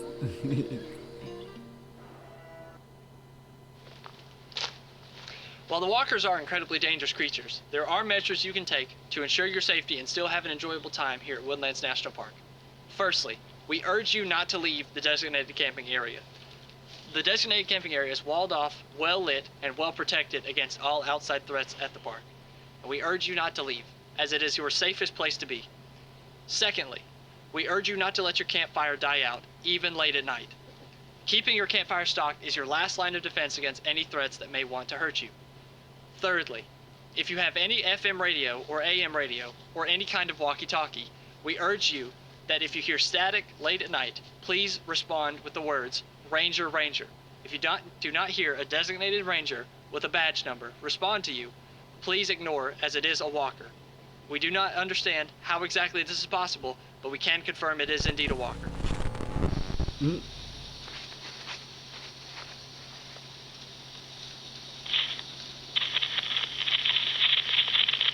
The walkers are out for them.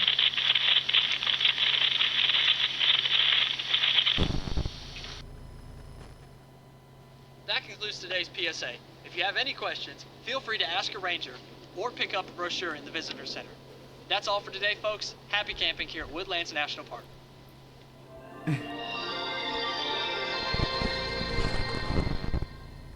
Private. Okay, that's the next video.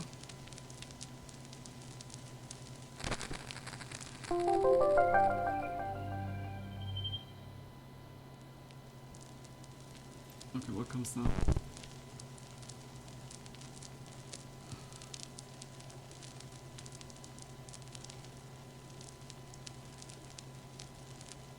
like it's a good, it's already a good build up. Like this kind of yeah, advertisement or explanation video.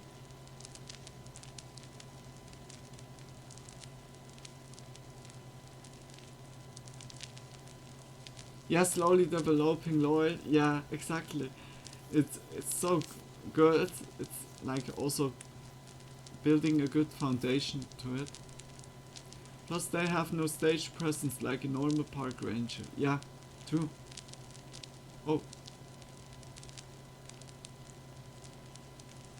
How the map is even like, it looks like really like a park.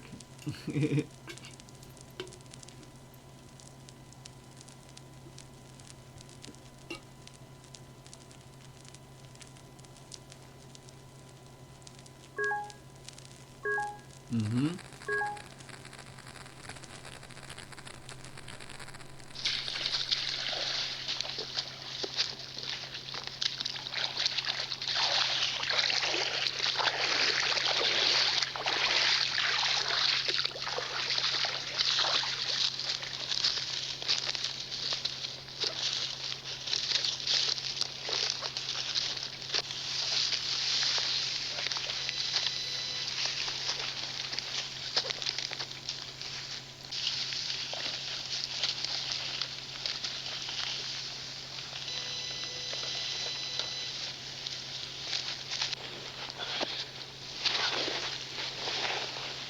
LMAO.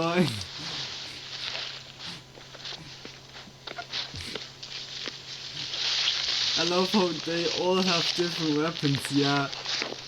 And also like that they even made like they needed to, yeah, have like the outfits, made like an appointment for a day, went out with the friend group, went into the woods, played a little bit around, caught it with the camera. It's like really it's sympathetic.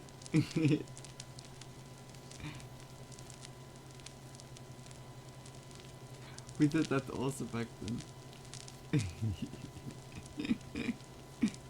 Like a friend of mine, his little brother, back then, like when we all have been kids, his little brother got a camera, and he was like also like so the military dude, and he had so many different outfits from military, and he wanted always like make movies, and then some here and there I also played like in those movies like some acting. Oh gosh.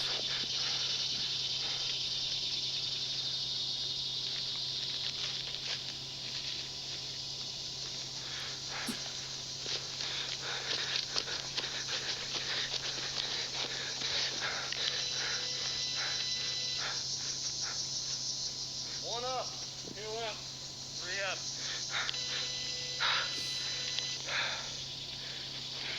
Document everything.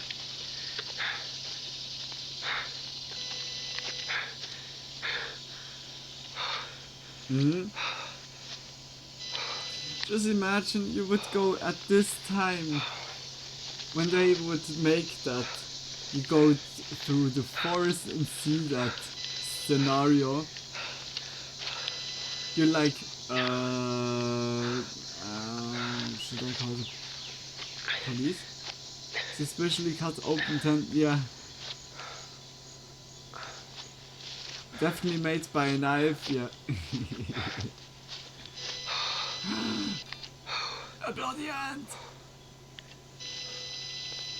Hand of blood.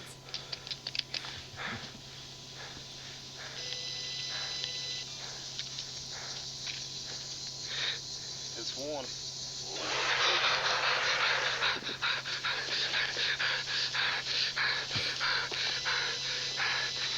Kill him!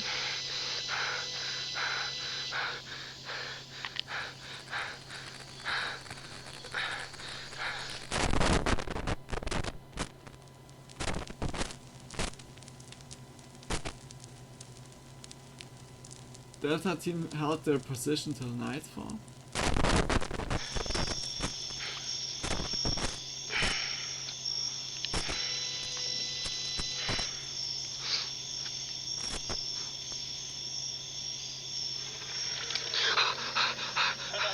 I'll check it out. You, come in. Like for real, if there's like a creature, and it's proven that there's really like a creature that hunts like people down or so, then I don't know.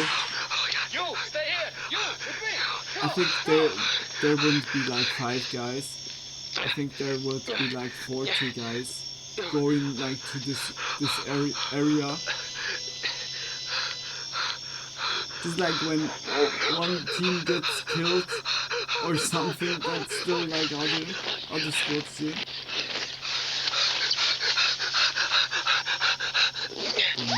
Oh no. Uh-oh.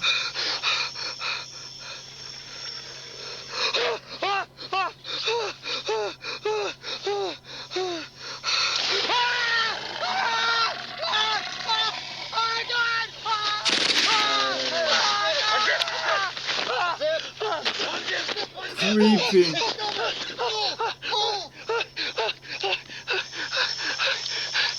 Follow me. I'll cover you. Perfect.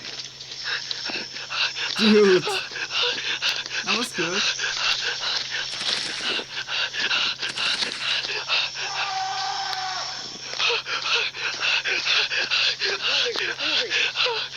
We can't stop. We can't stop.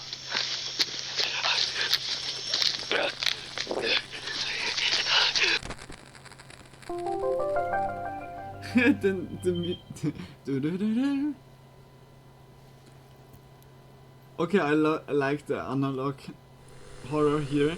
That's it. It's already very good, like initiated. Do you like watching a student project? Yeah, a little bit. Yeah, I get what you mean. John, we gotta go. John, we gotta go. John, we gotta go. Yes, he's very project-like, yeah.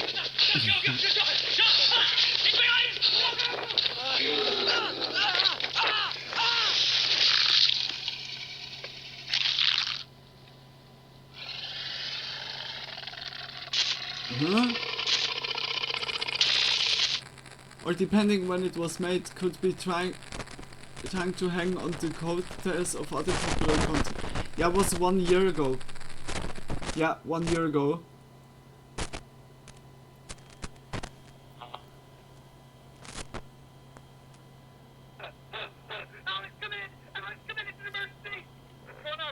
I think it's an art style choice. By the looks of the camera, could be around the time others came out. Yeah, like it I think they just made it visually like that, or they used shitty cameras.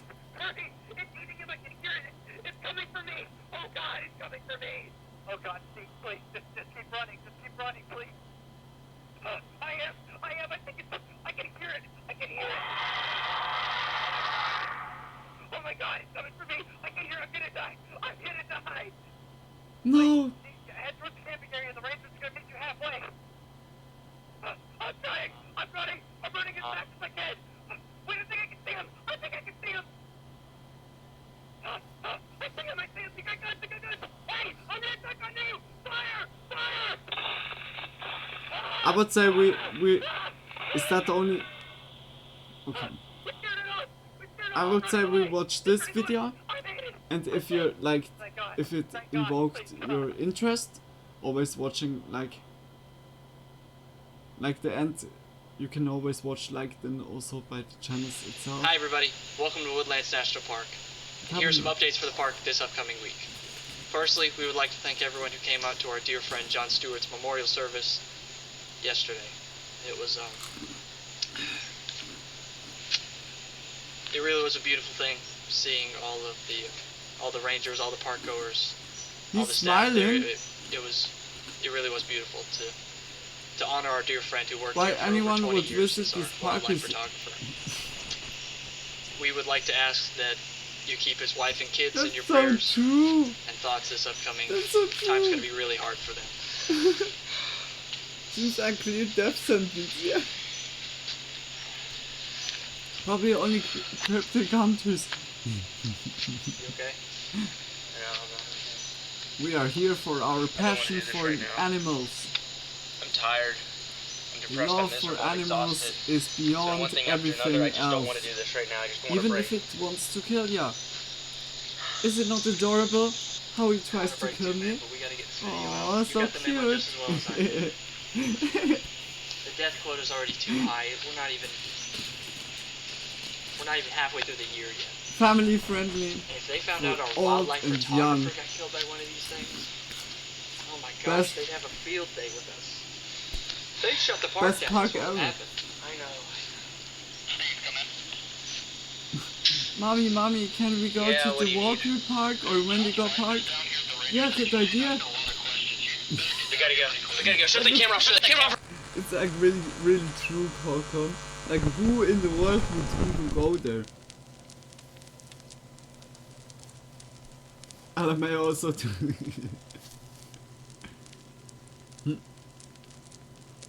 Ma'am, for the last time, I strongly urge you to sign the agreement and take the money. Why?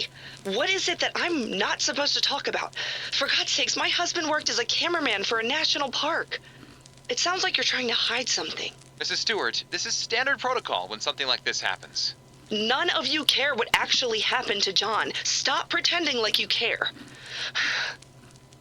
You know, he told me what happens here. What really happens here. I know he didn't die from a bear attack. He was a wildlife cameraman for over 20 years. He was way too experienced for that. I think one of those things, one of those monsters got him. I don't know what you're talking about. He told me about how the park lies to the public by downplaying how dangerous the monsters really are.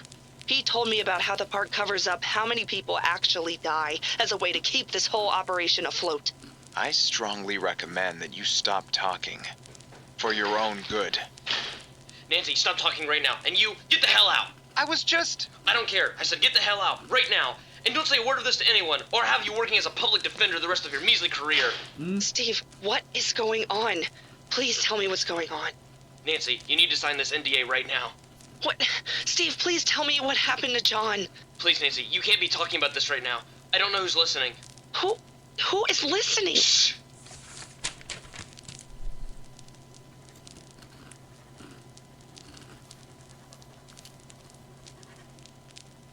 Read. Don't speak. Oh God, really?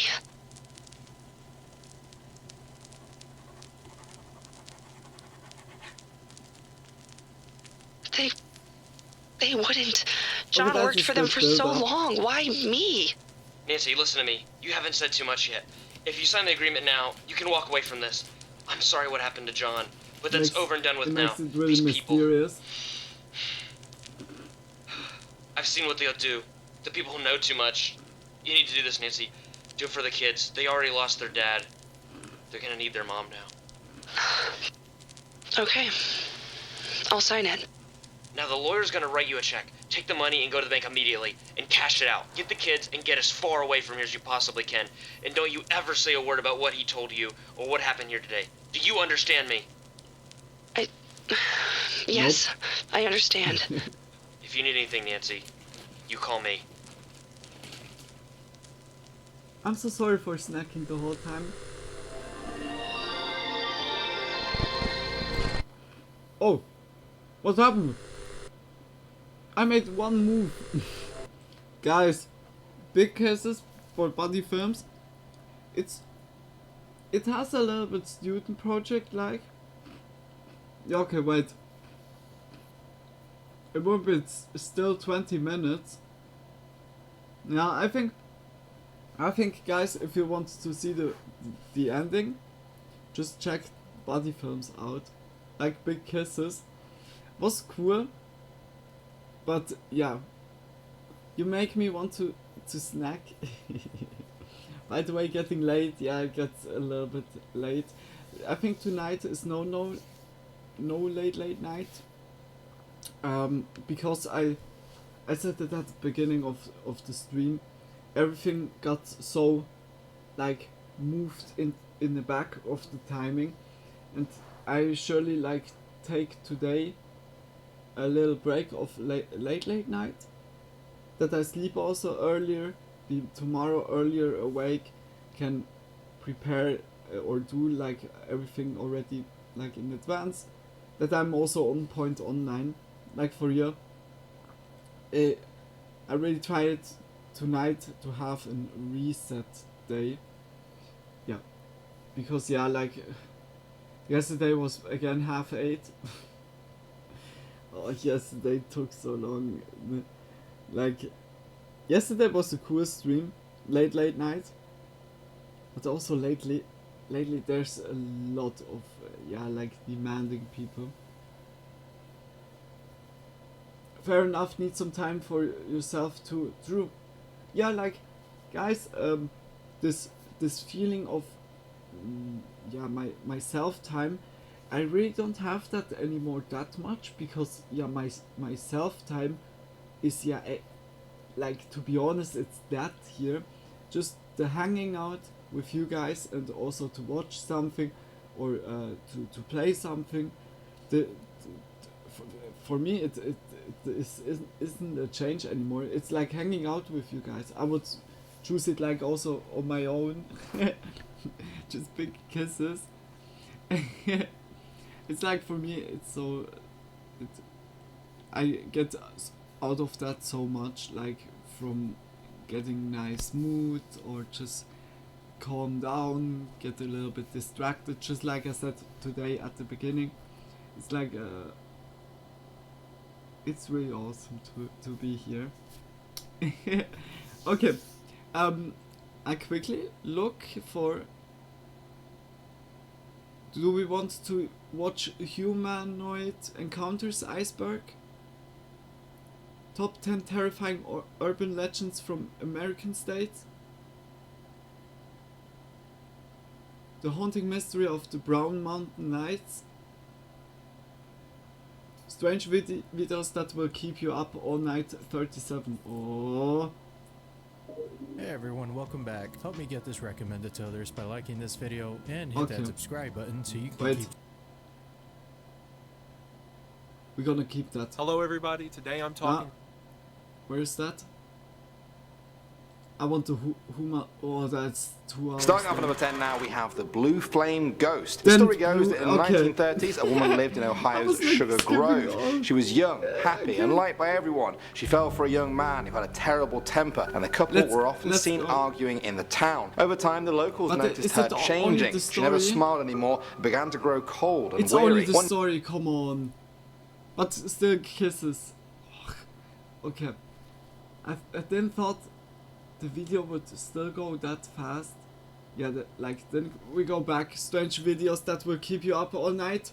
37. Seeing videos just like this. It's at least videos. Dog. It's named Bunny the dog, and the dog was given a bunch of buttons. If you press a series of the buttons, you can actually formulate a sentence. And the dog started to use and learn English through these buttons that it's pressing, to the point where the dog is actually having an incredible existential crisis right now, where it's looking in the mirror and it doesn't understand why it's a dog. It thinks and wants to be a human being, to the point where owner, as I guess, put Bunny, this dog, on antidepressants, because the dog will just stare in the mirror. It will constantly ask her, why dog? Why am I a dog? Dog, why? I don't know how to answer that. Because Bunny dog.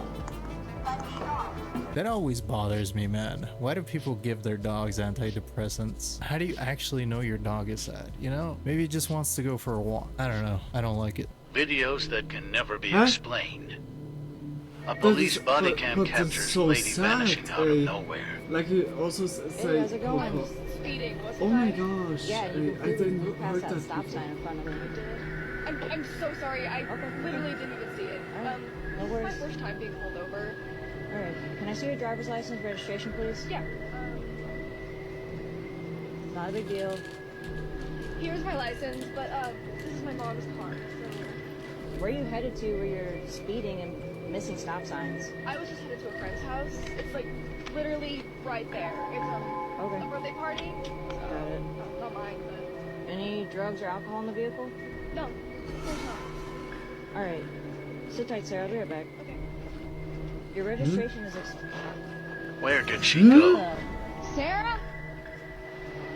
What the heck? Sarah? 3201. The dispatch.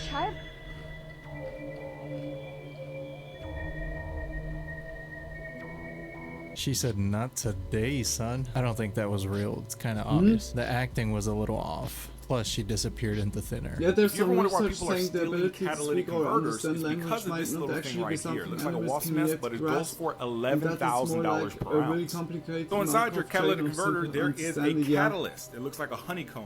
But inside, It's there true. is precious metals like But platinum, it's, like, palladium, too and rhodium. complex. Specifically, rhodium goes for like $12,000 an ounce. So the same cost of Well, a box it's Chevy like really- is just hiding inside your will catalytic be like converter. that. Now, there's not a full ounce there. It's a couple grams, like but it adds up to a when, couple $100 bucks. And essentially, it's worthwhile for a they thief notice to that sawzall they it press it like off a of your button, vehicle at 3 a.m. Now, there's that 3 ways you they can protect hear, yourself like, from this kind of theft. only First the thing you can do is sound, slam the vehicle to the if it's ground, high literally or just low, lay in frame. like the Secondly, pattern you of can it. straight pipe the vehicle and get rid of the also, cats before a when they thief get, does. like, And the third the thing is create a benefit out chastity of belt it. under your vehicle. I don't know, when we say like, do you want Welcome to my on a I would walk? not recommend straight like this piping it. You will walk, rack up the tickets, boy. then they're This sucks, instantly dude, like, because oh, that's something junkyards good. are in on the scam. It's like way more too lucrative simple- to stop simple, them like- from doing it, man. I don't But- think this will ever go away. Flash is I on. see Alright, let's completely check it wrong. out. Cool. It's really like that.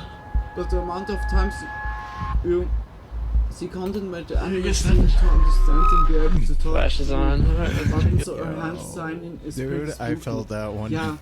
Hey, That one was. to be honest, I never saw that was like before the first time that that looked really sad. I really hope it was not like that. It was like just pressing the patterns or so, but it looked really like that. It had a subconscious and tries to understand why it's in this body or so. Holy shit. Or just what I thought also, if we would get incarnated, when incarnation would be a thing, and we would get into a dog, but we are still like in a kind of way conscious, and it's like the first time that you could interact with other. Holy shit. Then, but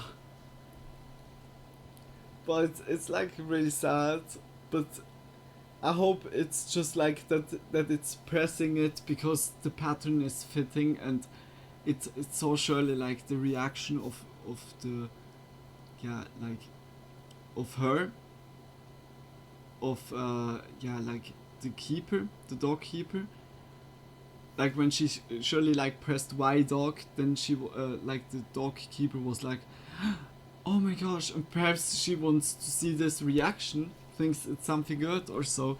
I don't know. It's a little trolly.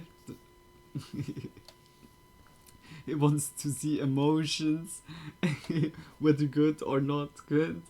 Oh gosh. Bad. I did not like that. No, buddy, safest thing to do is stay in our nice, safe house. Thank God they're back, Kyle. Or I see lights. Wait, is that them? Shoot!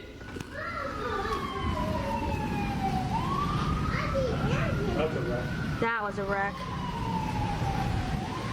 Shoot! It's blowing. Look at that. Oh my gosh.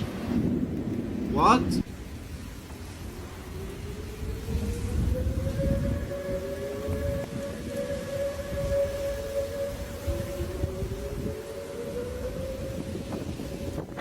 I don't know. But looks good. Well made. Oh, that's on the other place. Dude, that looks crazy. What is that?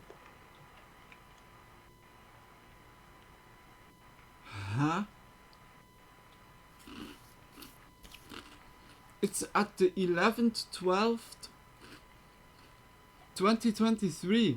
That is just recently.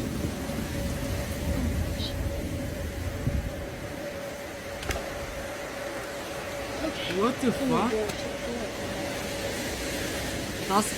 What if the dog is just like ashes and what's intention? Yeah, could also be like an attention-seeking stuff. Plenty of dogs can act anxiously. Yeah, I have also the feeling. Like that could Dude, also that be looked insane. Just what like, was that? Was that real or CGI? That was a weird video. Are doing Do these also images like make you noises uncomfortable? or If they do, this is a concept called Uncanny Valley, where people have a strange, uneasy feeling when they look at robots that are too lifelike, or anything that looks or acts human, but there's something off about them. This concept was introduced in the 70s by a professor at the Tokyo Institute really of weird Technology feeling. named Masahiro Mori. He coined the term Uncanny Valley to describe this observation that as robots appear more human-like, they become more appealing, but only to a certain point. Let me know in the comments if you experience this. You know what's funny? Mark Zuckerberg gives me that vibe. That dude is a straight up lizard man or a robot or something. He looks just like those pictures. It's like nobody's there. Never let your dog lick your cuts.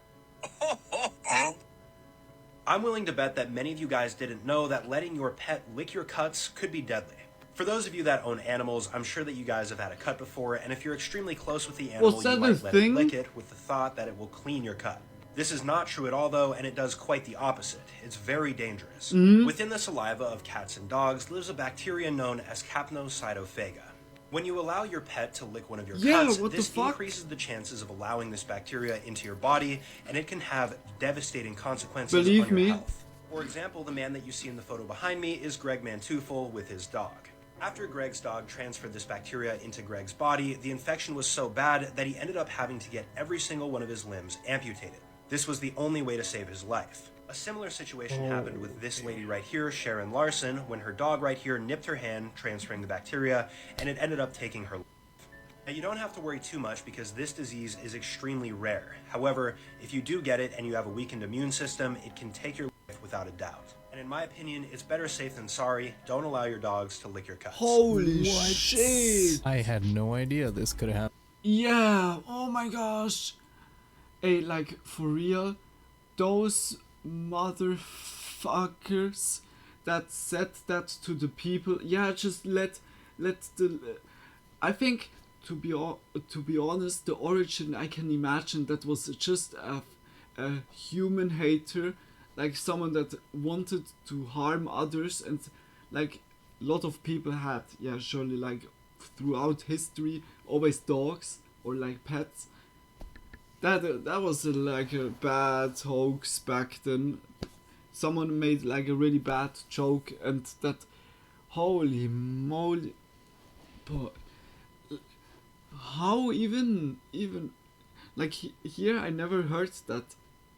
But like, if I would hear it, I would be also like, what? When you think about it, the dogs, like even like really, yeah, like healthy dogs or so, even the bacteria can still be like, it's the same. By us, we have also like some bacteria in us, but like some less, some more. But yeah, like it's. I think that's such a critical point, like, and yeah, never let an animal lick your open wounds. Yeah, super dangerous. Yeah, all the infections or diseases that it can get. No way, holy motherfucker. Yeah, that was like really harsh. Holy shit. I thought only cat owners had to worry about like toxoplasmosis, but now you know. Don't let your dog lick your cuts. Today I learned that there is a tiny abandoned island off of Russia that has now become the home to a group of polar bears. The island of Kolyuchin is known for the polar weather station that operated in the Soviet times. And despite the last people leaving in 1992, the abandoned village still stands on the island. But then last year a photographer managed to capture some of the most rare and stunning pictures ever, which show multiple polar bears now living inside one of the abandoned and deteriorating houses. Now, the reason the bears look so undisturbed is because he used a drone equipped with special low-noise propellers. He said the pictures remind him that sooner or later all human-made things on Earth will cease to exist. Buildings, cars, and computers will all meet their end. But when all those things are gone, only life will remain. That's pretty cool, man. A polar bear really island. cool. Great opportunity for a Coca-Cola commercial right there. So this is what I just came home to.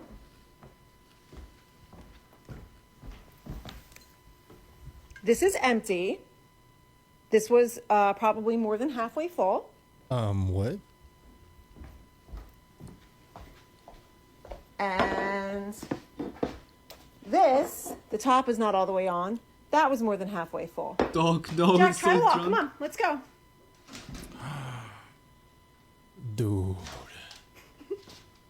It's not funny, but my dog is and I don't know what to do about it.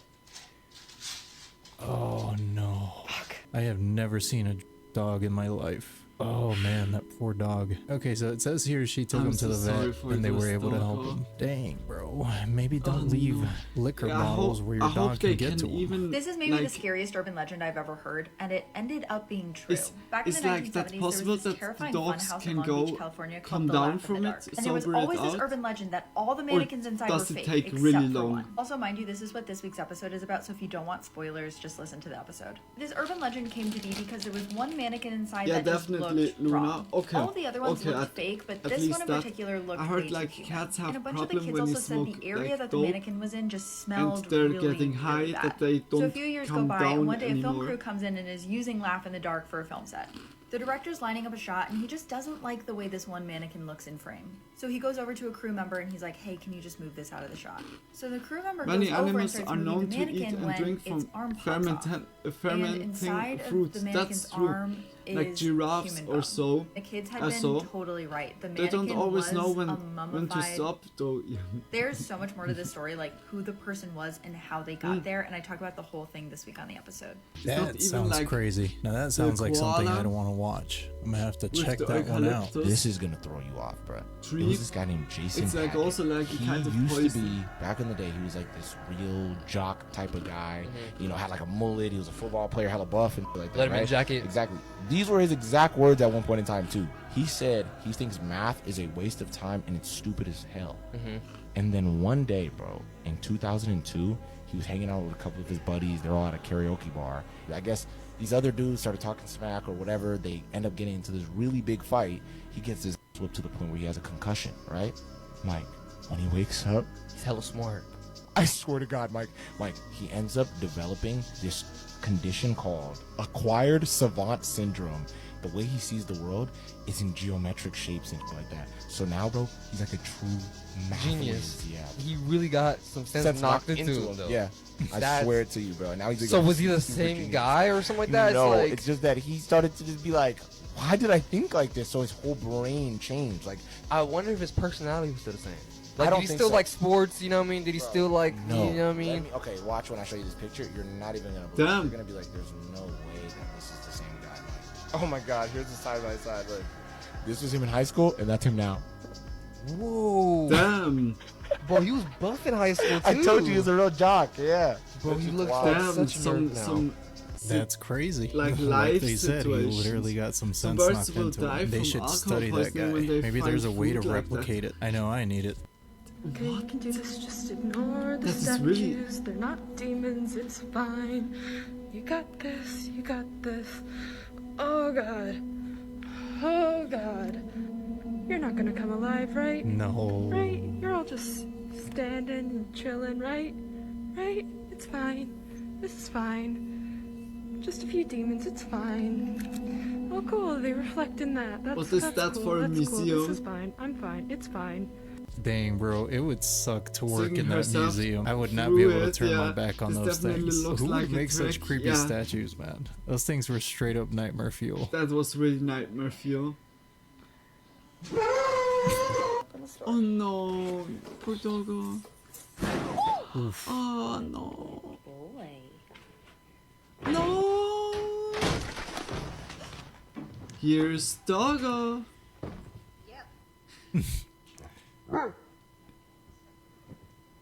What is in your mouth? Oh no. Poor doggos, yeah. Game that isn't a stick.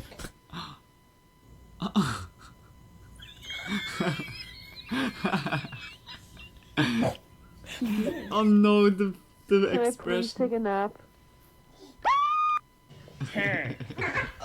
His face, yeah. Dude, I can't believe you broke the doggy door. You gotta make it easy access for my boy. That was too good. Honestly, sincerely, and unequivocally, do not expect any of your audience to believe any of this. Robert Bigelow said to me, they're walking among us. What do you mean, they're walking among us? They're walking among us.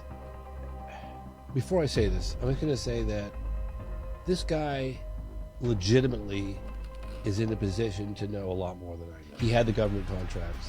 He had the contacts. He had the intellectual heavyweights in the scientific community all working for him. The guy's a billionaire.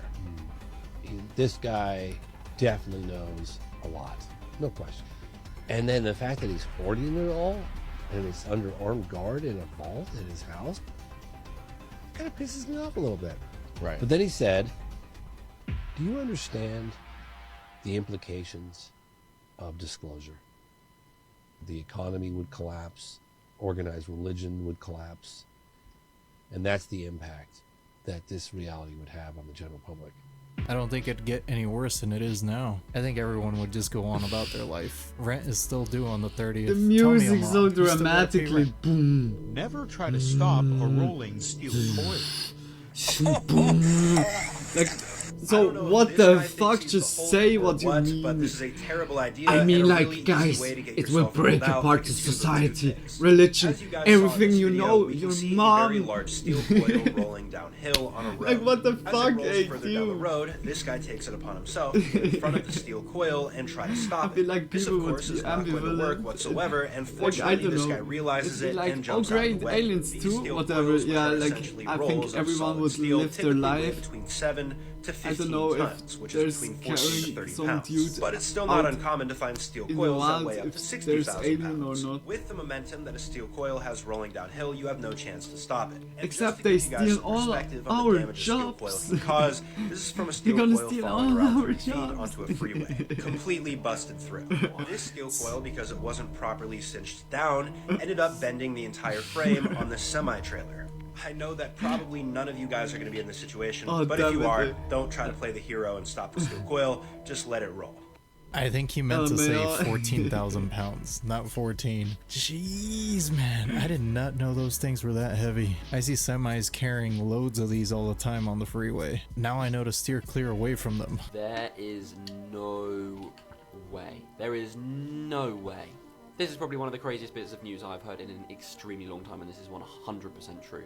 It is absolutely Then nuts. it's wrong. Make sure you save this video and share it with someone to absolutely flipping blow their mind. One of these radio telescopes in Australia has picked up something from the atmosphere. What it is genuinely makes me question reality in my entire life. So the other day they found an extremely powerful radio signal.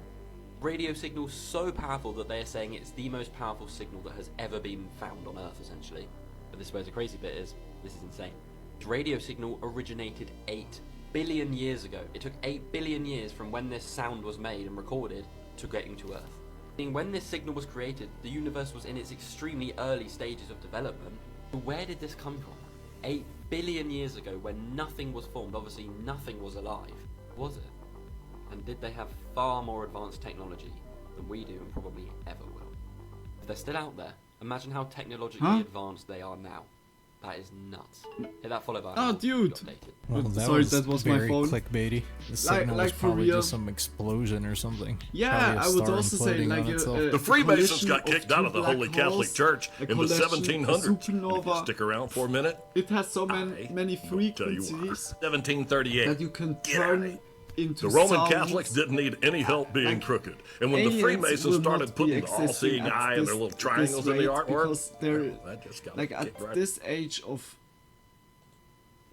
to be honest, at this age of our universe, when they're like first stars got created, the stars had like a round of them, whether it was like a mass gas cloud or so, and over time the gas cloud densed it up, or like the particles densed it up and got more to asteroids or to planets. It was like attracting each other, and then was like the possibility. But I don't know, when it's nearly the Big Bang, I don't know, it's a little bit too early. But holy shit, and it might not actually be alive even if they exist. Yeah, I would also say that is so early game. It's like when they just make in the Unreal Engine in the building mode, when they're just building stuff. You can't play it at the moment. It's pre-alpha. It's pre-alpha. Space is a huge problem. It takes so long. Yeah, this takes so long. Like until that everything is like densed up, created stars, created solar systems, created galaxies. It takes so long. In the early stage, I don't know if there is like something like alien-like already, except the spaghetti monster. That was the only one, the only ruler of the world. Okay, so just to get to a planet in your solar system, let alone another galaxy, yeah, it's highly improbable. Yeah, and they might just die before they get anywhere. Yeah, so it's a vast nothing, gas, a little bit here and there a sun. No, I think not even black holes existed at this time. Because black holes are also a product out of exploded stars, and the stars like when they got created, it takes a really long time until they run out on battery and get to a supernova, and not every sun is like ready for being a black hole, whether it gets to a white dwarf or a brown dwarf, I think, like a cooled off star or a black hole. Like instantly, like really into the materia. It's just a ghostly radio station, something you can hear but never see or experience. Yeah, I think also perhaps it's the background noise of the static background noise of our universe, like how our planet is making a certain frequency of noise, of sound. Perhaps the universe makes also a certain kind of sound, like everything is vibrating in a way. Okay, so sorry. The learn factor is fulfilled of today. Right now. And a couple of 100 years before that, when this painting was done, you can see how they integrated all the little triangles, all-seeing eyes, right into the artwork. This is right behind the main podium. This is something about Mary. This is a big cross right in the same church, and if you were on your knees praying to God, you would look at the details in all of this. Let's go into it. That's a phoenix reading a red book right there. It's Jesus Christ. There's blood coming out of his foot right here. It's dripping down onto the skull, and there's a bull reading the same red book. That phoenix right there with 33 dots around its head, reading a red book. They show the blood of Jesus Christ dripping straight into hell. And this red-winged bull, he's reading the same book right here, right underneath that skull with the blood dripping on its head. And this is on top of the church right there. This one's right over the front door. I mean, this is a barrel full of knuckleheads right here. And the main altar in this church is right down the street. This place probably made them feel pretty holy, except for their lids that were missing. I mean, with these guys, who needs Halloween to be right around the corner? I mean, what is that thing? I mean, you know, Satan has a mitre hat, too. Now that hat is in the book of Zechariah. Dear. This is all for Satan right here, and that Pope hat is called a mitre. All those same mystical little things that I just showed you, they still exist in the church. And they still practiced by the Freemasons. The equestrian riders of the 10th Roman Legion that made their camp in Jerusalem, they're the ones that crucified Jesus Christ, and their mascot was the bull. 10. Even the 10th Roman Legion knew that iron sharpens iron. Proverbs 27:17.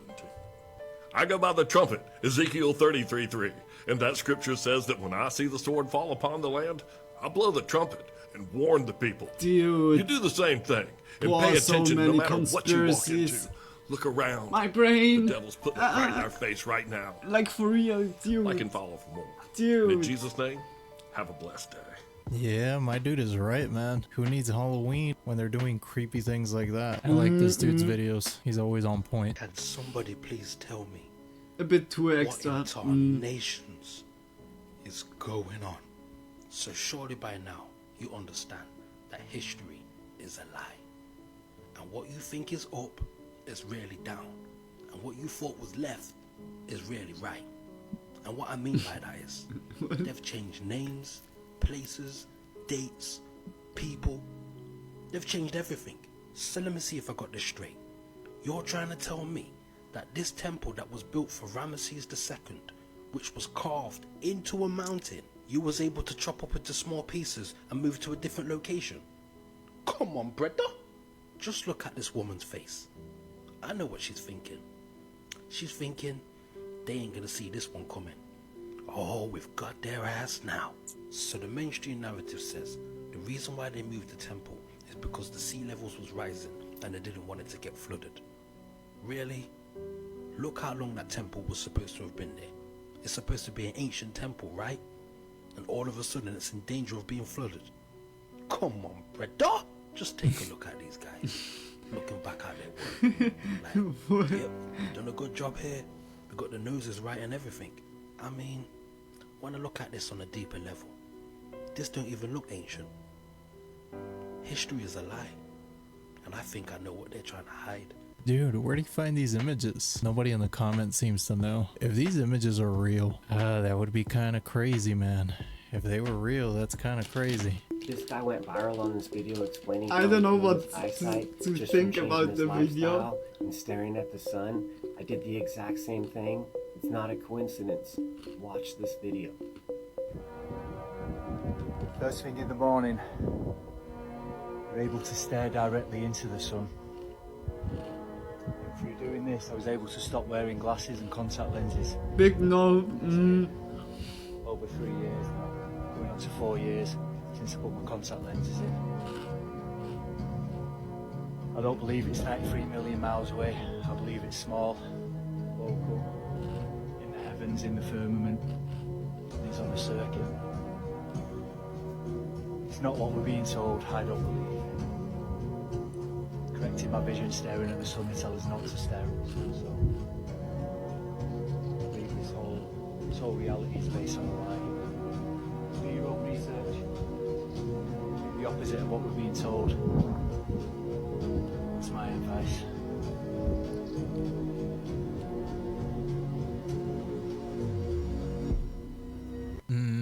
I mean, you definitely need the vitamin D. Now, staring at the sun, I would not recommend. I don't know enough about this. I feel like maybe you would go blind. Does anybody know? Has anybody done any research on this? This for sure does not convince me. All right, y'all, check this out.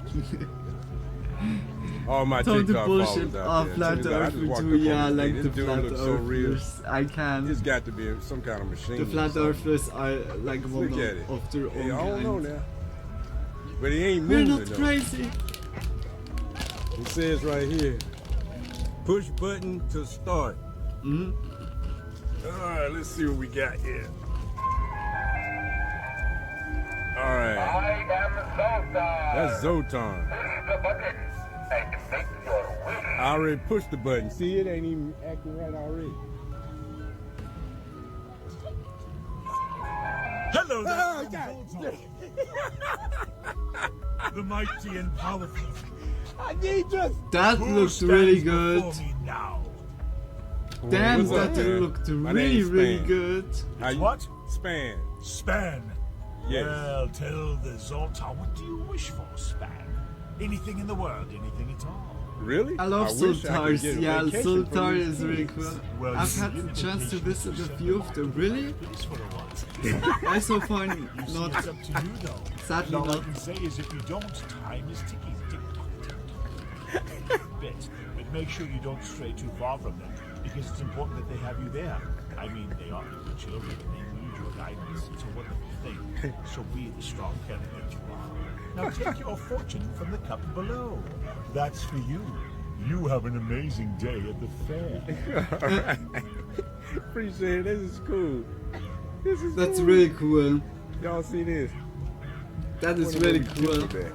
They were a big coin machine thing, but they're less prevalent now. Yeah, I feel that. Like back then, when I remember, like back there was so many things like this. That's what it's for.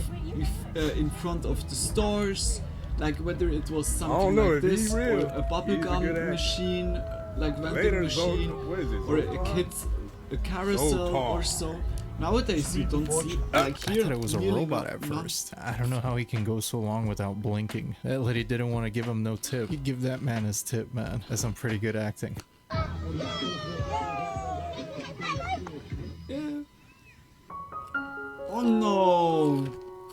Bro, that baby was flabbergasted. It was just what a like, rude baby. I've never seen a baby be a jerk. This footage right here literally is the reason I never ever want to leave my house again. Me and my husband don't really get out much together, so we hired a babysitter and went out to dinner. And my phone had an alert, and this is what we saw on the doorbell. We called our babysitter and told her to go into the master bedroom and lock herself in the bathroom. Told her basically nothing's wrong, just a precaution. And we left the restaurant and came right home. But on the way home, of course, I'm watching this. God, I don't know what was said. The whole video recorded as white noise. But clearly she has something in her hands and it looks like a baby. And there's a storm outside. I don't know what her intentions were until we saw what she did at the end. But before that, she's just staring up into the sky. There was no rain. It was just thunder and lightning, constant. I had the babysitter on speakerphone on the way home while I'm watching this happen. We tried to reassure her and let her know that the police are on their way. It won't be too long. What I saw next made my heart drop. The thing we can see her holding here that looks like a baby was a doll. She must have been using it as a prop to get into people's houses. So a crazy crackhead hanging out in front of your house, I guess. Yeah, but she really wanted to scare you guys. She went right up to the camera. Your babysitter's probably gonna quit after that. That froze my blood. No. And that warmed it up again. Jesus fucking nuts, yeah, that was so I think my heart creepy. just melted. That was so adorable, it should be illegal. That's all I have today. Thanks for hanging out with me again. Let me know what you think in the comments below. That was if a you nice made it all the video, way to the end of this video, but it you're was also awesome and I appreciate you. And with that, I'll see you in the next video. We had so many videos behind of each other. Oh man. I look for the next one, but I would say that will be the last one for tonight. So cute, so cozy, yeah. Like, whoever. Big Kisses was a nice video. Like, a lot of good videos, but also the flat earthler. 1 minute later. Like, okay, we get it. Like, I didn't even get it at the beginning what he wanted to say. Like, I looked on the lens flare and I thought he meant it would be like a ghost or like an orb or so. But after a while I realized, oh, he wants to, no, he's like, oh no. It's like when you realize that you have to do with someone that like, I don't know. The flat earth info drop is also so wide, yeah, I don't know.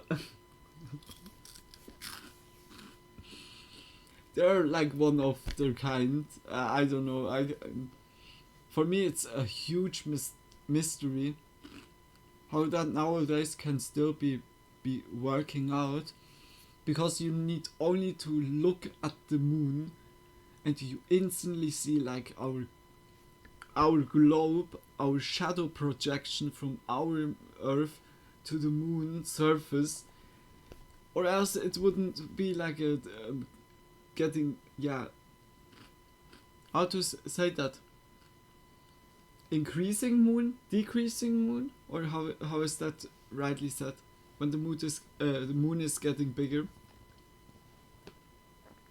just like the moon phases.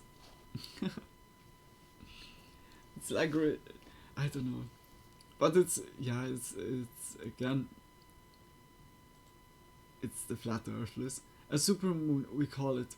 I mean, like, when the moon is like going more to a sickle, then it's like a decreasing moon. Like, I mean, like the switch, like a waning moon. Okay, that's the other is like when it, like, it's increasing. Waxing and waning are the operative words. Oh, that is something I really need to remember. When the moon drifts closer to the Earth, yeah, a supermoon is really cool, like a red supermoon. That looks so cool, or a blood supermoon. Waxing grows and waning shrinks. Okay, like it's like so awesome. Like, I really love the moon. Because of that, I took also the name Moon. Like, I was like, anyways, always really passionate when it came to, yeah, space, or like the universe itself, and the moon. I really love the moon itself. Like, not only our moon. I think moon are the most, like, natural satellites that are existing, and you can even walk on them. It's like so cool. I think if the Earth would be a moon from a big gas giant, I don't know if our, yeah, like, view on the universe would be the same, because then we wouldn't be feeling like we are the big ones in the solar system. Then we would have already the feeling we are the passenger of the universe, because the moon would be like already, like when we would live on a moon by a big gas giant, like it was in Avatar. Then you see like always this gas giant. It's so cool. So cool, I agree. Yeah, that could be. Yeah, I think even the ideology would be so different from humankind if we had that. Or like history would be much different. Okay, wait. I'm looking quickly for a nice video that we can look at the end.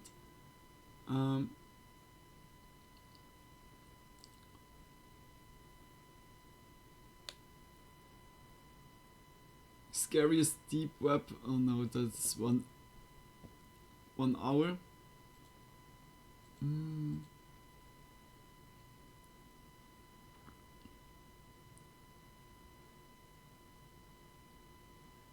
But do we want again like a doorbell? 30 creepiest stalkers caught on camera. Reddit's most disturbing mysterious. Okay, that is 2 hours.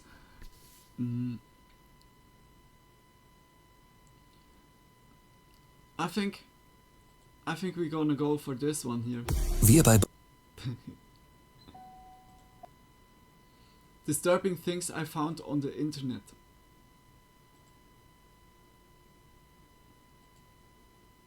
Beep. Super loud, LMAO. Is it still loud? Is it still loud? Lazy Masquerade. Like big kisses. Today's video is sponsored by Raycon, a brand that, as regular viewers know, I'm a huge fan of. And also, but like, even if you kiss for advertisement. Ooh, let me see. Perfect world. an MMORPG based on Chinese mythology and tradition, released in Europe and North America Perhaps in 2008. too loud. Though A not bit as loud, popular yeah. in the West as many of It's its now good? competitors like World of Warcraft or Final Fantasy XIV, it still maintained an active and enthusiastic community of players that logged in almost every day to level and gear up. I hope now it's good. As anyone who's Yeah, played an good. MMO for a prolonged Okay. period of time knows though, Mwah. the games have a Thank you so tendency much, to change Coco. quite dramatically over time. I really hope you In some enjoyed players' it eyes, so far. Not for the better.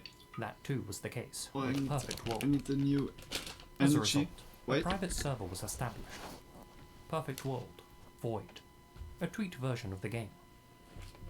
Since MMOs typically have you rely on other players to tackle challenges, and since the Perfect World Void community was so small, a Discord Enjoying server it was set up plenty, for yeah. players to plan Nah, big events, kisses, discuss Coco. tactics, agree on trades, Just big and kisses. simply kick back and chat. I'm also like purely Almost all of enjoying the it. server's members were familiar with one another, though naturally, some members were more talkative than others. Huh? None more That so looks than a strange. terminally online player who went by the username Manaz. Manaz had gained something of a reputation in the Perfect World Void community and was known for being an edgelord.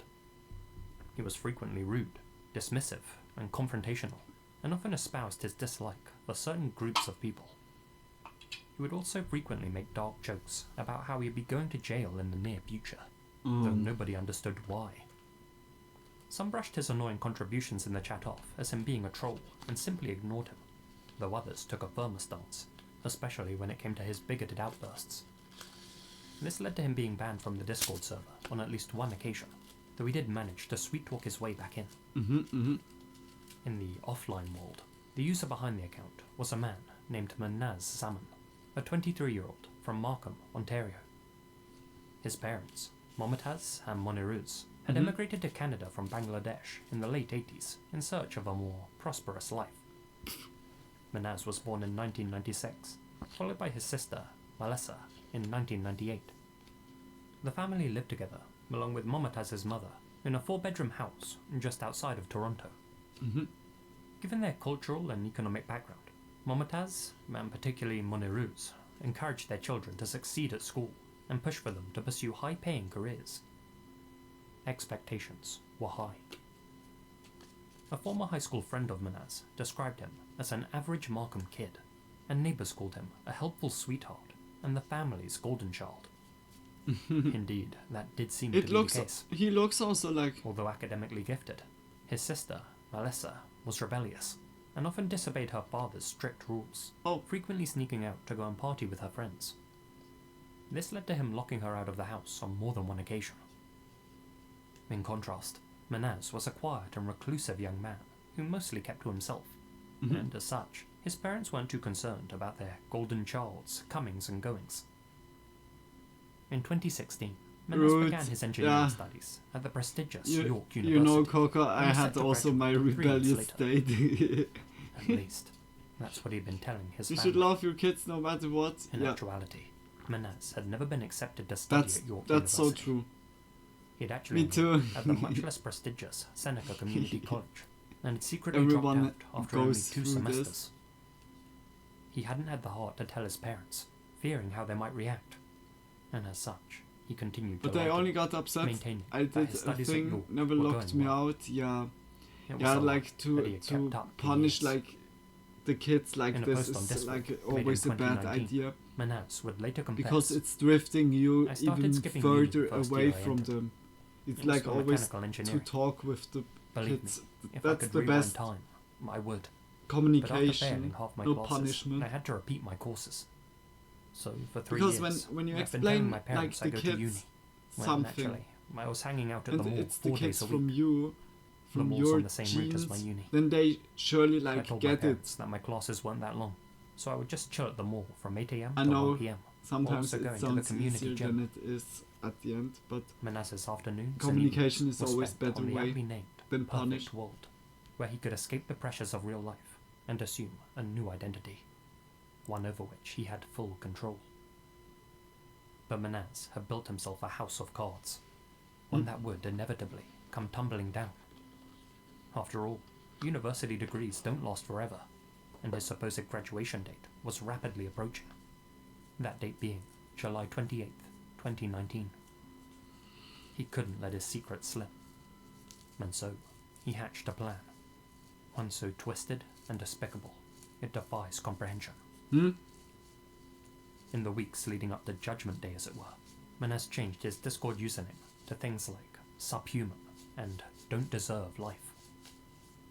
His jokes became much darker, and his topics of conversation more bleak and toxic. As always, few paid his contributions much attention. That is, until July 27th, 2019, one day before his supposed graduation, when Manaz took to the Discord server and left a simple yet striking message. Gonna kill my parents and go to jail, yo. Shortly after, he posted a photo of what appeared to be a dead woman, along with the caption, "This is my mum." Bro! Though many found the messages and picture unnerving, most assumed this was just another one of Manaz's dark pranks. What the That he had taken the image from some other website and was making a tasteless joke. One that would, in all likelihood, get him banned from the server yet again. They felt the same when he later shared a photo of another corpse, one which he claimed belonged to his grandmother. Dude, One what user is known as wrong John, with him? who knew Manaz better than most, thought So otherwise. sad, yeah. From the outset, John believed that Manaz was being serious, and shared the photos with another user named Nicole, a criminal justice student with knowledge of forensics.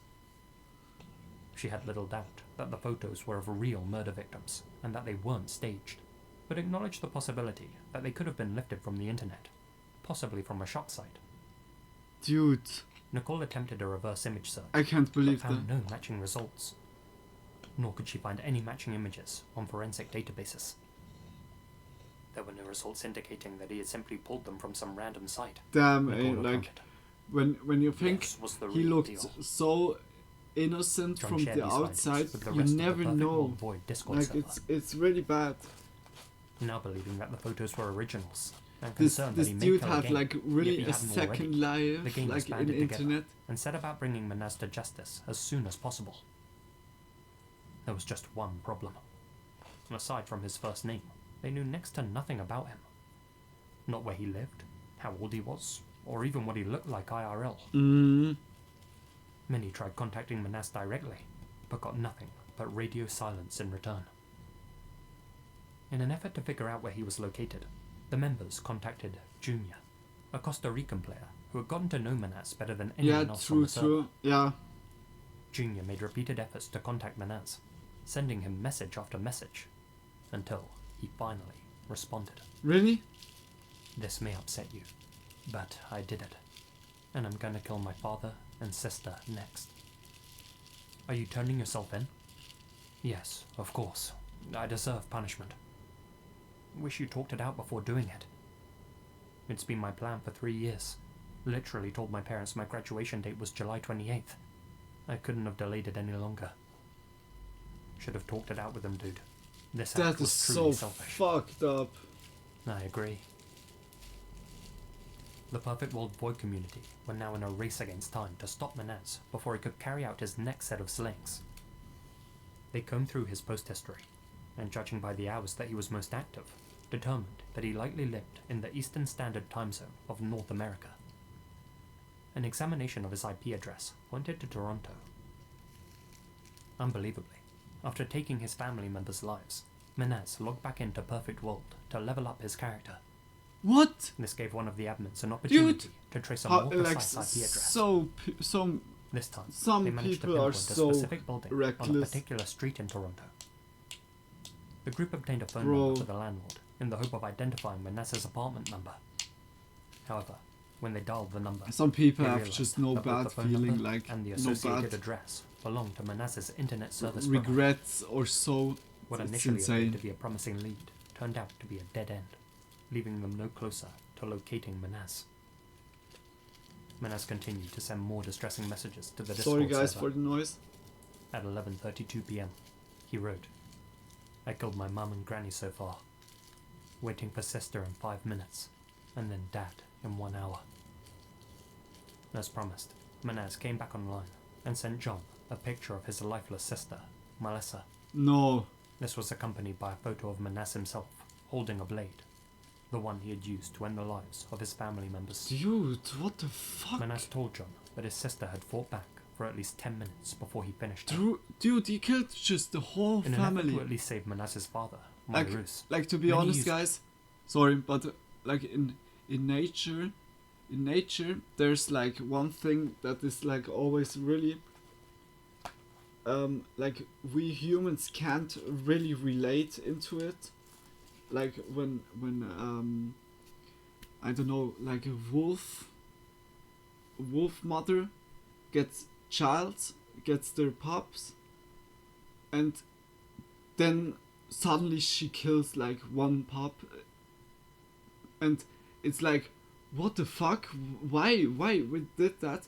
And like sometimes they like already sensing something, like holy like when they sense by this pup or so that it could make like problems for the whole like pack or horde, that they already like trying to prevent it for making harm. But that's so insane, like he killed the whole family, bro. Okay, that's really disturbing. Like we put this playlist or this video quickly spontaneously on, but this is really fucked up. Holy shit.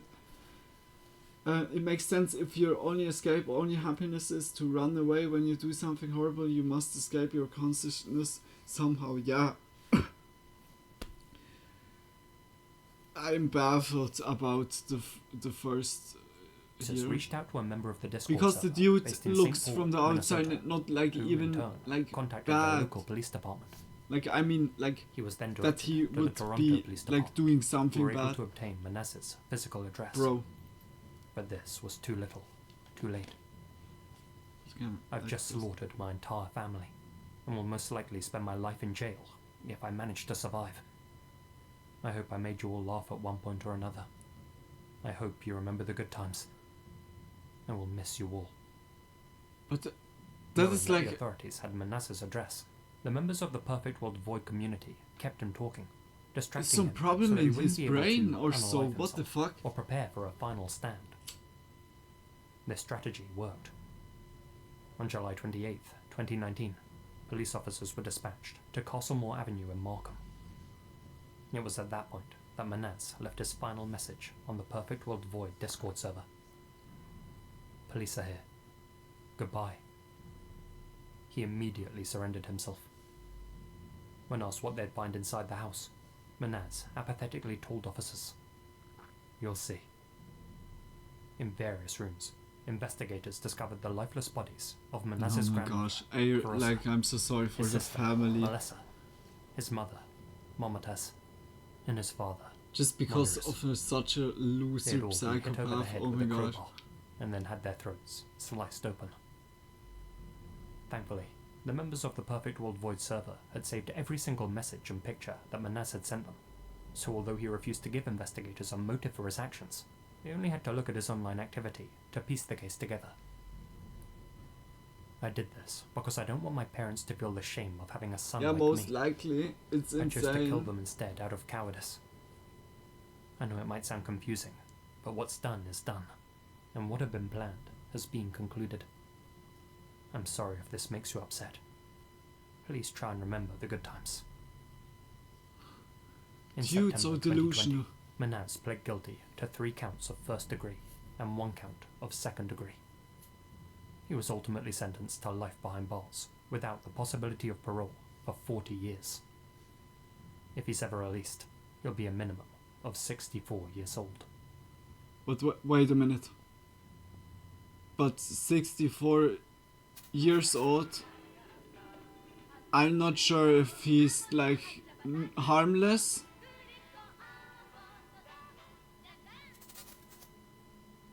I'm sure many of you are familiar with 2chan, like longer an locked up Japanese text board where users could post anonymously about anything and everything. I would be like scared. Formerly known as Japan's most popular that's the online thing. Community. Oh my At the height gosh! of its success, Then he gets about released 2.5 and million still posts is were being like made to this the or site so, every single hurts day. someone and gets back Most of them again flew under in the jail. radar. But why But it a rare needs few to hurt caught the someone? wider user base's attention. Like in the... One such thread was made on April You hope they're 27, redeemed 2002, through their and time, revolved around but the topic never of know, disturbing yeah. commercials, with users discussing Like which when you old ads killed gave your them the whole creeps back in the day. family, The just thread so, received hundreds of responses. from a You got the ridiculous obvious and often discussed reason, entries cropping up, I don't like know the if demonic there's clean like insect points and the that you infamous redeem. Hitogata. But for many people browsing through the thread, one reply in particular triggered a long-forgotten memory. I remember a series of public service announcements made by the Tokyo Metropolitan Police. They were effectively televised wanted posters. The spots would appear suddenly during commercial breaks, and they all began with the sound of a phone eerily ringing. The ear-piercing sound would catch you off guard, probably to draw your attention to the screen. Following that jarring sound, is it again the with face the of a wanted suspect whipped would cream? fill the TV, Or along with what the was person's that, name, age, Coco? and last known location. I think it was whipped cream. A male announcer narrated over this, detailing the suspect's crimes. I He think finished so. by saying, This "This lost is a media request where from we the Tokyo where we Metropolitan watched. Police Department," and the commercial then ended abruptly. These PSAs aired about 20 years ago. One appeared when I was watching cartoons in the evening. Many other users began to engage with this post, all of them claiming to remember that same series of ads, a series which they began referring to as the wanted suspects. Though most agreed that they had aired at some point in the 1970s or 80s, everyone seemed to remember them a little differently. For instance, one user recalled that they didn't open with the sound of a ringing phone, but rather a police siren. Another added that the commercials actually ended with the line, "A criminal is currently on the run. The same happened If you in recognize this Japan face, also. call 110 immediately." That is somehow 110 creepy. being Japan's police contact number. Well, there was no real point in the users debating the happened exact in the details US. of the PSAs when they That could was just the find one last online time we and post watched it to the and thread. here in Japan also. But that's the thing. Despite a thorough search, nobody could find an example online. YouTube came up with no results, nor did Nico Nico Then it's or a any other video phenomena. platforms. I think someone is It started a view as if the memory of misremembering the wanted suspect PSAs was some type of something, collective fever dream, and the others or a new example of the Mandela couldn't effect. remember it A also series of that good, commercials and which hundreds just thought they had fill seen, up the gaps but which with in that what reality was never told in existed. this, like At remembering. this point, the Okay, number that of was people actively searching for the lost PSAs that was was still relatively confusing. small, Explain. comprised only Sorry. of the people who had engaged with the creepy commercials posts on 2channel. The size of that community grew significantly on May 6th, 2006, when the same series of commercials were again brought up on a new Perhaps thread. we are more likely Again, dozens that of we people are recalled seeing saying, the yeah, ads back that's in the 70s that's or true. 80s. I remember that also In a because reply, we don't one anonymous remember it user that shared an good, important but detail our that brain he or fills she up the remembered. gap for us. The That in picture. each PSA, the face of the wanted suspect was plastered across a blue background. In a separate thread, made on January 7th, 2008, Well, the that's user creepy. said that the PSAs began with a black screen, over which the rotating light of a police car appeared. The That's not a siren police blasted, car. and a male voice coldly stated, "This is an announcement from the Tokyo Metropolitan Police Department," followed by the names of each wanted person, the nature of their crime, Kaka. and the suspect's physical description. To help aid the search for the lost commercials, YouTube user AnimeRuo2 uploaded a recreation of what each spot may have looked like, based on the memories They of made those the who had same seen here. them decades prior. They recreated it also. その後のままドックを見張れ。俺と古橋は一旦本部へ戻る。俺の窓を調べる。警察庁からのお願いです。梅内恒夫。 Yeah, perhaps it was a wanted man back then. 罰則違反の容疑者。身長176センチ。痩せ型。やや猫背。 Could really be that it was then also not saved up because it was like just a 永田博子。26歳。京浜安保教頭強盗傷害の容疑者身長150センチ丸顔浅黒くてギョロ目この顔見たら110番警察庁からのお願いです坂口博25歳京浜安保教頭強盗傷害の容疑者身長176センチ眉毛が濃い、この顔見たら110番 This recreation was featured on the Wanted Suspects Lost Media wiki page and helped bring the search to the attention of the wider internet. it was like shown It really immediately became for a clear why short this mystery time span captivated so many that Japanese it wasn't internet really users. that good remembered. The recreation shared strong similarities with popular Western mysteries, like the urban legend of Selena Delgado, or the much more grounded case of Joanna Lopez, one of the most haunting cases I've personally ever covered. There's something about a TV broadcast being interrupted by a PSA about a lost person, or in this case, wanted criminals, that's particularly chilling. Almost as if these faces are invading the sanctity of our own homes when we least expect them. After months of fruitless Well, that searching, was creepy. several savvy internet sleuths managed to dig up these old, archived newspaper articles, ones which covered the wanted no suspect worries, advertisements. I thought you would. These articles included be photos already of the like featured drifting suspects, off and mentioned to that sleep. beginning in 1970, the Tokyo Metropolitan Police Department had designated February as the Wanted Suspects Investigation Month. As part of this effort, the public was asked to cooperate by watching a series of televised commercials that would air each February for an undisclosed number of years. Apparently, the commercials were aired on 5 television networks. Another user found an old copy of Omoshiro Hanbun, a magazine that ran throughout the 70s, and which featured an article titled Contemporary Genre Materials, a Full Day of TV Commercials. This article included the transcripts of 2 commercials that ran on Mainichi on February 5th, 1975. The first ran at 9:30 a.m. The transcript reads, "A request from the Tokyo Metropolitan Police Department. Son, 36 years old. Suspect in a murder by dagger case. 5'5", red hair. If you see this face, call 110.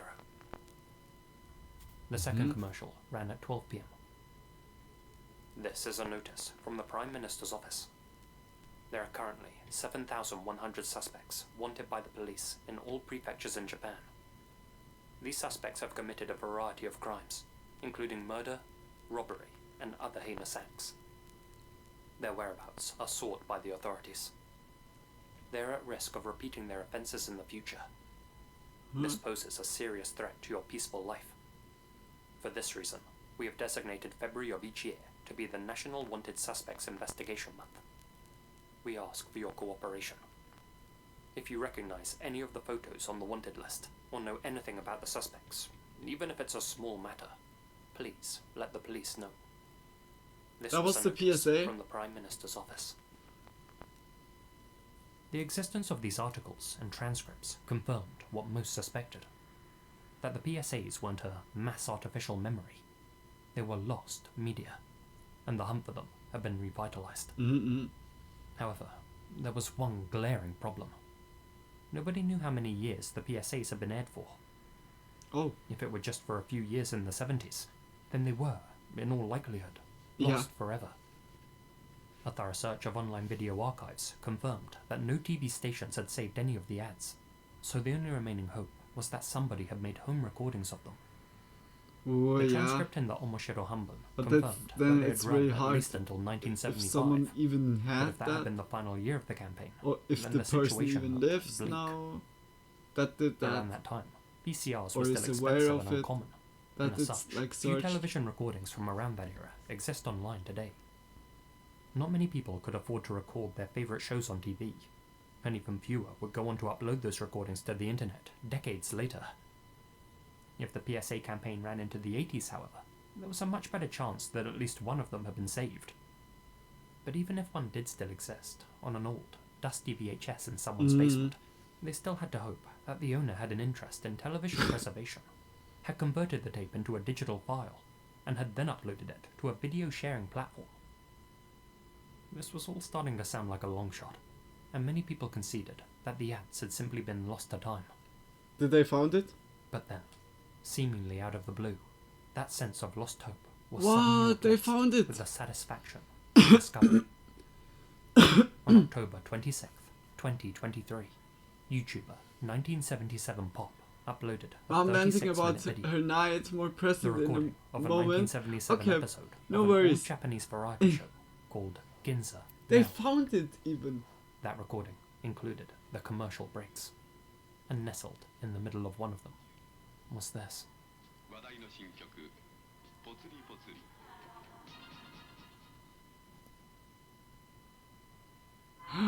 They found it! Damn, okay, it looks even creepier. She goes to a gym and someone was being a total bitch to her. What?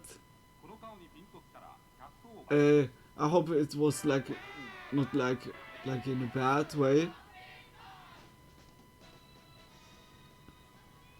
Eureka. My mom One of the has missing also wanted suspect sometimes PSAs had such officially been encounters found.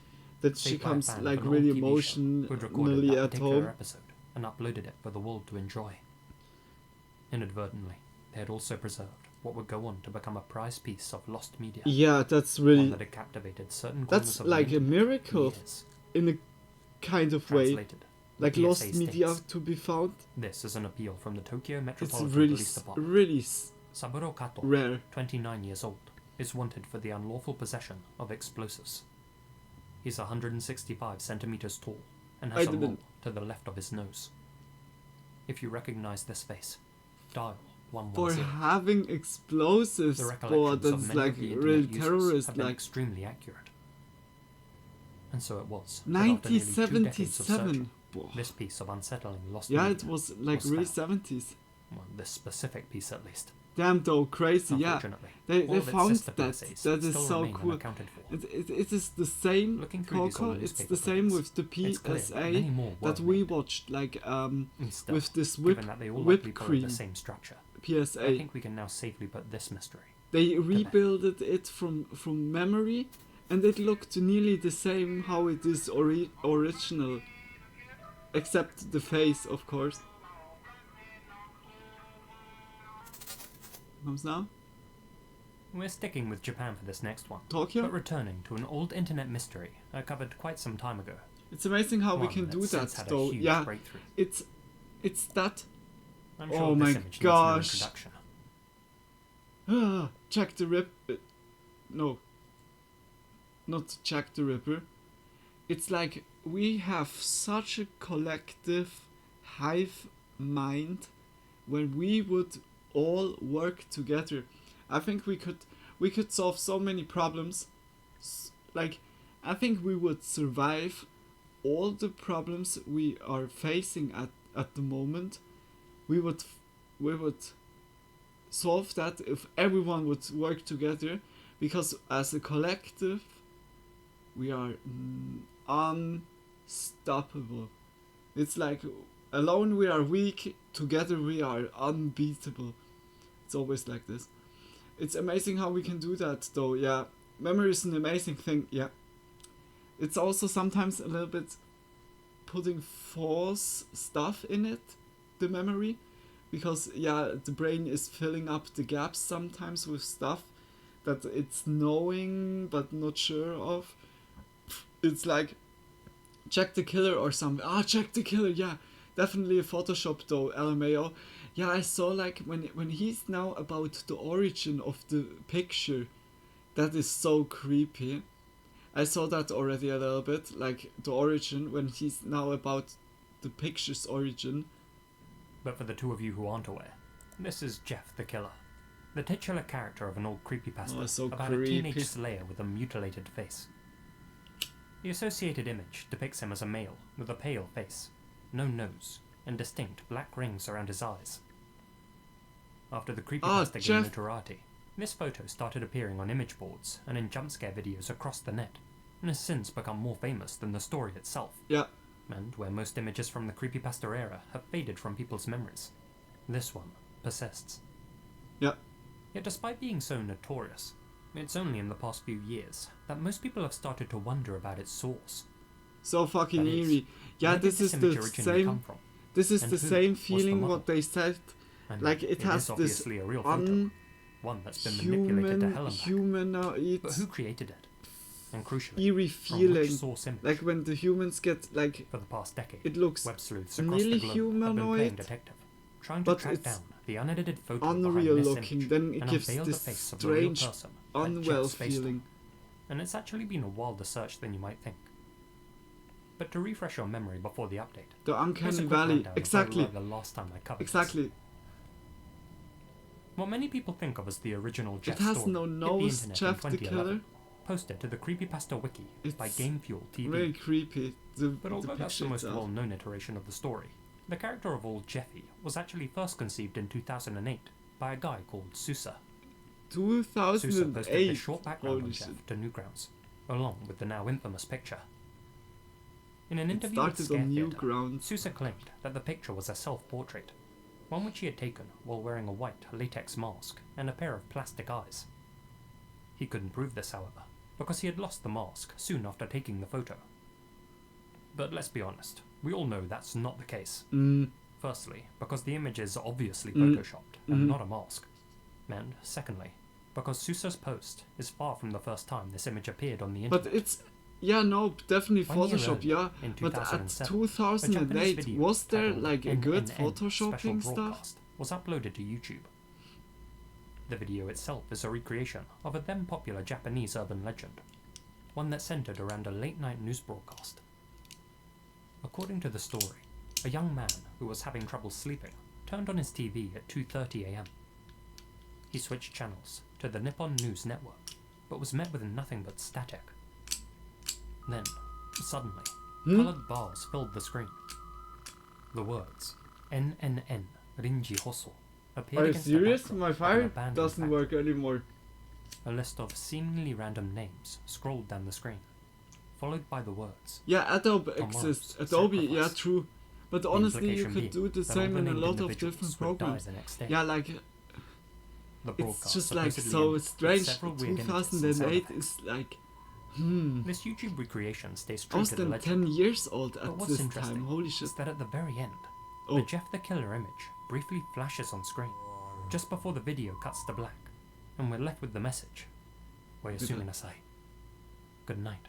That's very creepy. As it turned out, the famous Jeff image actually had Japanese roots. Working backwards from there, internet detectives have been able to trace the evolution of the Jeff image over time. Okay, it's from What Japan, you're looking at huh? now is the incarnation of the photo that most people are familiar with, which r/original JTK image refer to as JTK2. It first appeared on the Japanese message board pr.cc on November 16th, 2005. The post, titled Kwa ya ya ya ya ya, or Scary ya ya ya ya, was made by user Omegavolt and featured the caption, "Which one are you afraid of?" implying the existence of another edit. What? This was likely a reference to its predecessor, JTK1. This even earlier version of the Jeff image, which is clearly far less edited than the version that we're used to, appeared on the same site on September 10th, 2005, in a post made by user Mr. Mulholland. LMAO. White Powder, Part 2. 2005. The words below the image read, "Go out with me." Go Mr. out Mulholland with me. himself What the later revealed that he had found the image on a website called Fileman, under the name Fear of a Summer Night. This is now the farthest back that we can trace JTK1. Damn. The comments made under the post on Fileman indicate that users had already seen the image at an even earlier date. Indeed, a link on pr.cc with the name What? White Powder has since been Holy found, moly, and is it a was potential 4 contender years for an even. even earlier I instance was of 6 the JTK at image, this time. as it's dated February 3rd, 2004. Looks so silly. Yeah, it looks so... Unfortunately, that link it's wasn't not that archived, eerie and feeling, whatever that image creepy is, has been murder lost. feeling. JDK is On way Twitter, better. Mulholland Oh, yeah. explained that in mid-2005, there was a viral video bouncing around on Japanese websites. One of a middle-aged Asian woman.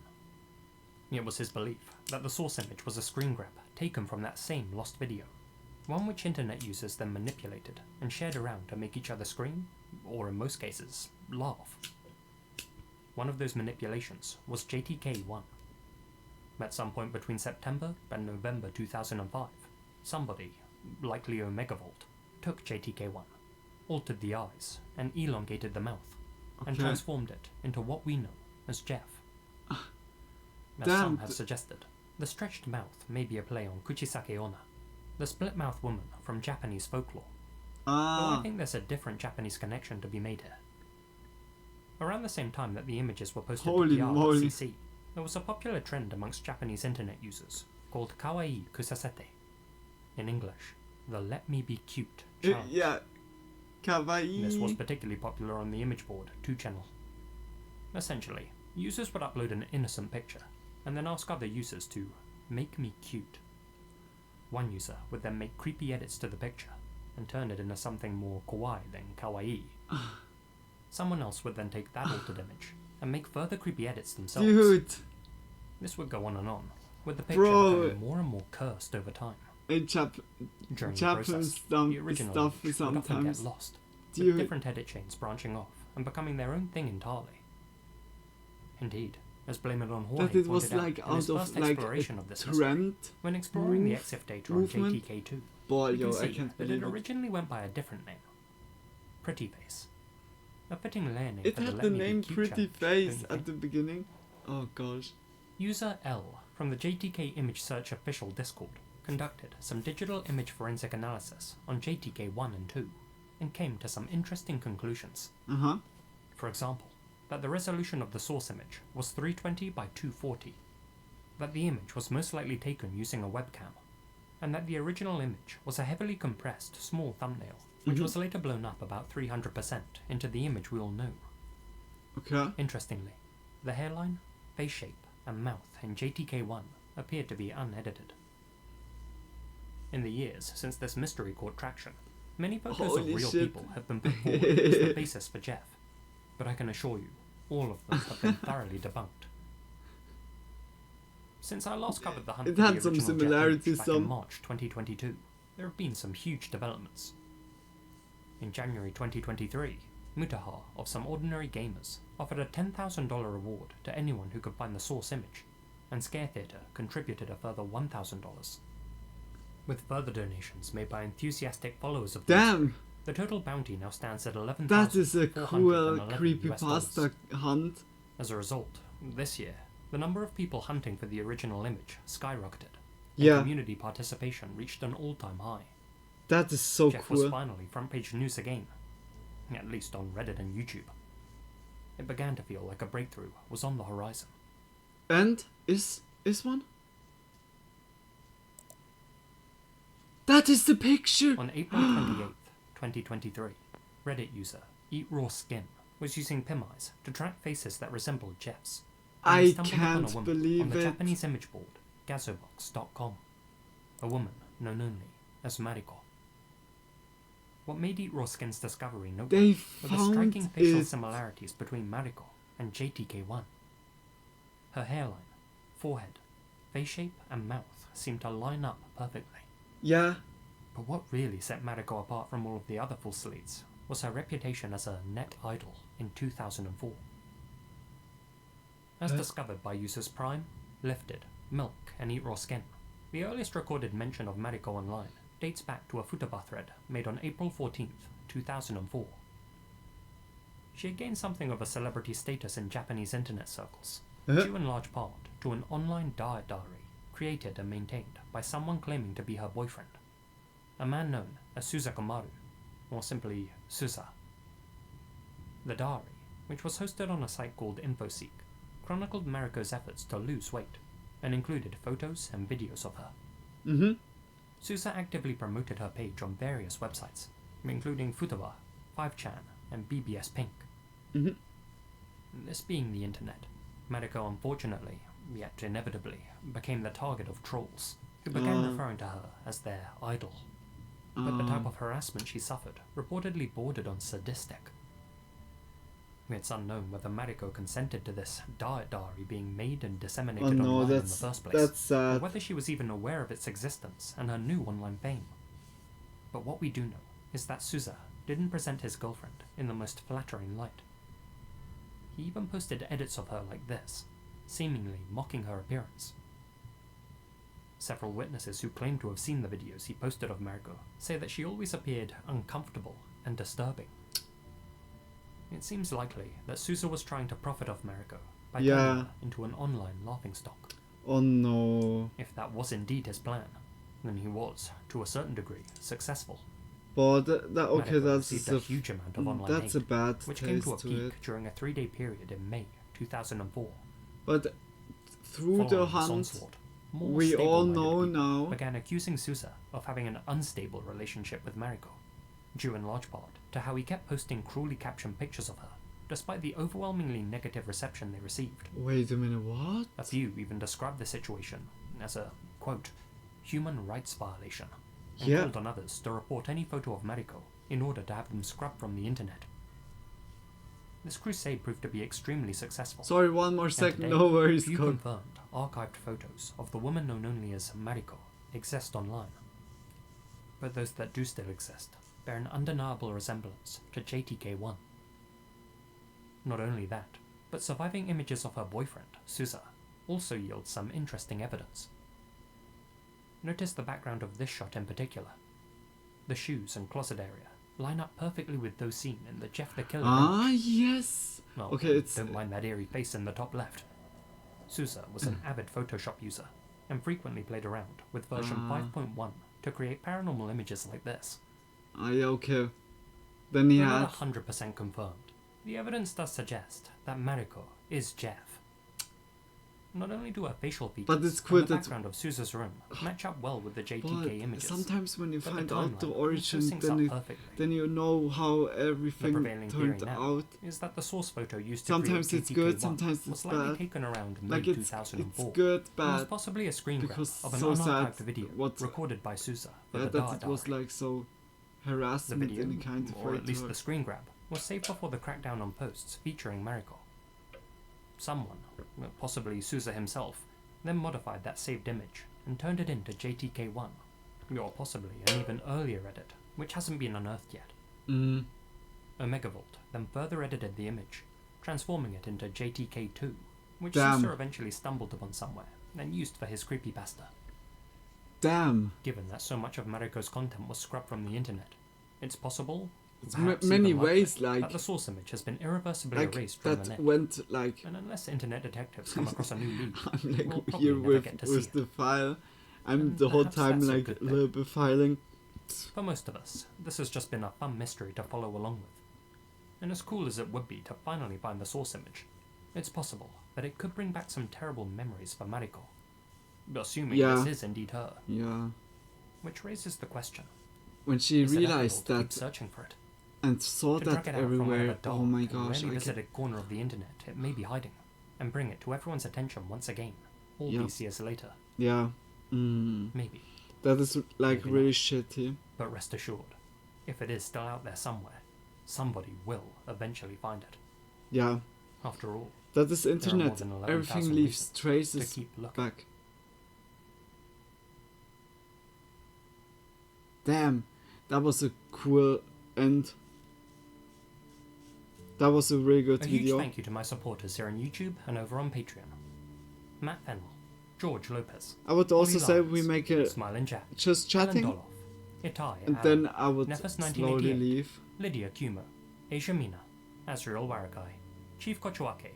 That was really a cool video. Sai Wazao, Like Farewell big Tattoos kisses Jack Sefel, for Gina Valera, Hamish, Ian Billock, Infamous Senpai, Lazy Jordan Masquerade. Pri, Monica Mendoza, I hope I said it Peter Lodrich, correctly. Ruth Vika Shindi, and That was a TNS really One. good one. Thank you guys so We much. surely for your also continued support. gonna get.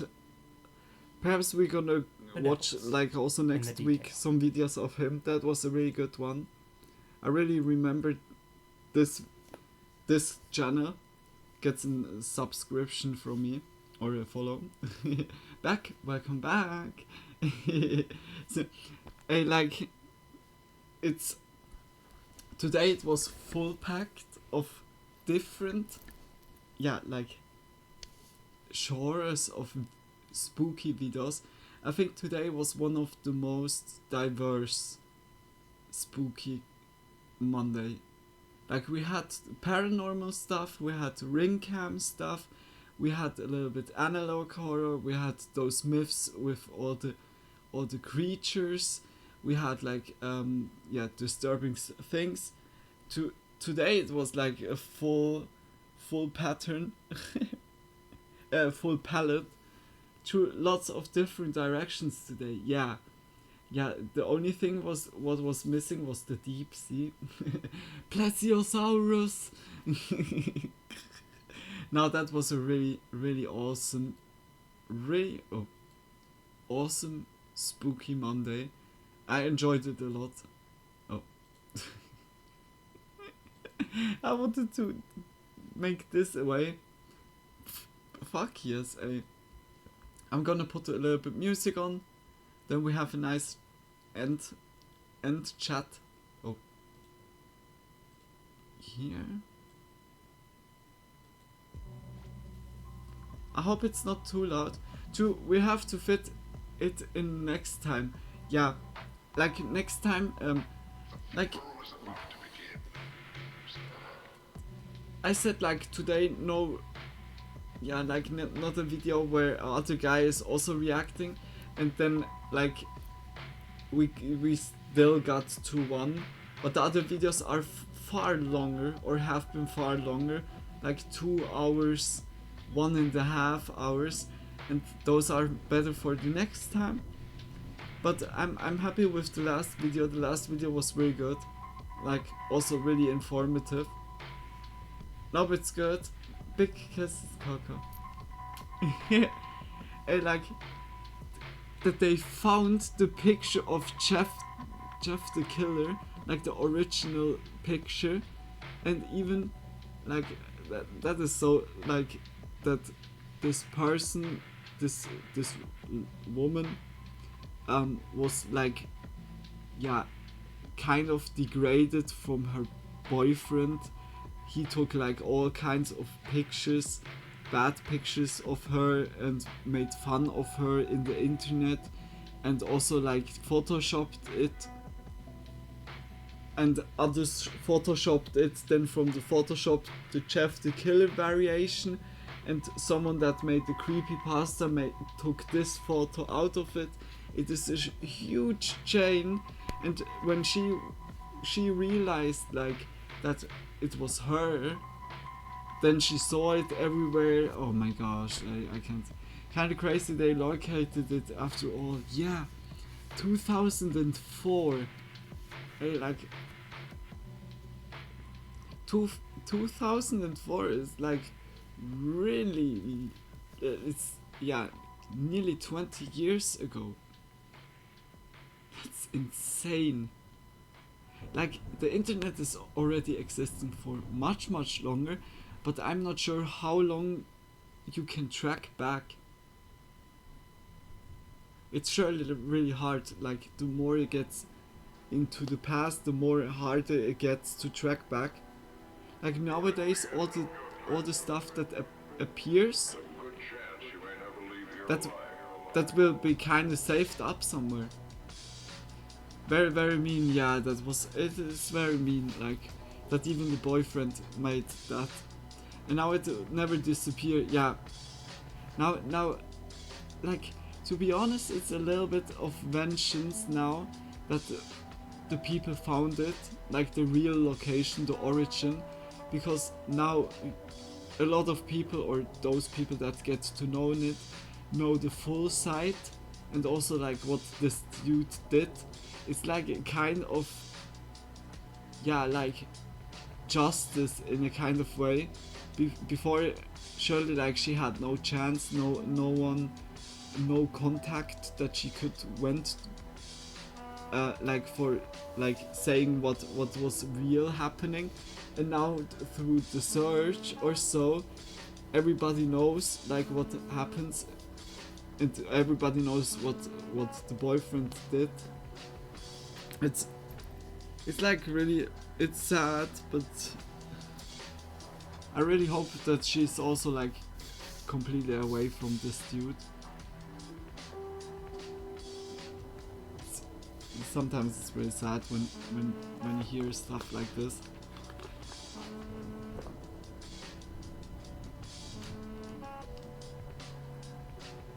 I would say I smoke 1-2 cigarettes and then I'm also slowly leaving. We have nearly 6 hour mark that we reach. Okay, it's 7:30. Holy moly. Yeah, okay, 1 cigarette.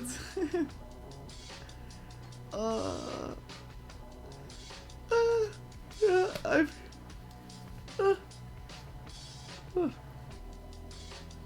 I'm not yawning. It's a lie. When I'm tired, I'm always like in a giggly mode. I'm like then always like you say something to me and then I'm just saying a meme. True, it's been such a long one. Yeah, tonight was a really long Spooky Monday. Oh, come on.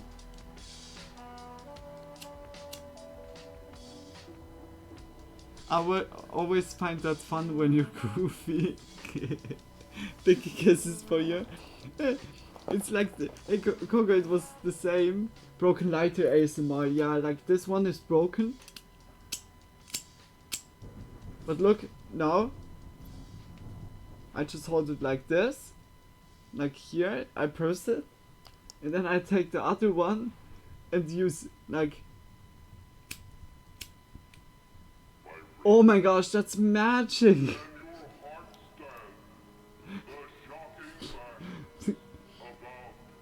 I have 2 lighters in one. Oh my god. No. I have 1 lighter in 2. I'm not mainstream.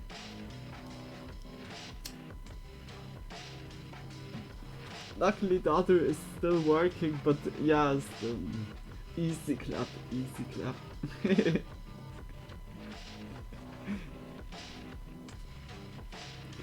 Ah yeah.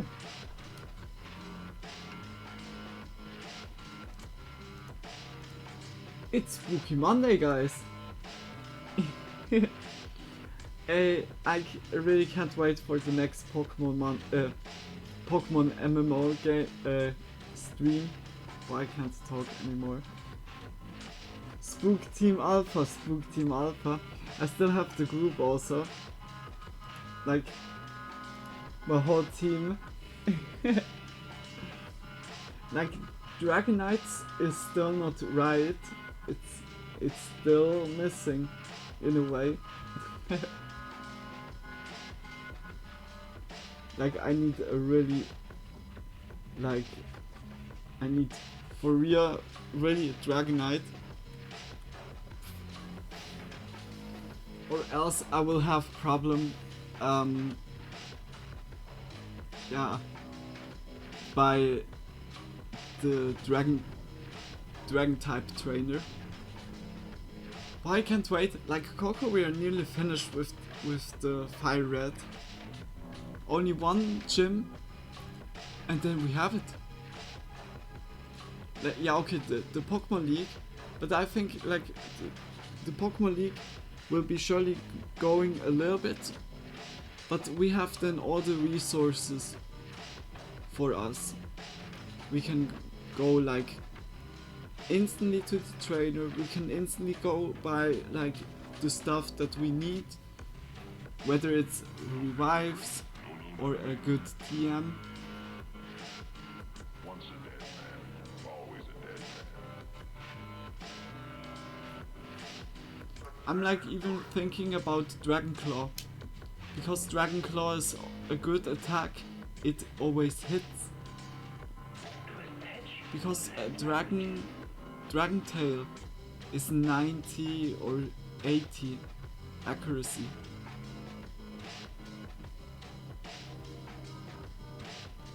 But it's a cool attack. It hits the other Pokemon out of the round. Perhaps I could exploit that like by Larry. I'm really looking forward to the next game day too. Yeah, it's like we are now at the vacation part. True. Like when we finished the first island, when we went like completely up and completely down, then the island 2 is not really that much.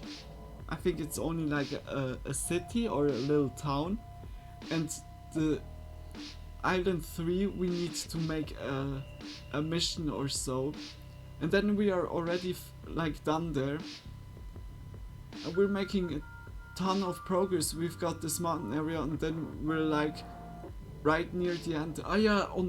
It's true, in the north is this mountain. True. I hope we get like a good item there.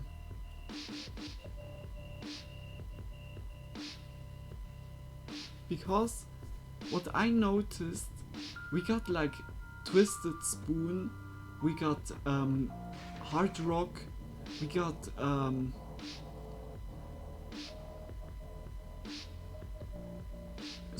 Scarf, normal Scarf, like all like boosting items, like attack, the fighting headband too, true, like all like for such types, but of the original 3 we didn't got the one like charcoal, magic water, and I think leaf seed. Those that are boosting like fire, water, and also plant. Those would be really good, because yeah, the most attacks that are really doing good damage, yeah, like would be those ones. Yeah, still not yet found. Yeah, for me it's really strange. Perhaps we'll find on the mountain like the charcoal. Strange that there's no bug item. Yeah, I know that the bug boosting item is like it's something not fairy dust, powder dust powder, something like this. Oh. I want always to go to the side to small. Now Coco, I'm like enjoying it already so much. Like I had already the euphoria at the beginning, but now that I saw like that the battles are getting so intense and so cool, like we both are so focused. I was re-watching the last battle, or the last battle between us, and we are so focused, always like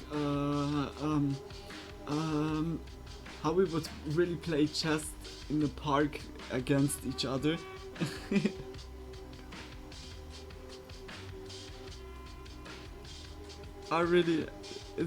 It's really awesome.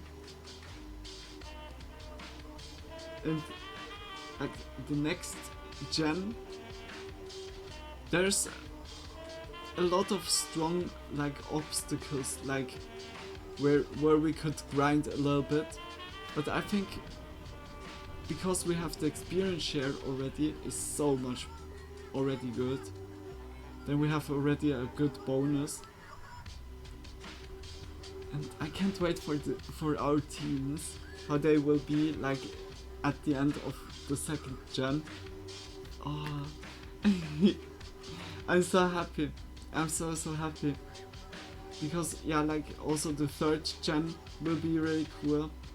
The third gen gives so cool new Pokemon. A lot of new cool. But yeah. Time will tell. Like I'm completely not in a rush or so. I'm just enjoying it. I'm so looking forward to second gen. Yeah, the second gen.